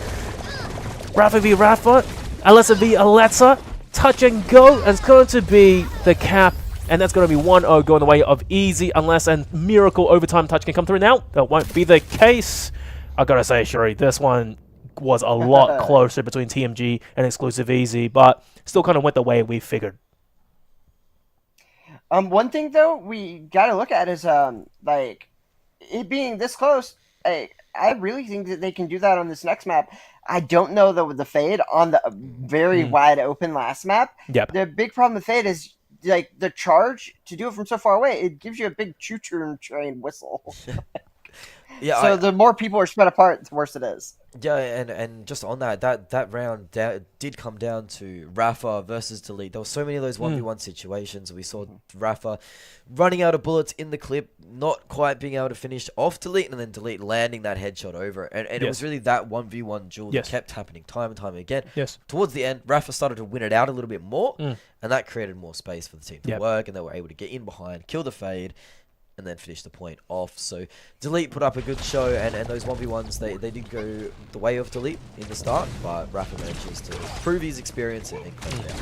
But also two players to note as well. Crazy, his Aletta was nowhere near as good as Rafa's. That was one thing to note. And the other side was for Fio on his wildling. I don't know. Hopefully, dude's making calls for his team. But for the most part, this guy felt like he was asleep for this matchup. Do you think this is going to be an issue for them coming into map 2, Shuri? I don't know, because he's been so good on just getting massive amounts of kills in every other round. And the thing is, I think he was just getting swarmed by characters that really suck to play against his walling. And I think they're definitely targeting him. And the side of you just have Dell killing everybody. And so I think it's really hard when you're worried about getting shot in the face by Dell, who apparently can't miss a shot. Yeah. And then you also have people swarming all over you, and your Fade can't help you nearly as much. And so I think it just was one of those things that you have to give whatever side of the Fade or map Fade's on, you just have to give it up. And so Fio is in a very narrow area of the map, and it's just a lot easier for Dell to take him out. Well, okay, Ben. Map 1's done. Arctic Express out of the way. Fade obviously preferred on that little close quarters combat, especially towards mid. Now, map 2, Elephant Istana. It's going to be bigger. Sure, Fade can be decent at challenging the 5k room, but aside from that, he might have to be the big distraction for his teammates. Yeah, and you're thinking of, you know, maybe Dell or someone to really deliver through the goods. Well, I mean, already thinking about how this played out, last time there was a Fade on this map, the 5k room was kind of ignored by the enemy team. Yes. It was kind of just circling around it, because at the end of the day, the 5k room's great, but it's not the objective. No. And you got to hit the objective to basically win the round. So I can see that strategy being used once more, where they just kind of ignore that 5k room and they just play around the objective, the other side of the objective. It's going to be difficult for them to come in now, because that was the map that they definitely needed to win with Fade in order to take this map out in its completion, in its entirety.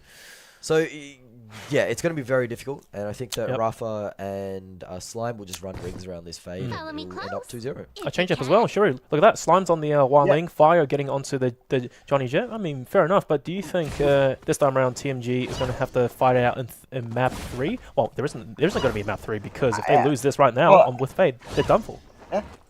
Yeah, I honestly think that there's just going to be Slime just put on the Slime time. I mean, you got to remember, they swapped it last time because he's just so good at this map. Yes. Because last time, Rafa was doing very good on the wall, but why not switch it? I mean, like, the guy's just insane on this map in particular, and I think that's going to be a huge problem. I'm looking for Slime to put on another highlight reel, and he's already started.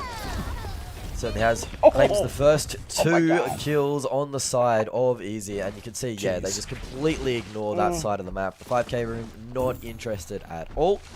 They're going to move around and start to take some positioning. Rafa's going to start to get a little bit more information, try and find Del. It will be Del versus Rafa for the main point. We'd assume that Rafa will be all over him for the rest of the round. And yeah, you can see with the cap starting to burn up already. Yep, already in Rafa, already up all in Del's business. And Del, unfortunately, unable to get any shots on. Rafa is really targeting Del here, and this is going to be really difficult if he's going to win those fights. How are TMG going to respond? Good communication as well. Slime, he called out that he was being challenged by, who was it? Crazy Zaletta, and Rafa instantly ignored Apollos and doubled back to help out his teammate. So clear-cut comms from Exclusive Easy, and that's kind of what we saw in the earlier matchup versus TMG. The exact same story. The communication was just on a different level. And now, I mean, it's already about 50% capped, and they're just going hunting at this point. It's another regroup for TMG, but, oh, Shuri, they're struggling, man. Yeah, I mean, the biggest thing that I've seen is Slime's already had 2 double kills that were, like, insane kills. Yeah. And it's just pushing everybody back. Del's not able to play. He's having to stay back next to his fade, and nobody's just letting him play. So, and without Del getting those insane amount of kills, there's just no kills to get. Yep, because if it's not him to frag out, who's going to be? Crazy's basically, he was quiet map 1. He's the same story map 2. Crazy and Del, best friends with Owen. Polos, the only person to get a kill at this point, but for the side of Exclusive Easy, man, they're just having a field day. Rafa's on the board, Slimer's on the board. Fire, I mean, he's just around being a nuisance in general. 81% capped. It's looking to be complete shutout at this rate, but hey, maybe this is probably the final team fight they've got left of them. TMG diving onto the side. The kills are good so far. Alessa, Rafa still staying alive, dodging in and out, touching the objective. Here comes Fire. Johnny Jet, a lick away from death. Still hanging on for dear life, but Crazy unable to find the shots. And this is just a problem with Johnny Jet. The feathers, Hua Ling finds him for a brief moment, but he's just still holding on for dear life. Here comes Slime. Here comes the teammates. Here comes backup. It's overtime, 99%, and they're off. No, they're back on. This is back and forth, Ben. Certainly is. Slime on a slither of HP, surviving for a while, but does end up going down. Crazy now dancing on the point. Rafa still dancing through and around, but is managing to get the kill onto Crazy. This is turning already. As soon as Del is going to get taken out here, surely by the dive coming on in through, and it is just going to be Bolas left on point, on alone. Surely gets taken out, surrounded. The overtime wick burns down. No, the last touch, Crazy tries to extend it a little bit longer, but the suffering, my friend, is over. It is going to be an 100% to 0 for the Easy gang, and yeah, you saw Del just getting pressured time and again by Rafa, and Polos not able really to prevent any sort of aggression from Rafa coming out. So 2v1 situation there means that the rest of the map is easy for Slime to take advantage of. Yep. And yeah, it was just beautiful communication from the side of Easy. They managed to net it all up. Yeah, I'm sure the community is beautiful as well. All you people watching these, your favorite teams duke it out, love you. Thank you for your support. And of course, exclusive drops going your way. But look, Shuri, Exclusive Easy, they made that first best of 3 on Control just a breeze. I mean, map 1, it was a bit of a stand-up fight from Team Mobility, but map 2, you know, you called it. The fade, probably inefficient, but it wasn't just the fade that was the problem. Like Ben was saying, Delete got shot out. Crazy, unable to really step up to the occasion. So it looks like they're going to have to be looking towards payload escort. Yeah, and one thing that's really important there is Fire, he's one of those players who is a superstar, but man, is he not able to play his role. Him on that team with Rafa and Slime, he doesn't need to be shooting people. And oh my god, he 1v3'd the hill for like, what, 30 seconds? Yeah, he was just die. Yeah, exactly. They couldn't find him. He was just dancing around that single statue in the middle, and you know, being a distraction is one thing. Not being killed is another thing. Him also not shooting, that's another thing entirely. You said it. He was just hiding on point, letting Rafa, letting Slime do all the hard work because the respawn time is about 6 seconds, 5 seconds. As soon as they're back in, they instantly dive onto the site, especially Rafa first with the movement speed. And on the replays, I mean, I kind of don't want to watch this because it's just sad to see. For the most part, it was simply TMG not even be able to step foot onto a site. It's bullying across the board. Polos for a while at the start. In fact, it was really him who was able to put up a fight against the might of Team Exclusive Easy. Then, Payload. We saw in the past, Exclusive Easy, they made short work of this. What do you think? Yeah, I think it probably goes towards Exclusive Easy, obviously, but I think that it's going to be a little bit harder for them to get onto Dell so much and put that pressure on. I think the tank change up as well. We won't see Fade moving over, so we'll have something that can deal with these flankers, this aggression a bit better. Yes. Which will in turn help Dell make some more space. So, yeah, they need to continue to enable Dell, I guess, and with that, it will be easier on the payload maps, but at the same time, Easy looked so dominant last time these guys went up against each other. It's hard to say that any other result was going to be on the cards. Player diff, kill diff, but also communication diff. That was what we saw last time. But hey, look, it could be a different story this time around. TMG having a second go at things. So let's check out the hero bans now for Payload Escort, Map 1, Brown's Dock. Shuri, I reckon I'll let you take this one when they pop up on the screen. So break it down for us. Oh, TMG, that's good. They're going to ban Fire's Johnny Jet right off the bat. Yeah, so being a very good player, Fio, rather, is very annoying on this Johnny, so it's probably a good idea to get rid of that. And, I mean, the biggest problem that they're going to end up having is, like, this team has one of the largest map pools. The hero bans don't really affect them that much. You're mostly going to want to go for banning something that can counter what you're good at rather than countering something they're good at, because they can just switch to pretty much anything. One thing I don't like to see Walling here. It just is the less efficient sniper, but I mean the way Dell plays this character, I mean it makes sense to play it, I guess. Well, I guess Ruby back on board again, but also one thing I want to mention as well is that sure, Walling's great, the info, and that kind of alludes me to believe that TMG, they might be going for an improved communication style here. And Crazy on the Hunter, that's my concern. He's been quiet for the past 2 maps. Now he looks to take the prime role of doing damage. I don't know about this. Ben, what's your take? Well, it's going to be interesting to see how they try and deal with Slime. Especially on trying to get in behind, because it does seem that, you can sit there and you can break the shield. But trying to get in behind and shoot Slime is going to be quite difficult. So Slime's going to be able to contest that cart for quite an amount of time, because you don't want to be pushing aggressively on Crazy. I think we have a disconnect. I was wondering why he was playing Gloria. Right. Yes. And we were going to get to there as well, because it is quite the off pick for Fire. Granted, he couldn't actually play the Johnny Jet, but at the end of the day, you said the map pool is very deep, so maybe we need more than one hero ban coming through for them. But for the time being, we can still talk about the game because it is still going underway. Polo's sitting on it like a duck, trying to lay an egg. And Rafa, the duel, Crazy. Just can't land the shot, man. The movement is just so good from Rafa. That's behind Crazy, trying to make short work of him. The tables have been turned. Crazy has to get back into spawn just to heal up. Poor Crazy, man. Those shots look like they should have hit. Yeah. Theoretically. Regardless, another thing to be concerned about is simply Polos on Ruby. He's just been sitting on the bloody payload this entire time. And it's just going almost uncontested over towards the doors. It certainly will. Finally, will get contested though. You'll see some action. Slide in the cart. Nice ult there. It is indeed. Oh, that's done and dusted. Rafa still trying to 1v3, and surprisingly enough, he is staying alive for quite a while. Revealed by the sonar grenade off of Hunter. And Crazy, even though he doesn't have any kills on the board, it's actually Dell who's doing a lot of the heavy lifting. That's fine. He can be there, using utility as support. But this is just going a little bit lopsided now for Exclusive Easy.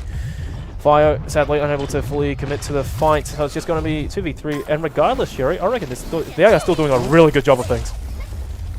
Yeah, I mean, they're actually kind of doing a better contesting job than we saw Exclusive do.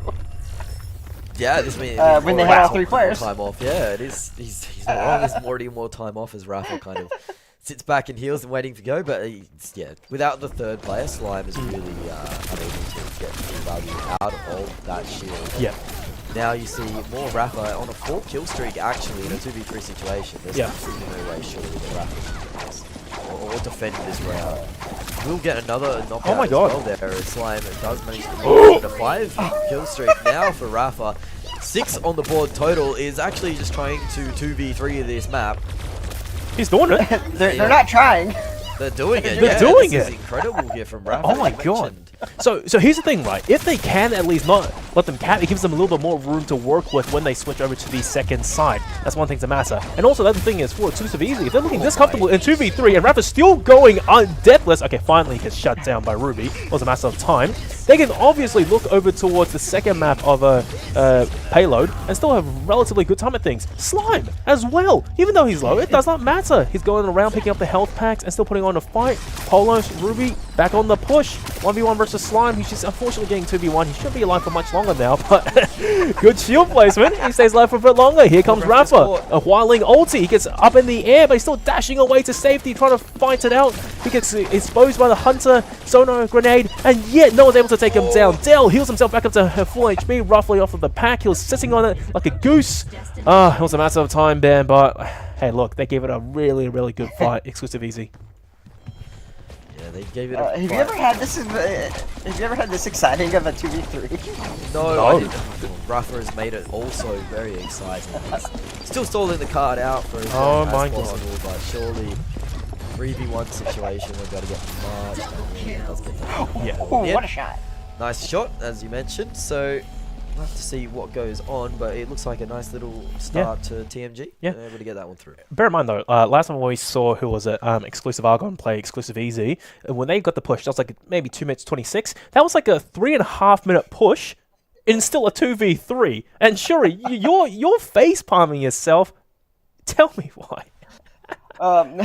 Well, because they couldn't see me. I mean, I would never do that. But yeah. So basically, like, man, that's rough. The thing is that he didn't pick a character here either, so I think he's still not there. So I'm assuming that they're going to call for a redo, unless Maybe. they win. Maybe, of course. I mean, like, it's not off the cards, to say the very least. On the flip side, though, look, exclusive easy, realistically, what is the possibility that they can take this home, Shuri? He's not moving, so pretty much none. Not three, then. It's one. He also switched characters. Have to see what the things, but just playing that out, Rafa showing obviously his mechanical prowess there in those some highlight reel worthy plays in those 2v3 situations. Oh, Five's back. He needs to switch characters back quick. Well, he might just have the So- time. So theoretically, would they be disqualified if they are ready to ask for a rematch? Ain't got no clue. No, look, he's out already because there was a nutty shot from Dell. So far, it's gonna be Jules versus Jules, and oh my goodness, Rafa onto the Judix, laying down some sharp shots to say the least. So this push, it's not really growing legs easily. Here they come back now. Yep. More shots from Rafa as he starts to chain them together. Dell is not looking too lively at the moment. Have to see. More pushing coming through. One thing is they are pushing it here, though. That is the good news. It's like, hey, you're getting the cart push, and you don't have that much time that is contested, so it's pretty possible to go. But right here, these shots from Rafa are just insane. Yes, it is. Well, look, they're still making a good go of things. 2.5 minutes, and I would say this is completely doable, just as long as like Dell doesn't completely go ham and shut them down. Rafa is just being annoying, and Dell, for once, never mind, I take it back. I thought I was going to say for once he's missing his shots, and instantly shows how wrong I am about the matter. Close quarters combat gets another dead into the face of Fio. The man's just doing heavy lifting by himself, waiting for the health pack to respawn. Easy peasy, lemon squeezy, Ben. Yeah, it is a bit too easy at the moment for Dell. But as you mentioned, gets another one on Q. Absolutely rocking it at the moment. Does get taken down, but it's still just a 1-for-1 trade. see that crossfire here. Crazy, just continue to beat. Kolos does get fighter as well, so we're going to see a little bit of push, but you'd think with the amount of time that they managed to cap with, it would be a TNG mid on this map. Easy one out of the bag. Yeah, and the biggest thing is that even if they do win, I assume since I'm just switch characters, I guess you can do that in this segment. But, Yes, but I don't think Slime would have played Iris. I think you figured like, hey, if we have to play it 2v3, we will just like, hey, I'll heal you. Because you can't win attack with 2v3. And the thing is, if you go AFK for long enough, you turn into a bot, so that might not actually be fire. We'll have to see after the game we'll find all of that out. But at the moment, we're going to see more action on the cart slime. Stunned up, thrown up in the air. Dell's going to take him out. The Rafa did manage to get a kill on Crazy. In the meantime, Dell goes down to the Rafa. And Rafa is in hell at the moment. Paulus gets taken down on the cart as well. With a bit of help, so they can still win this at this point. They can. They are. They can. They've still got about a minute to cap out the map. I honestly thought they were getting potted. Yeah, well, Sentry, high ground, turret soon to be deployed as well, just to buy some extra time and force good damage. Although, I've got to say, Rafa, he's really on top of things right now as Judix pumping out shots, destroying the turret, and of course laying down the hurt towards his teammates. Dell back to his standard gameplay gear. What a shot onto Slime before he could even dive behind the payload. Here comes Rafa. What do you have to say in retaliation? Absolutely nothing. TMG, it's a shutout. It's practically a team wipe. And man, Delete just hitting all the shots. You salted. The biggest one was on Slime though, who had used his ultimate. And that ultimate, almost nothing can kill through it, except for obviously a one-shot. Unbelievable. Well, let's see. Rafa giving a crack at things again. It's a good start. Dell, he's gone. He's gone. As much as he would like to kill, it does seem against all odds. Easy. Well, time just ran out. So. Yep, so it will be the map win for TMG, but it will give an opportunity for Easy to get a little bit of pride back now as we see Dell kind of shooting their way through the long shots on the Rafa. Takes one in the knee, but that's going to be up by Slime. Hard to contest, not any longer. Rafa takes that kill as well. Kolos gets absolutely demolished by Rafa. Last time on the Crazy goes down. Rafa shows he's the best in business. The funny thing is, they just said that apparently he didn't go AFK or he didn't disconnect. He was there. They just wanted to play 2v3. Well, they're confident. Very confident. Should have been. Didn't really work out though, did it? No. They did drop the map. So yeah, the guy went for a bathroom break and went for simply too long, and then next thing he's like, "Oh guys, what happened? Oh jeez, you're still fighting it out." Unfortunately, Shuri mapped map 1 browse dock. Did go towards TMG. They'll take that dub. Anyone would over exclusive easy. Now map 2, Gigamine, Giga Cave. Sorry, but. Yep. What's the story here? Because exclusive easy, when they come back to full force, 3 players, I mean, they did so well in a 2v3. Imagine it in 3v3. And the thing is, Aletta gets even better on this map because there's a lot more close corridors. And so he can just drop that bomb on them and just absolutely destroy. And we saw that, Ruff was on, a nitrate? Yep, pretty much. I think so was Dell, hitting double digits, I believe, before the game actually ended.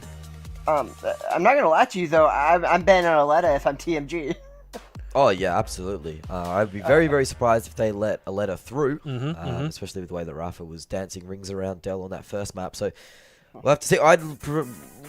For a spectator point of view, I'd like to see the Aletta let through. But for sure. Don't think it will get through. I think for a competitive point of view, I want to see Aletta out of this entire thing. I'm sick of seeing Exclusive Easy abuse that character. Alright guys, hero bans. Let's see it for the final map of the Best of 3 series. It's going to be... okay, hang on. I need to get the map. It's going to be Giga Cave Mine. That's right. I keep saying Giga Mine Cave. It's a cave after all. Regardless, TMG, you guys talked about it. Aletta is out of the equation, and Easy, they banned Scotty, which I don't think is that big of a deal, because Dell, we know he's probably going to be in the Hualing, so no issues there, Shuri. Yeah, he's gonna be playing Wai Ling. Somebody else is probably gonna either be playing a tank or something. I don't know. I don't think any of them are planning on playing Scotty, but it doesn't really matter because, I mean, this is just such a good map for this exclusive team. Yeah. And I mean, they definitely made the right ban choice to get rid of the Aletta. But Rafa has the most insane hero pool of anyone in the game. Yep. So He can play Judix, he can play Scotty, whatever he wants. Ben? Yeah, I think that it's a bit sad not to see the Aletta and the Scotty as well getting taken out. So, but why wouldn't you ban the Hualing if you were easy at the moment? I think that would be just make Dell out of the comfort zone, take him out onto something different. We haven't seen Dell play anything different across any of the series so far. For the most part. I think if Easy were struggling a little bit, they could see that ban come out. But now we're starting to see, I guess, hey, you play whatever you want. You play your comfort heroes. We'll try and beat you anyway. Well, Ben, you said it yourself, right? Like, they're just comfortable. Even if they do maybe ban Hualing, I mean, okay, sure, Dell plays something else, whatever. But even if they don't, I don't think they'll be struggling too much because at the end of the day, Dell is only one part of the equation that they have to deal with. The two others, I think Exclusive Easy, they're more than capable of dealing with. For crying out loud, Map 2, that was Map 1, sorry, Barrel Stock, was a 2v3, and they still almost got the dub over it. I could not believe it. So, Shuri, I guess you're favoring towards Exclusive Easy to basically take home what is most likely going to be a 2-1 going their way. Yeah, well, unless they purposefully play 2v3 again, I thought it was a DC. That's confidence right there. And the thing is, Rafa, he went on a highlight reel. I mean, I think what they were going for, they definitely got. It doesn't really matter if he win or not because he went and proved he could play 2v3 with a 9 streak on Aletta, and like that's just so hard to do. And I mean, hey, at least Rafa got his clips. That's all you really can say about it. At least Rafa got some content, some clips, and they had a bit of fun doing it. But yeah, it was pretty fun to watch. It was fun to just display it. But will it come back to bite them? Because of course, if they do stumble here and they lose the map, they're out. They're into the wild cards, and they gotta fight through that. So it could come back to burn them. Definitely did on that map number 2. We'll have to see if this map 3 they'll be able to solidify it and seal a rematch. Well, my theory is that Rafa, he's purposely trying to, put himself out there, get a couple of clips going, show how good he is on Aletta mostly, so he can maybe get promoted to the exclusive Argon team, who completely thumped them on the previous matchup. I think that's the strategy here. He wants someone else to take over his role in exclusive Easy. He's done with the youngsters. He wants to play with a more seasoned pro team to maybe go forward and win the entire championships. Yet to be decided. We'll see. But that's my theory. Shuri, what about you? The thing is, we still don't know how this is going to go. We still have the winner's bracket after this. Yes, in these teams, I know that it looked a lot more one-sided than I've seen them play. But as someone who knows these guys and talks to them every day, these teams are literally neck and neck. No one in exclusive knew who was going to win this today, and we still don't technically. But and since the winner's bracket isn't the biggest advantage, there's no bracket reset or anything. It's just I think map 2 you don't get to choose hero bands. So it's just a full reset. The biggest problem they have is 2 of the maps are power stock. I actually think a slight correction on that part. Actually, in the best of 3s, it will be a bracket reset. In the best of 5s, going to phase 3 grand finals, that's when the bands come up. Imagine playing 2 best of 5s back to back in a reset, assuming you come out the lower bracket. That's going to be pain. That happened in the NA Pro League last time, and it was awful to cast. That's why we aren't doing that, to say the very least. So look, even if either team, whichever team, TMG or Exclusive Easy, win this lower bracket final, they still have to play basically 2 best of 3s to reset and in order to win, to come out on top. And amongst all this, Exclusive Argon, they've been sitting back, they've been chilling, they've been watching how these 2 teams play. So for the most part, they probably wouldn't be able to do that much research on their own sister team, Exclusive Easy, but for TMG, they might be able to figure out maybe how to counter them of sorts. All right. Final map, Giga Cave Mine. Finally, here's the picks. Crazy, still on the Sindri. Down, of course, Wai Ling. I expected nothing different. Ruby again, not much has changed for the side of TMG. Exclusive Easy. Slime. Okay, going on to the Shell. Rafa on the Osas and Fire. I believe that's Johnny Jet. Now, Rafa on Osas. You said that this guy has a deep hero pool, but it's one of the better ones. Yeah. Is it one of his better ones? He's going for highlights. On this map, it's one of the best. So the thing is, it's very hard to use to get kills, but he's one that doesn't have a problem with that. Right. But man, those teleporters, they'll walk back so far, and there are so many good spots that like make the teleporter basically impossible to get to. All right. And so you can't kill it, and they can just teleport from spawn, which on the second half of this map is a very long walk back. So it's a huge pick. Well, let's see how it happens right now. Rafa already destroying one of the partitions of the shield, looking for a second pick. Not yet, not just yet. We'll shout and scream when he does manage to show us a highlight reel-worthy clip. But for the most part, poking and prodding between the two teams, trying to contest the payload. Shell goes down, unfortunately, completely decimated. Crazy still staying alive. There's a shot coming out from Rafa in the air. Skeet shooting. He's gone pigeon hunting, boys, and he is coming back with the goods. Point blank, though, unfortunately, he kind of choked the bird there. That was Ruby decimating him point blank with those cards. And now it's a pretty good push, all things considered, coming out from TMG, Jury. Oh, it's a great push. And one thing is that Osus is very bad up close. It's not like Walling. Like, you never want to be up close. And so I think Rafa literally is just trying to show off. But the problem is, you already threw one map showing off. You can't keep doing that. These guys are pushing so fast. Like, you can't. Remember when they played like the other game, like the exclusive team had a lot of trouble even getting. Oh my lord! Dell is on one today. They could lose this. They could lose this for real. They very well could. Jeez. If Rafa's hitting shots like this, not sure loss is a possibility when the cactus is this hot. Look at him His run teleporter around. just came up. Yeah, it looks like he will be dropping it and just try and look for some spawn picks as well. Hits a body shot on Dell. Wow, Rafa really looking for those highlight clips, but needs to be careful. If he can't fight off too much here, it could go down and that could signal the cap onto the first point. And yeah, you can already see 4 meters. Not much to work with now. Same story as with the initial engagement of Rafa versus Polos. Of course, Ruby at point blank just comes out on top. But that's already the first checkpoint. I believe it's reached, or at least it's just on it. It's super hard to tell. Now there's extra time. They're going for the second push. This is the furthest we've ever seen on Giga Cave Mine. Shuri, it's an absolute bloodbath, and Rafa, you know, same old story. Point blank comes out on top thanks to his teammate Slime getting that frag. But here's when things come to a standstill. It's a bit of a choke point. Dell! Right-hand peek advantage! Arrow straight to the face of Osas. That's 2 eyeballs poked out of his head. Things are looking fantastic for TMG. Oh, one hits the job. Oh my god.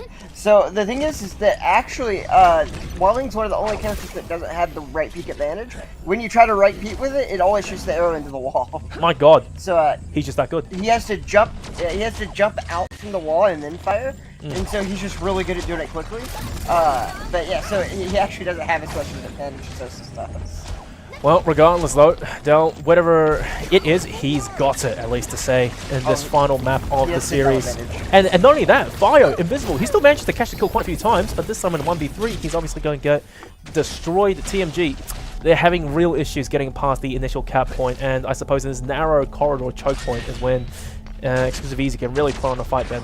Yeah, now Rafa has dropped that second TP, so he's dropped that TP down again, so we'll have that available if they do go down to try and get back into the fight a little bit quicker. You can see now Slime gets taken out by Polos, but it is going to be Rafa just on the cart doing as much work as he possibly can in the back lines. We'll get taken down eventually by Polos, but that teleporter was put down pretty close. Yeah. If they managed to find it yet, it doesn't Curry, I reckon that whenever Rafa's a 1v1 versus Polos' Ruby, he just has to back off. It's not gone well for him. So far, he's 0-3 in that duel.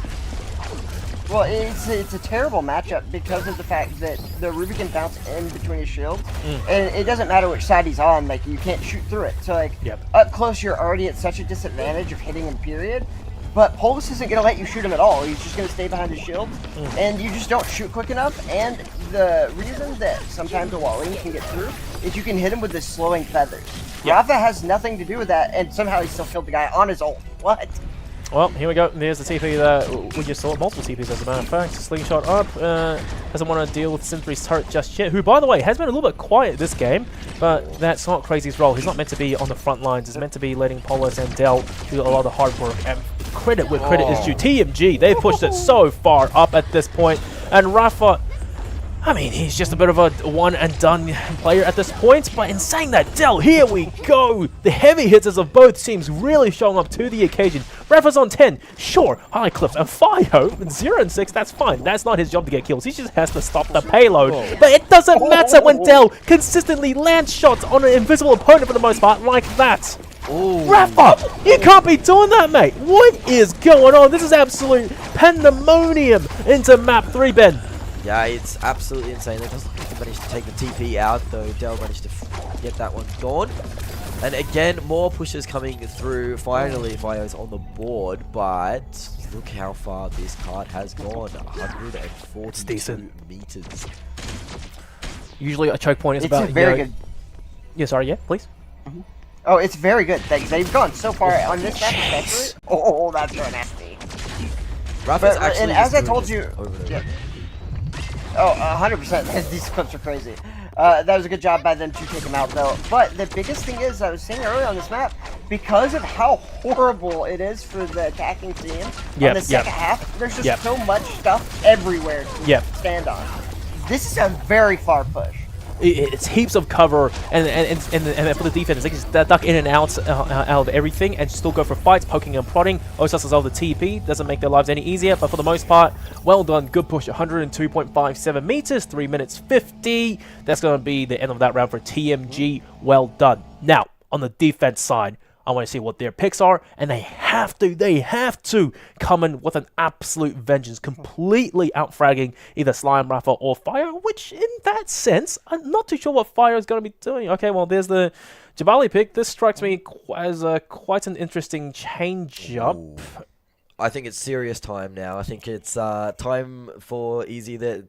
A little bit of a troll pick, I guess, there. Rafa was trying to use the jump pad, hit those quick scopes and all of that. But it looks like they're going serious business to try and finish this one off. Will they be able to do it, or have they bit off a little bit more than they can chew? Yeah, I mean, honestly, this is so hard to get that far. Because, I mean, you can definitely see it the second that they got to the other side of that like middle point. Like, it was so easy to get there, but then you have to literally play from the worst angles. It's so hard. And I don't know if they're going to be able to do it.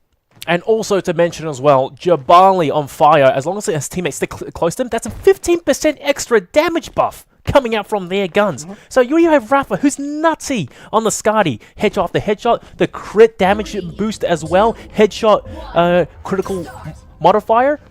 I mean, Rafa, he's already put on like an absolute show for us with Osas in the first half. The second might just be more of that, but amped up to 11. Regardless, though, heavy concession damage is good, but oh my goodness, Slime outfrags Dell in the duel of the Hunters. Here comes the payload push, and it's already steady on the way, making very, very fast progress. This is not looking good for TMG to start things off, Shuri. Yeah, the biggest thing is Crazy did so much AoE damage because Lob is a character that has burst damage around his shots, and that's why everybody got down so fast, but they just could not do anything with it. They've already reached the first Polus has a 10% damage buff on his heal bot, so they also have a little bit of damage increase, but it doesn't seem like it, man. No, not at all. That's the first checkpoint within like what, half a minute or less.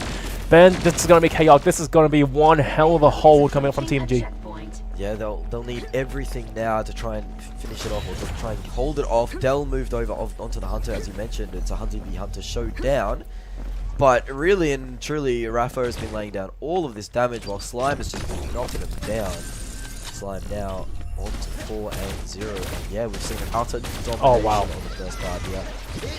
They've gone serious mode, and it's showing because Slime is just not stopping at the moment. Rafa has got Dell in the sights as well. Wanna dance? Flushing out. It's Slime time, baby. And Fio, his whole objective, his whole role in this team of Exclusive Easy is to sit on the payload. Either if you're on defense, Johnny Jet. If you're on attack, seems to be just simply Jabali. That's all he has to do. And look, there we go. That's it. That's the series. Done and dusted so quick from Exclusive Easy. I could not believe it. 1 minute 46 versus 6 minutes 12. true to name, once again, they made it look super easy. Unfortunately, that does mean we are going to be saying goodbye to TMG. They gave it a good run, though. It was good, but unfortunately, I felt as a team entirely, it was a bit scattered. You had Dell sometimes up here, sometimes a little bit down there, and for the rest of his team, not too present. I'm not too convinced on the Sentry pick at the end of the day, though, Shuri.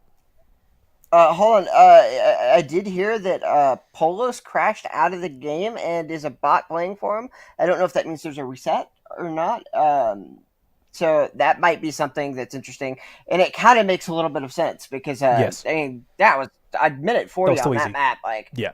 that was crazy. And Dell kind of seemed like he was just standing back in a weird way, like he was just standing over in that hallway for a long time. Yeah. So I don't know if that's why, but Dell, I know that he's been playing Wallene every time, but I know him as a hunter main. Yeah. So he's a lot better on that character than what was shown. So. Well, look, regardless, I still think at the end of the day, though, concur if I'm wrong, though, man, that Exclusive Easy, they are just a cut above compared to Team Mobility. Oh yeah, I mean it was pretty clear from the onset, the first map. They were just able to identify what the win condition was for Team Mobility as well, and able to use that and shut that down, which was that Dell on the killing spree. So once they were able to identify what the winning condition was for Team Mobility, they were able to shut it down, which shows the side of a good team. Of course, that second map, a little bit of mucking around, I guess say. But it was a little bit one-sided in terms of when they showed up and in full force. And yeah, no, Rafa going through more highlights, I guess, for Rafa, and they'll have a hard time though in the next matchup. Well, that's the idea at the very least, because looks like the call has been made, and it's going to be Team Mobility out of the running for at least the Group A, our first initial week, and it's going to be a matchup, once again, a rematch up for Exclusive Easy versus Exclusive Argon.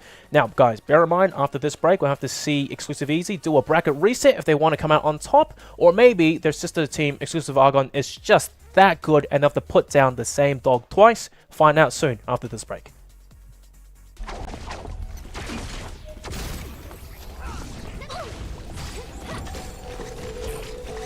The summer of 2011, I lost everything and I witnessed the drought. Told her my vehicle out on the road and I barely could breathe when they mentioned the mouse. Look to the sky, know I need help. Look for the sun, all I get is the clouds. Called up my sister when I hit the campus, she answered the phone and she hit the account. Now I'm back up, looked at my plan and adjust. It got so harder to trust. Cancel my friends after graduation, cause when you a giver, it's never enough. I had nothing to say. Slept in the garden of snakes, far from me playing it safe. I was running from God, his plan and his call. I didn't even know he was keeping me safe. I hit the bottom, I called up my mama, she gave me the truth and was praying for me.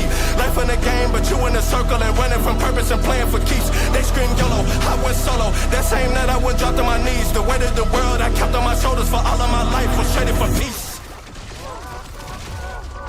Yeah. Cool. Yeah. The game getting pressed like articles. Yeah. And for delivery, taking where marchers go, they wanna limit me. I'm with a ceiling be he been toe tagging all of my enemies. I've been body bagging up the energy. I'm in the streets like a city with Mardi Gras.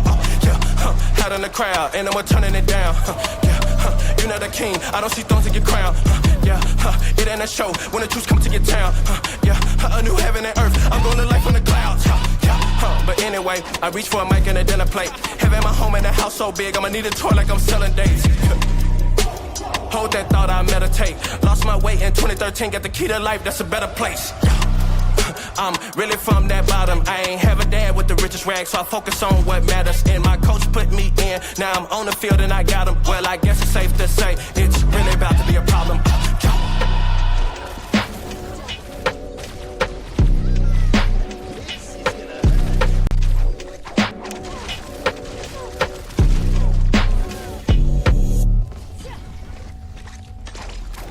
Hello, it's me again, I'm a fellow. And I'm calm and I'm mellow. But push me, you get jello. I got strings like a cello, but I ain't reading or cello. I got room for the metal, but ain't no reason to settle. I want greatness only, making the same mistake as Tony. Never that I gotta make them know me. Walk in the room, I made it boldly. Trust me, you can't fake this phonies. No need for staying lonely. I said I want greatness only. Man, I want greatness only. I'm in all black like I'm Gothic. 100 racks in my pocket. They don't cover my losses. I keep my eye on the profit. Haters love to just gossip. In the crowd, man, I'm mushing. Only talk to just bosses, said I'm after that greatness. I'm just rhyming off topic. I'm rhyming off topic. I spent time in the tropics, but I'm back denying I lost it. My oh my, who's firing off the list? It's I'm flying a cockpit. I'm denying a toxic. I got fire and eyes and pockets, still I'm finding a pocket. I got time to be bosses, I got time to make greatness known. I'm a cook with that apron on. Come and me and let's make a toast. We gon' eat it and make the most. Hit the lane and then take the gold. No degree, we gon' make it known. Look at me when I make it go. Cause I run around like I'm Buffett. 100 racks in my pocket. That don't cover my losses. I keep my eyes on the profit. In a crowd, man, I'm musher. Haters love to just gossip. Only talk to just bosses. Cause I'm after that greatness. I'm just rhyming off topic. Yeah, I'm rhyming again off topic. Go to mums and writing again and they can't even stop it. Cause when I shoot it's buckets. Put that man in a coffin. Take this man to the moon. Put this man in a rocket. Cause I'm out of this world and I got a mountain to climb. They say I'm out of my mind cause I want the whole of the pie. But you know we never deny it. I'm on a diet but I've been silent. I've been up working but I've been quiet. What is the purpose when I resurface? Sing to the choir. Man, I'm talking greatness. Still that as an understatement. I feel back that I run the bases. I look back but can't contain it. That goal being unrelatable but still we all embrace it. When I go put my name down when I say he lies in greatness. Living all black that they guff it. 100 racks in their pockets. They don't cover my losses. I keep my eye on the profit. In the crowd man I'm musher. Haters love to just gossip. Only talk to the bosses cause I'm after that greatness. I'm just rhyming off topic.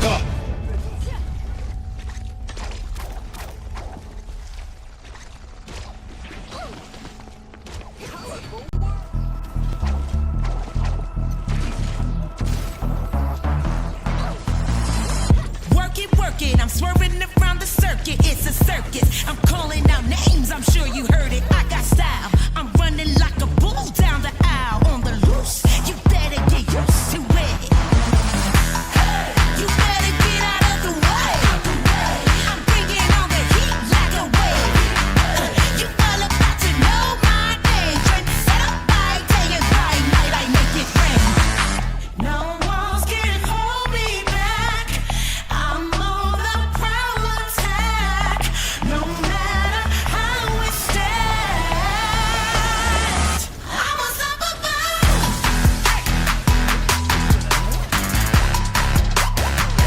I'm unstoppable.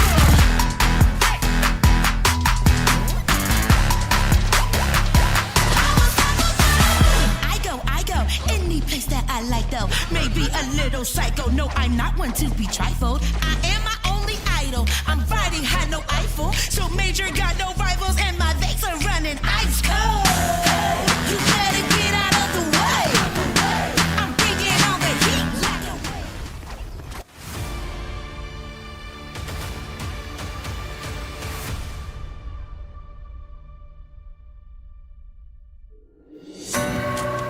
Woo! Ladies and gentlemen, welcome back to the T3 Arena League. It has been a heated day of many matchups and many shots from individual players. We have seen fantastic teams come and go. We've seen fantastic players come and go. But finally, we have reached the grand finals of Group A. Today, it's going to be a matchup of the sister teams. And guys, I'm Digital. This is Shuri. This is going to be Smash. My crew joining us here today to send off perhaps our first team into the Phase 3 Grand Finals. It's going to be Exclusive Easy versus their sister team, Exclusive Argon. I'm pretty excited to see it, but it won't be an easy task for Exclusive Easy, Shuri. Yeah, one thing I was thinking about, what if they played the AFK game so they could delay having to rematch this team? Because that match did not go well for them. No, that's and interesting. It's going to be Brower stock for one. Yeah, it's an interesting conspiracy theory, I'll say. Ben, what's your take on it? I could give them more time to prepare. I could give them... Yeah, that's about it. I mean, delaying the inevitable, I guess. But at the same time, the control map that these two teams played earlier on in the day was very close, you know. So if you're easy, you know that you can go toe-to-toe with these guys, and so you shouldn't be too scared about it. But I mean, again, they've had plenty of time to prepare, and they probably know each other inside and out, so it will come down to who's better on the day. Yeah, look, payload escort, that's going to be the real question for the most part, and that's what we expect. Now, bear in mind, Exclusive Easy, they need to do a bracket reset if they want to be the team that direct qualifies into Phase 3 finals right off the bat. But for Exclusive Argon, they've just been having a great time sitting back on the couch, chilling and watching their sister team like almost fight for their lives on versus the previous matchup. But hey, look, Exclusive Argon, it's only one best of 3 to basically take it home, and like I said, Exclusive Easy, it's going to be difficult. So, hero pick bans to start things off. I think between these two teams, we saw probably the most aggressive bans coming out, and they kind of have like figured out each other's playstyles to that extent. As you can see, Exclusive Argon, they're going to ban Aletta, so eyes on Rafa. He can't be playing that anymore. Probably got to go on Scotty. I think he's just fine. Deep hero pool after all. Exclusive Easy, the Scotty ban. And I'm not too sure how that's going to affect Exclusive Argon, to say the very least. Shuri? Yeah, I'm not sure either. It's the biggest problem is that both teams have such a big map pool. I do think getting rid of Rafa Zaletta was a very good idea. That man is on fire with it today. I mean, when you get that level of confidence, you're in the flow state. Like, let's go ahead and just stop that in this tracks. Like, I get that, man, for sure. Yeah, I'm not too sure about Easy's ban. I don't think we've seen a lot of Skadi being played out of Argon today at all. I think that Rap might have played it for a little bit at one stage, but it mainly has been Cole playing that Ruby, playing Jabali. Yeah, that's been kind of the decisive factor. So I'm surprised that that's not targeted as well. But at the same time, Easy kind of have just been banning Skadi out all the way through. So maybe that's just something they don't like playing against, or maybe it's just a throwaway ban so they can have they're not worried about it. Maybe. Look, for Exclusive Argon, you know, you said earlier, Cole, the star tank of today. This guy's been doing so much work across all maps, especially on the payload escorts. And Rap, I like to think he's basically on the same level as Rafa. They're like basically they play the same heroes, they play the same you know, aiming style and whatever. They're both deadly, so I don't expect things to be too different. Now, Ozelic, this guy as well, towards the last match when they dominated Exclusive Easy, he played Hunter, and guy was putting on an absolute clinic. Hopefully he maintains that momentum now on coming into map 1, Arctic Express. Yeah, we just see a bit of a switch up. Beam will be playing on that Johnny Jet.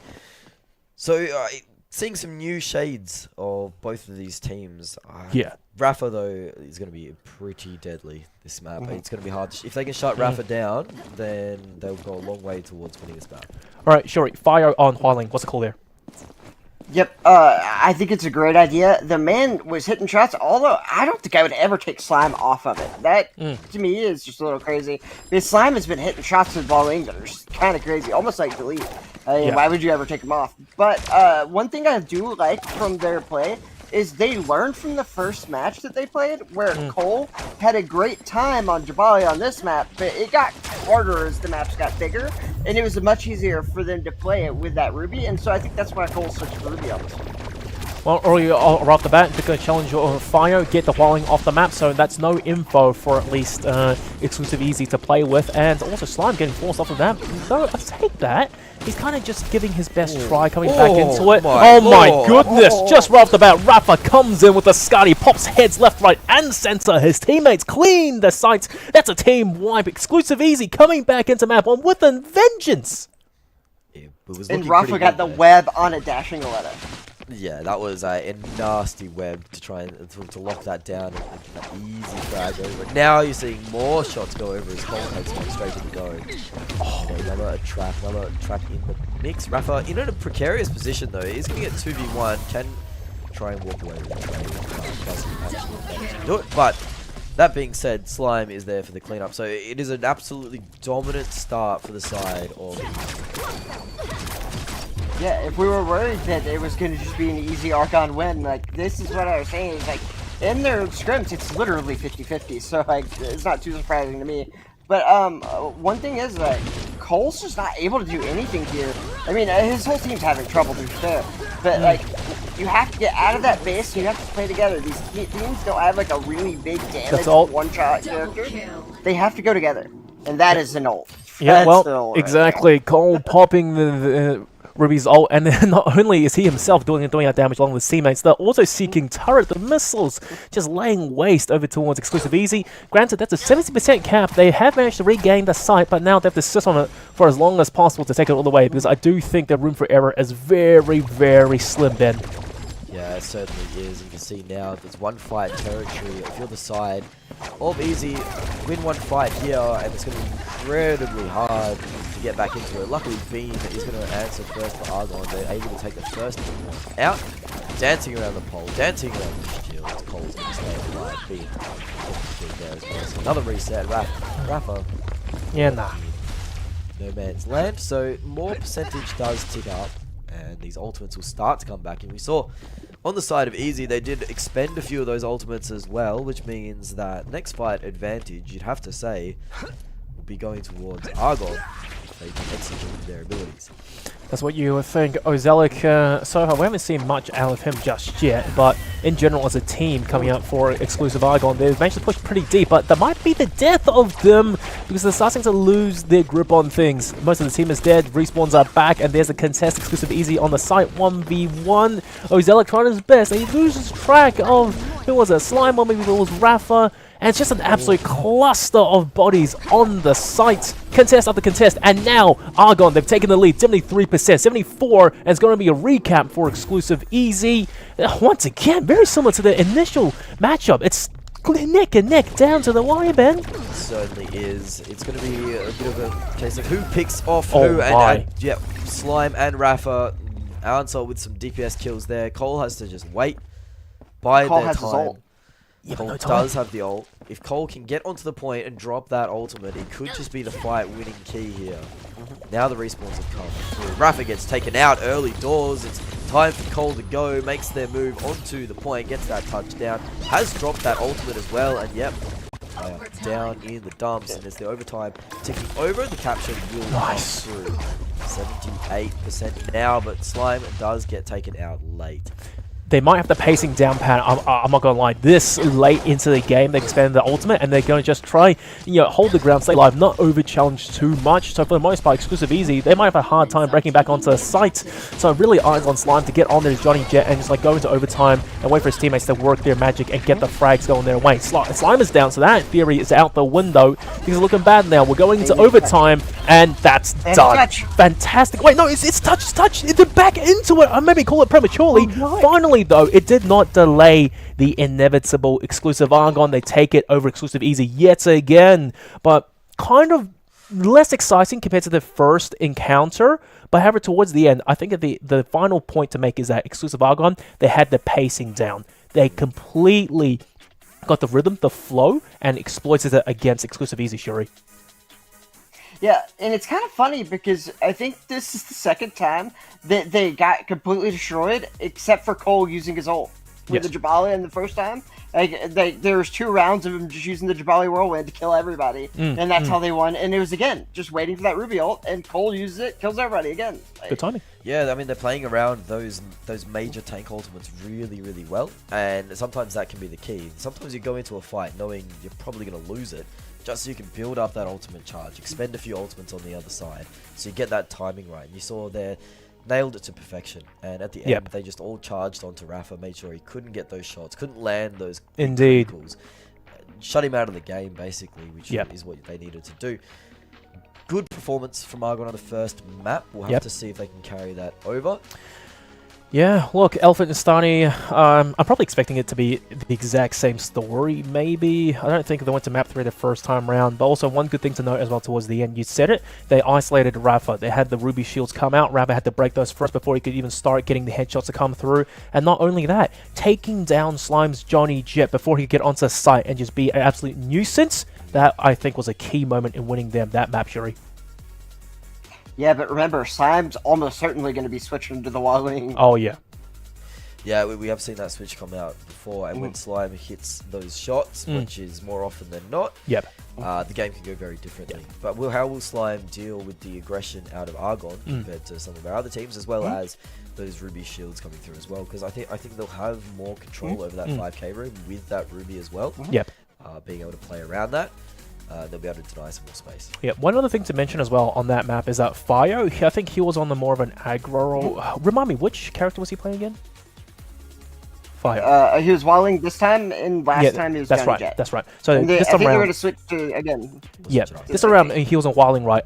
I did not see his impact very much in this game. We hardly saw any tornadoes, any ultimates. We didn't see like frags coming out his way, so I wasn't sure what the call was there. You would most likely expected to see maybe a change up from Fio with his teammate getting Slime on the Wilding, because Slime can hit those shots for the most part, but I don't think they're at that level of Dell's Wilding. Regardless, though, it was interesting. Slime, he's been doing a great job at buying time on Johnny Jet, on Fio, on like the tanks, especially on the payload escort. So it's quite rare to see him pick up a more aggressive role. This time, though, we see him back to his roots. It's going to be Johnny Jet. So back to our standard gameplay, I suppose, for map 2, Ben. Yeah, this was the swap we all expected. I guess Slime is just getting his pick of the hero that he wants in the each map card, and Fire just needs to hold down the fort on that first map.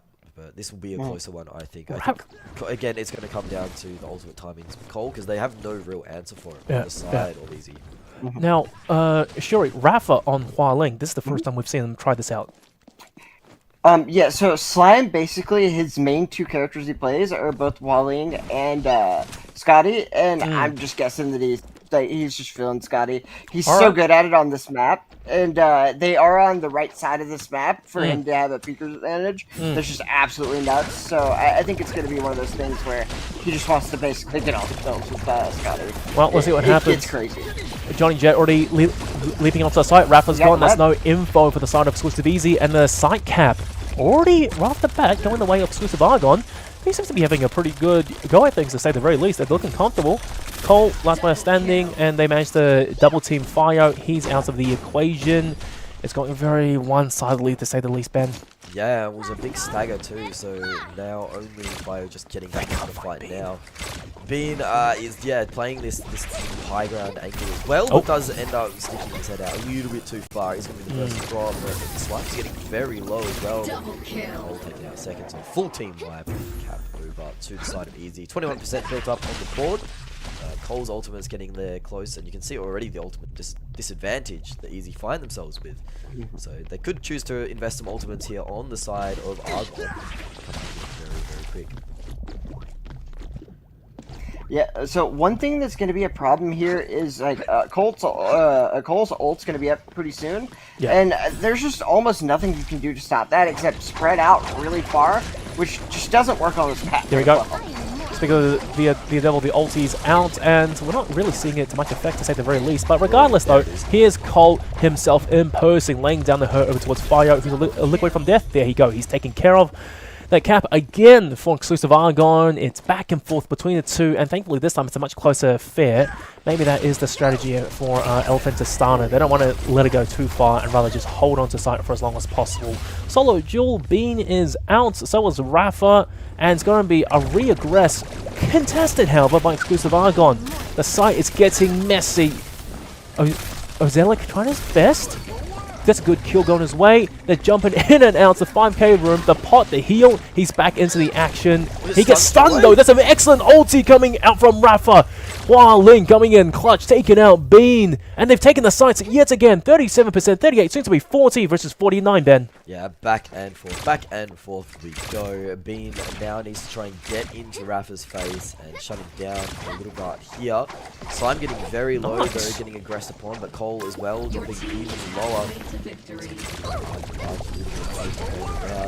to get paid to get the first kill? It will be Argon, who managed to get the clean cap as well, with no Johnny Jet there to stall it out. They're going to build a lot of percent off this. They're going to be able to go up into that 70% mark, even higher. So, and again, Cole's ultimate is coming back up, so they have to choose whether they want to invest the ultimate in this particular fight and try and go for the win, or if they try and expend all of the ultimates out of Easy and hold it for them. Here comes Colt again with the ulti for this team fight, just to say the very least. I believe they were waiting out off site for Exclusive Easy to dive on before they get up and close and personal. Here is Colt. Here's the team of Exclusive Aragon, but having great time of things. They don't really feel the need to pop the ultis just yet. Danger Zone coming through. Colt, do you want to do it now? I'm hyping up a bit too much, and it's just not happening. 85%. They might be leaving it for the final battle if there still is one after this. Exclusive Easy team basically already wiped Rafa by himself. Surely not alive for long. And I have to say, the very least,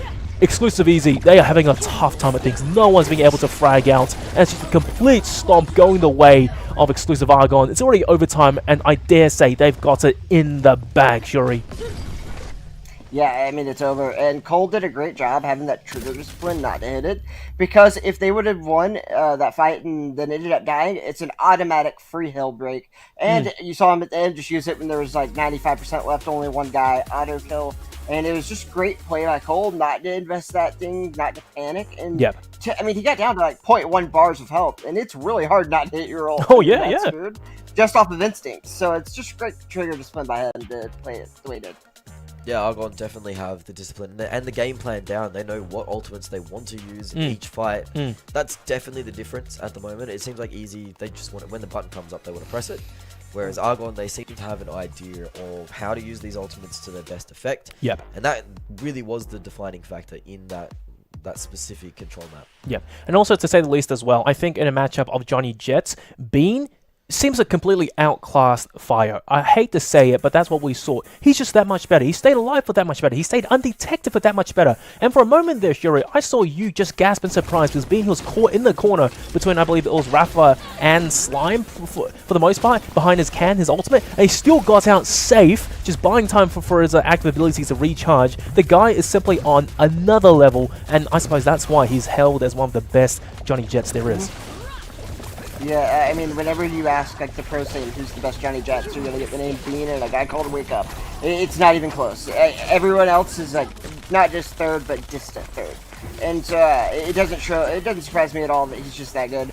And it's one of those things that, like, Johnny is a character that has such a high skill cap in this game that, like, it's so apparent when you have a really good Johnny Jet, which Fire is, and then you have Bean, who's just that. He's him.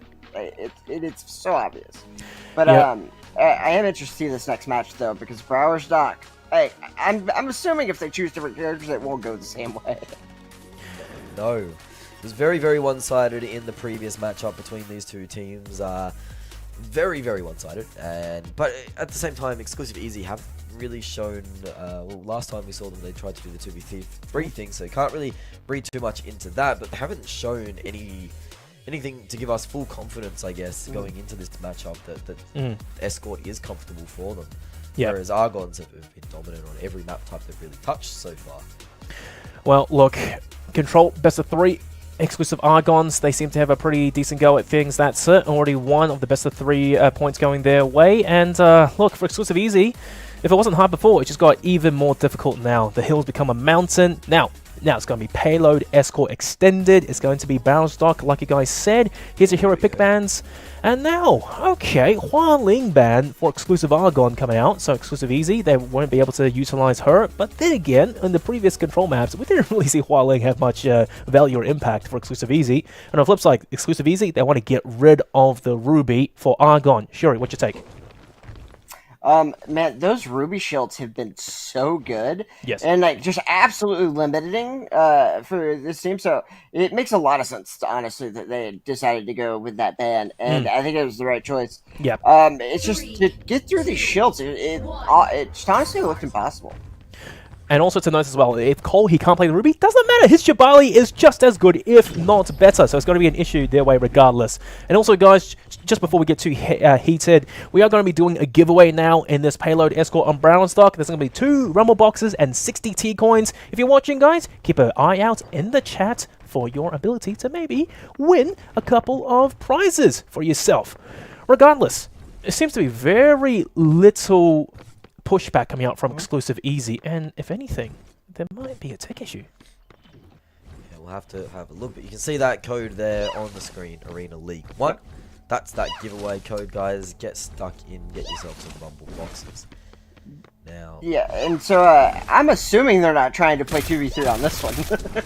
No, I don't think so. There's just a bit of an issue going on, so players will just muck around a little bit while we wait. But talking about the picks here, Cole moving over, it could be quite a difficult map, I guess. It is easier to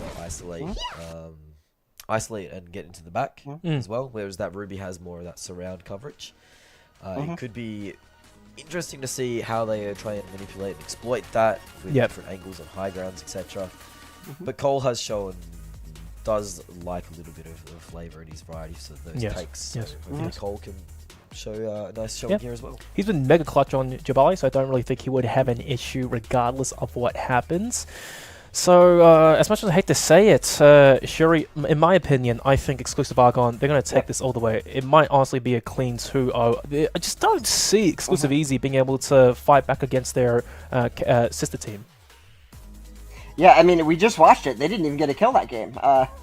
Barely, right?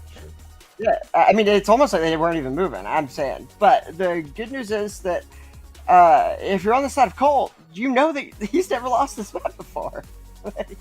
That's got to be the biggest confidence boost ever. And what's that got to do to your mental? If you're on the other team and you're like, so, I mean, we literally stopped them for 17 seconds of contesting on the last time on this map. Cole's never lost. But we have it this time.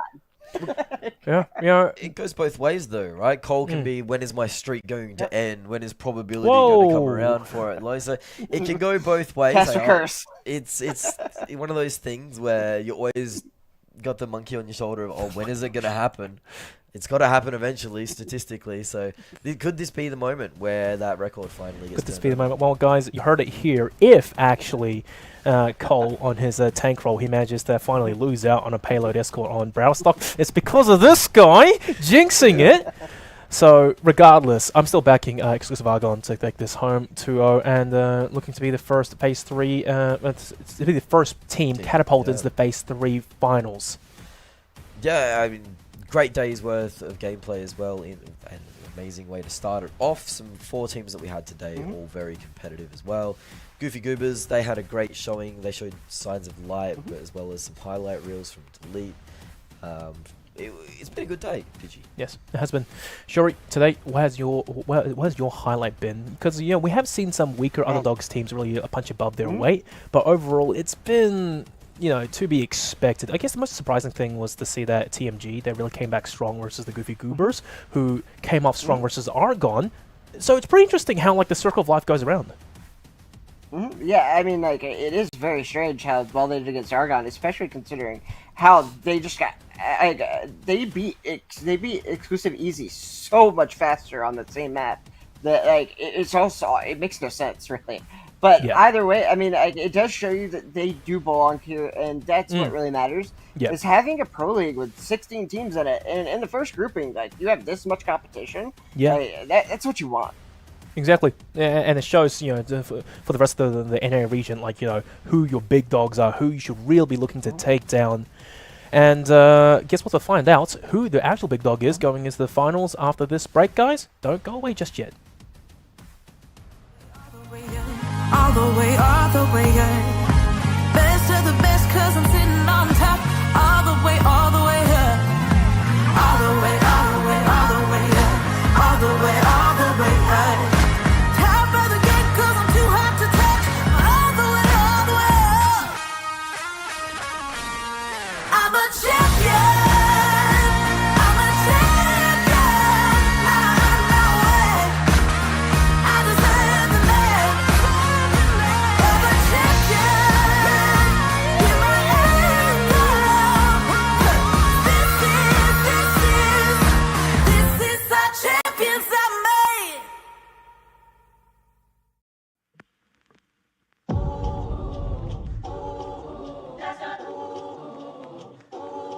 Let's go.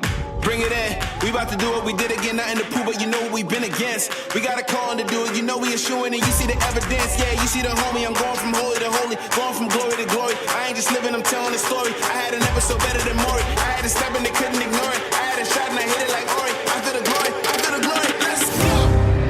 If I do it, I'ma do it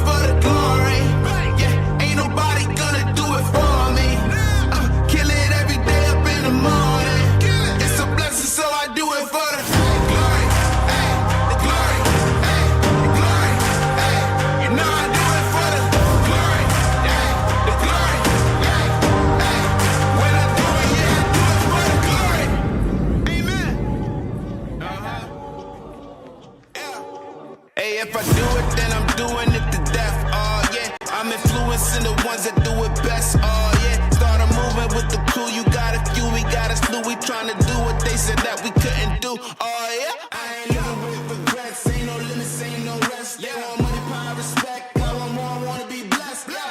We want the legacy. We got the hope and we bring in the remedy. Working it steadily. We want the glory. We want the blessing. If I do it, I'ma do it for the glory. Yeah, ain't nobody gonna do it for me. Kill it every day up in the morning. It's a blessing, so I do it for the glory. Ay, the glory.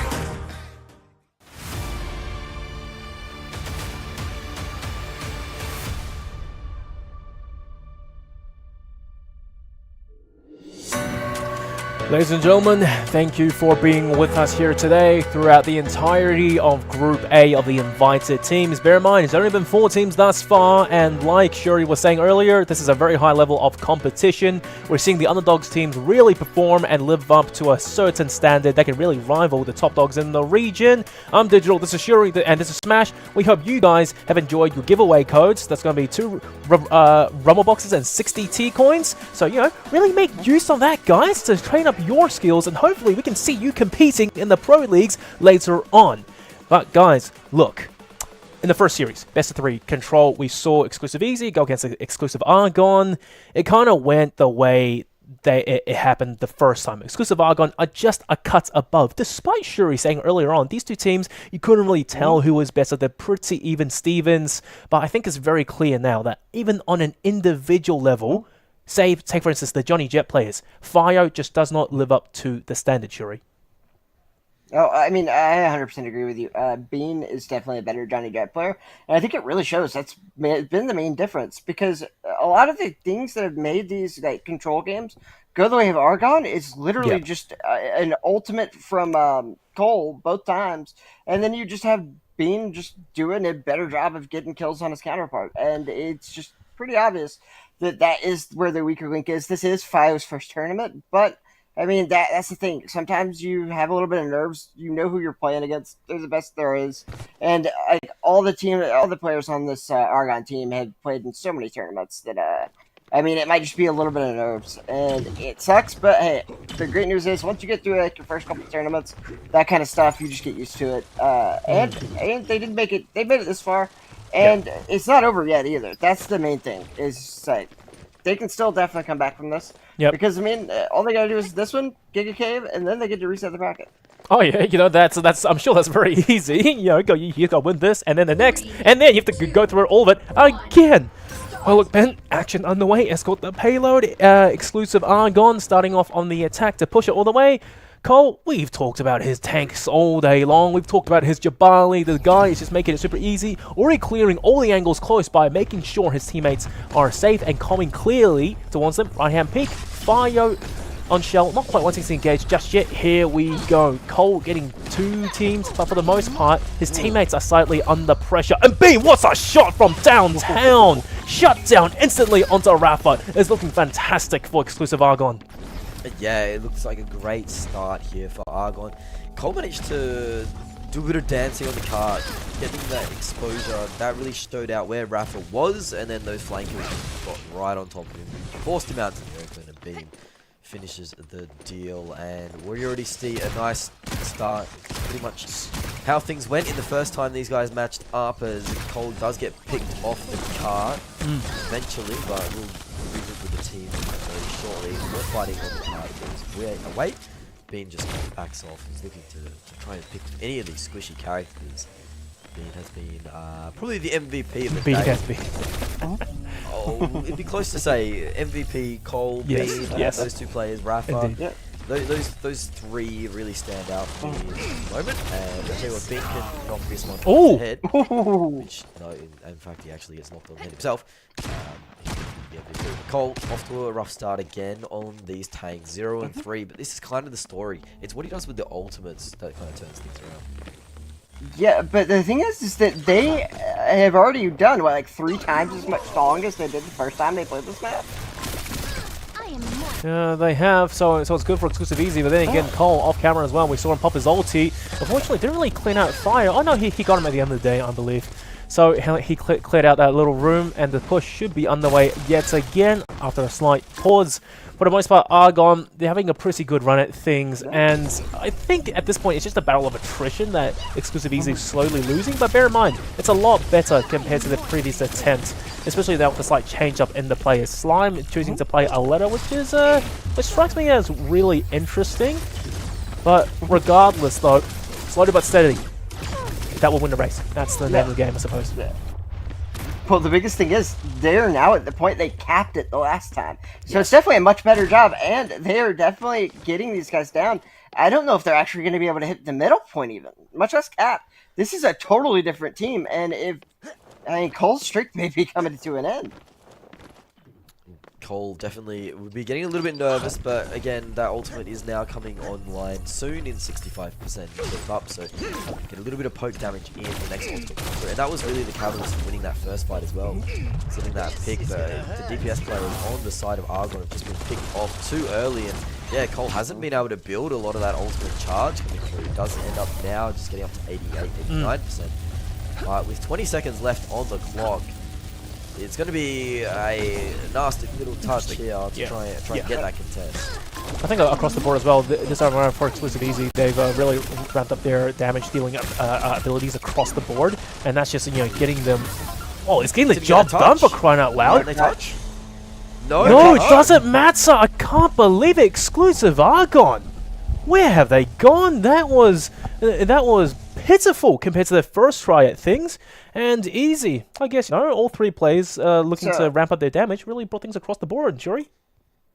So, Smash, I will make sure to send the bill for Cole's therapy after he loses this for the caster curse. Oh my god. Oh, man. Oh, yeah. Well, all good things must come to an end, but they do have a win condition. They have a 0.2 hold, and there are about 2 or 3 fights worth of it. Yep. Slime now moving over to a tank as well, so we won't have that, I guess, slime power. Slime time, baby.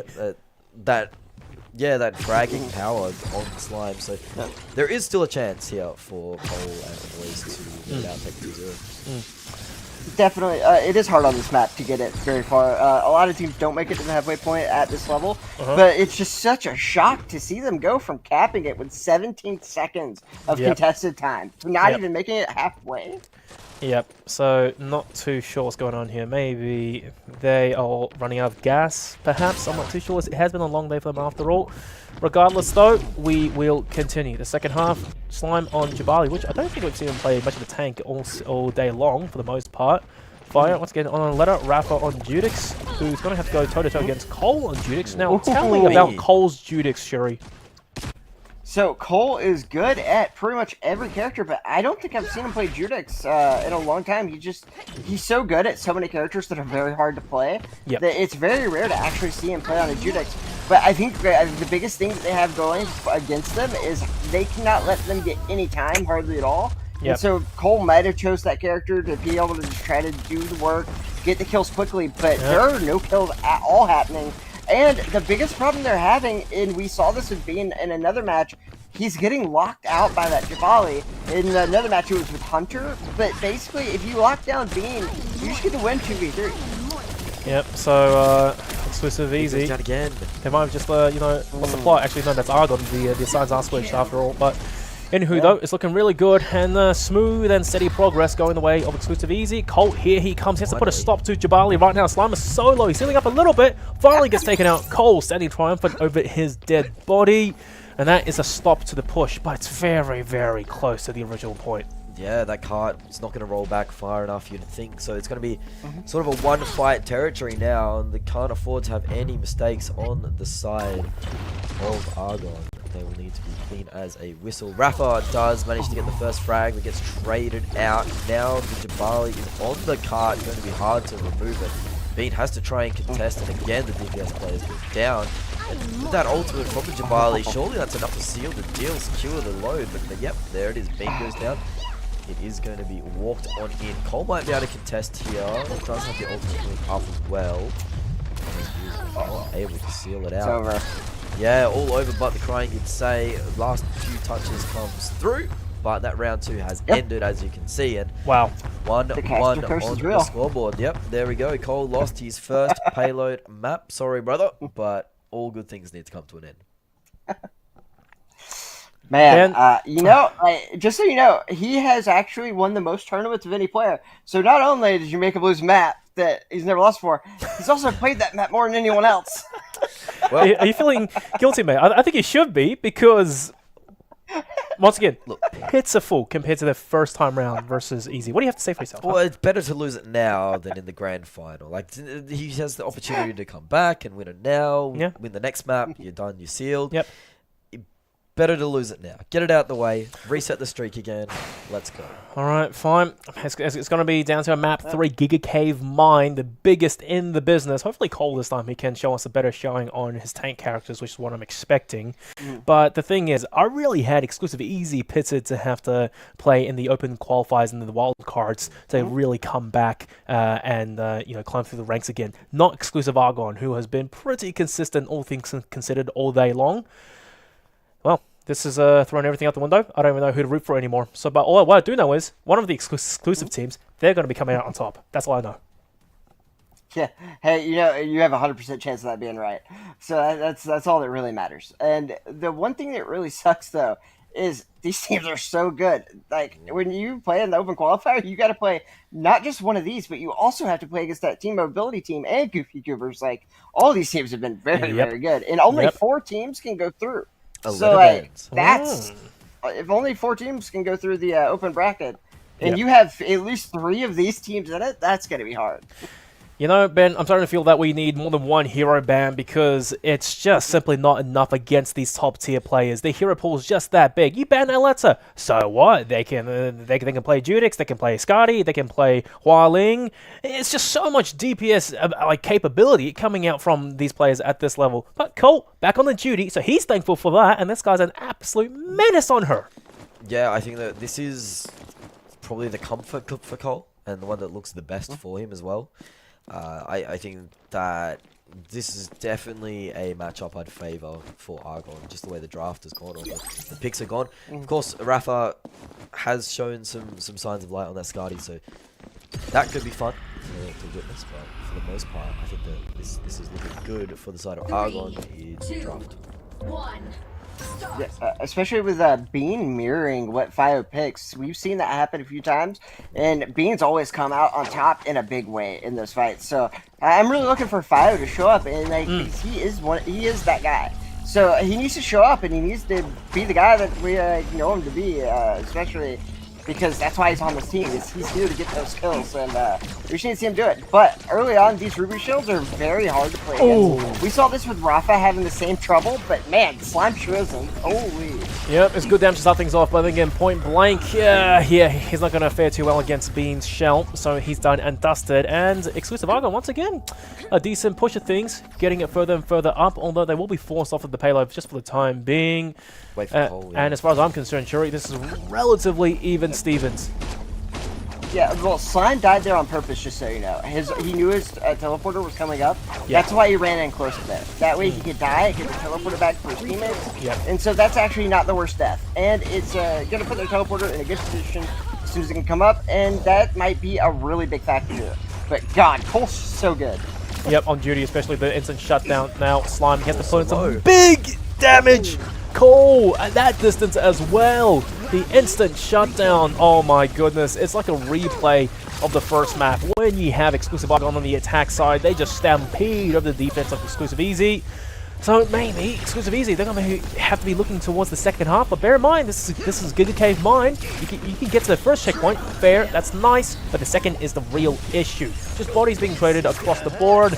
But as far as I'm concerned, Ben, the payload is making steady progress, and huge part to Cole. Yeah, Cole's ultimate is online now as well. Does get the frag, and now with the ultimate down, surely this is going to be the capture going through. See Cole just kicking ass, taking names at this point. Pushing through, gets the cap, and I'm not feeling the Slime. I mean, not hitting those clean, crispy one-taps that you need on those squishy characters. Yeah, the teleport's good, but at the end of the day, you need those frags as well. There we go, Slime does start to get on the board, but he's just been shooting Cole. And Cole isn't too worried about that. Cole takes a few shots to go down. that means the attention is elsewhere. And even though Bean has been struggling so far, which is uncharacteristic, the rest of the team is able to pick up the slack. They haven't gotten the It was first like 6 checkpoint and either. 1. Yep. No checkpoint either initially. So with under a minute now, exclusive Argon, they have to get a move on things. I don't want to say that they're overextending themselves a little bit. Cole fighting for dear life at this point, but the enemy, they're just swarming him. Oh dear, towards the final choke point. Don't tell me this is where they fall, Sherry. Oh, he's got to get this kill here. Oh, what a play. He actually rotated the guy away from the heel. What a play there by the Hunter. And I think that's going to be a very defining thing in this match, especially because Bean's going off now, and he gets the triple. What a play by Bean. And he's going to kill the teleporter off of the rip. This is huge. This is going to be huge coming into the second thing, because Slime hit that teleporter on accident, most likely. It's very easy to do with Ursus, like you just panic and hit it. And that means it's going to be on cooldown, and they need to reset it at the new spawn point. Well, Ben, this is good. They've hit the first choke point. It's 2.5 minutes more to play through.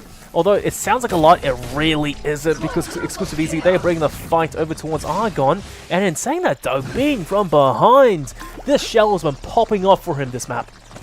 Now we'll get into that little 1v1 situation as well, but Bean just buying time at this point. Start to reflect a little bit, but again, just waiting for a distraction to come through. Cole has that ultimate once more, so that's going to be another fight. You'd say not one guaranteed, but could definitely be. Cole sitting behind that shield does start to get taken out, does get lifted up in the air, and there it is, plucked out of the sky with that headshot. But Rafa goes down as well, slightly low, Hyper goes down. It's back and forth, back and forth. This push has been so good already, though. The one bad thing about this is, though, they are 10-2, 7-4, 4-6. Like, they need to have better objective efficiency. If they're going to be slaying this hard, this card should be a lot further along. Yep, that's the theory at the very least. And for the most part, despite them not having a Johnny Jet or a lesser, of course, it's getting contested really well by characters who usually like to fight from a further distance away. Osas, point blank, can't really do much, but then again, Bean doesn't like challenging him 1v2. Still comes out on top of the kill though. One more to go, Shell v Shell, and they practically trade it out. Oh my goodness. This is an absolute menace of a map 3. A minute to play with as well. It's steady progress. This is their chance for Argon to push it all the way. Yeah, and also on this map, it's so hard to get it like much further past this point. So like this could be like just a winning distance anyways. So like anything they get after this is gravy. I mean, against these top teams, like the canyons being up top like that, it just makes it so hard because you're playing at a downhill angle from 3 different sides. So like it's hard. So this could be winning. Yeah, Cole taking some space now. Starts to get windfall. Has to be pushed out here, you can imagine. Yeah, jump pack over the top. But does get picked off. Rafa in a precarious situation. Oh, nice. Does pluck Cole out the sky. 20 seconds remaining. Doesn't get traded out. So now Rafa in this position on the flank side of things. Could come back to bite them later on. Needs to get pushed out. Being trying desperately to get that happening. As you know that Rafa really know what we want until he gets taken out. So they're just going to try and shove They need to as touch. far as they can. And yeah, touch. They need to touch. Cole's on it. Has the ultimate too. In action now. Cole, ultimate, Bean, ultimate. All of 3 Now are or never. alive. And they're all stacked up too. So now they start to spill onto the cart. Cole just greets them with pain and more push all the time. And now the sniper has to jump onto the car. That's not where he wants to be nice. at all. Rafa goes down. Another one goes down, that's Slime, and yep, more and more push coming through. Beam so low, Cole also so very low, but not quite dead yet. Beam does win the trade out in that 1v1, now pushing towards the end of the point. Beam alive, the last one will end up going down. No. It's in overtime. It's in overtime, and Bean has done so much work. They basically pushed it towards the end. You know what? I'm going to count that as a cap for the most part. And seriously, the single solo play coming out from Cole on Ruby with the ultimate play pop, he managed to get a few kills, and point blank as well. His Ruby is a force to be reckoned with. He's just shredding apart the opposing team. Easy. Definitely didn't have an easy time on that defense, but now they're on the attack side. This is it. It's do or die, Shuri. Yeah, and honestly, This was a very good ending, which is so weird because normally the way that map works is you're going to have like a really good start and then you're going to slow down your progress. But they didn't have that at all. They barely made it to the middle. And then they had like a very slow roll. And then at the end, they just go like, what, 50 meters in like overtime? Yep. And the key to that was the ultimate stacking. You saw, going into the overtime fight, they had those 3 ultimates ready and available. So they're able to stack those up, get that clean wipe on the team. That pushes them back in that overtime spawn.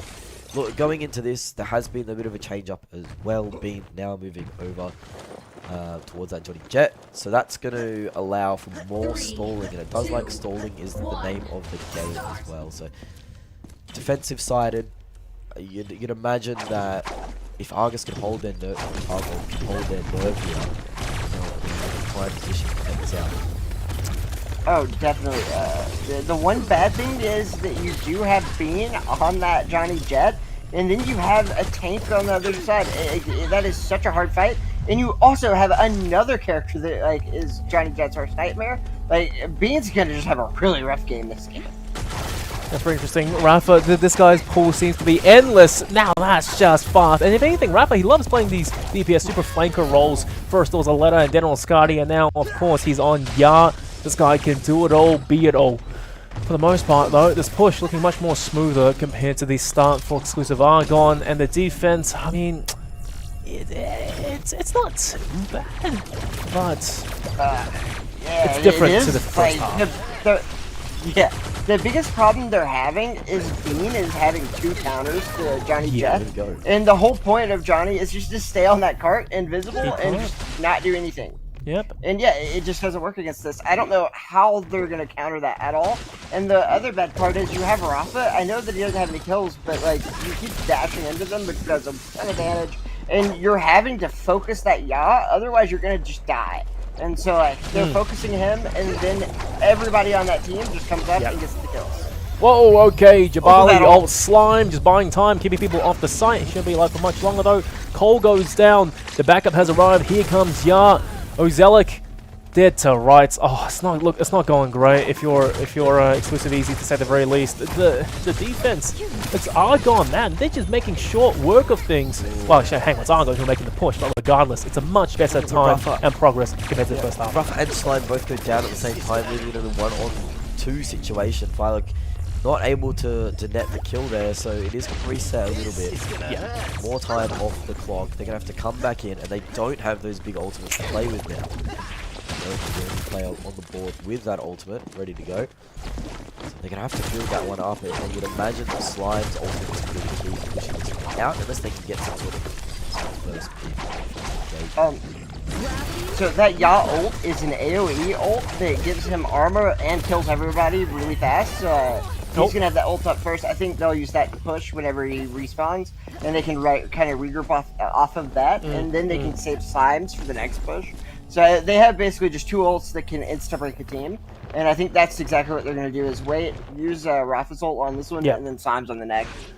Well, it's good for Rafa. His time. bountiful hero pool finally comes in clutch, maybe for his team towards the very end of our grand final. Slime, no ulti in sight. He gets decimated. Now it's just an absolute mess of bodies. Yeah, he used it, but not to much value. Unfortunately, Cole goes down. Sure, here's Bean. Now he's chasing up the third. Ozelic staying alive, gets the heal. He's just still holding the payload. He's keeping it at bay. 1v1. His teammates have to help him out ASAP. Here comes the backup from Slime. There's the ultimate popped instantly. No one's going down just yet. The goal. He's still alive. Ozelic once again near death. Hangs on by a thread. And once again, still back and forth. The payload just cannot reach the first checkpoint, Ben. No, Cole came back with the ultimate as well. Tank ult V, tank ult, that evens things up. And yeah, it's still back and forth, back and forth. Bean will wipe the cart, and with that, the overtime wick will tick down. Oh, man. And they full hold here, and yeah, it is going to be Argon taking it out.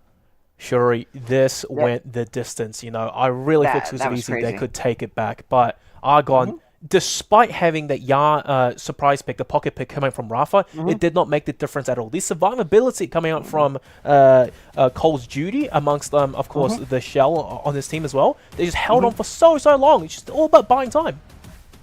And what saved it at the end, a little bit off camera, is whenever Syme hit that ultimate, the shell threw him up in the air and canceled the Jabali ult. Huge clutch and plays. Just absolute Clutch amazing plays. play. Team play, team play. So for Exclusive Easy today, all I can say is, you know, you have great individual players, but the team as a whole, maybe it's lacking here and there. But as for Exclusive Argon, they started the day off a little bit cold, but as the day progressed, they only got better and better and better. We saw solo individual plays coming out from Ozelic. He himself on a Hunter earlier on versus his sister team. He was pulling up the numbers. Cole has been consistent throughout the entire day. His tanks have been unbeatable. His Ruby is a force to be reckoned with close range. And Bean, what can I say about this guy? Johnny Jet all the way. Congratulations, Exclusive Argon. You're the first team to make it through to Phase 3 finals in the T3 Arena League. Yeah, it was fantastic showing from both of the teams from the exclusive club, but Argon were just that little bit stronger today. They had really good understanding on how to play around those tank ultimates, which was basically the defining factor on the control points, and even following on onto those escort payload maps as well. What a fantastic day worth of games. I can't wait to get stuck into it again tomorrow. Yeah, I mean, it was great, and I mean, it just shows you exactly like a great way to like set the tone for the league. I mean, these are great competitive matches, and that's all you can really ask for. And Yes. I mean, man, that is going to be a very hard wildcard tournament. Yes. Now, I have to say, I have to ask you this, Shuri, basically towards the end now. Exclusive Easy, right? Rafa has a deep hero pool. He changed a lot of the heroes all the time, but I don't think towards the later stages the changes had much value. Do you think that could be a potential issue for Exclusive Easy, that you focus on a more like condensed composition? Yeah.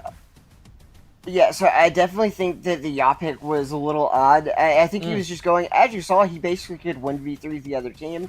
And I think that's what the whole point of it was, but the problem is every time he would ult, he would just die immediately. And I think the other team just knew that's what he was going for, and it hurts the team for the rest of it. And I just don't think it was a good pick, and I think you're right.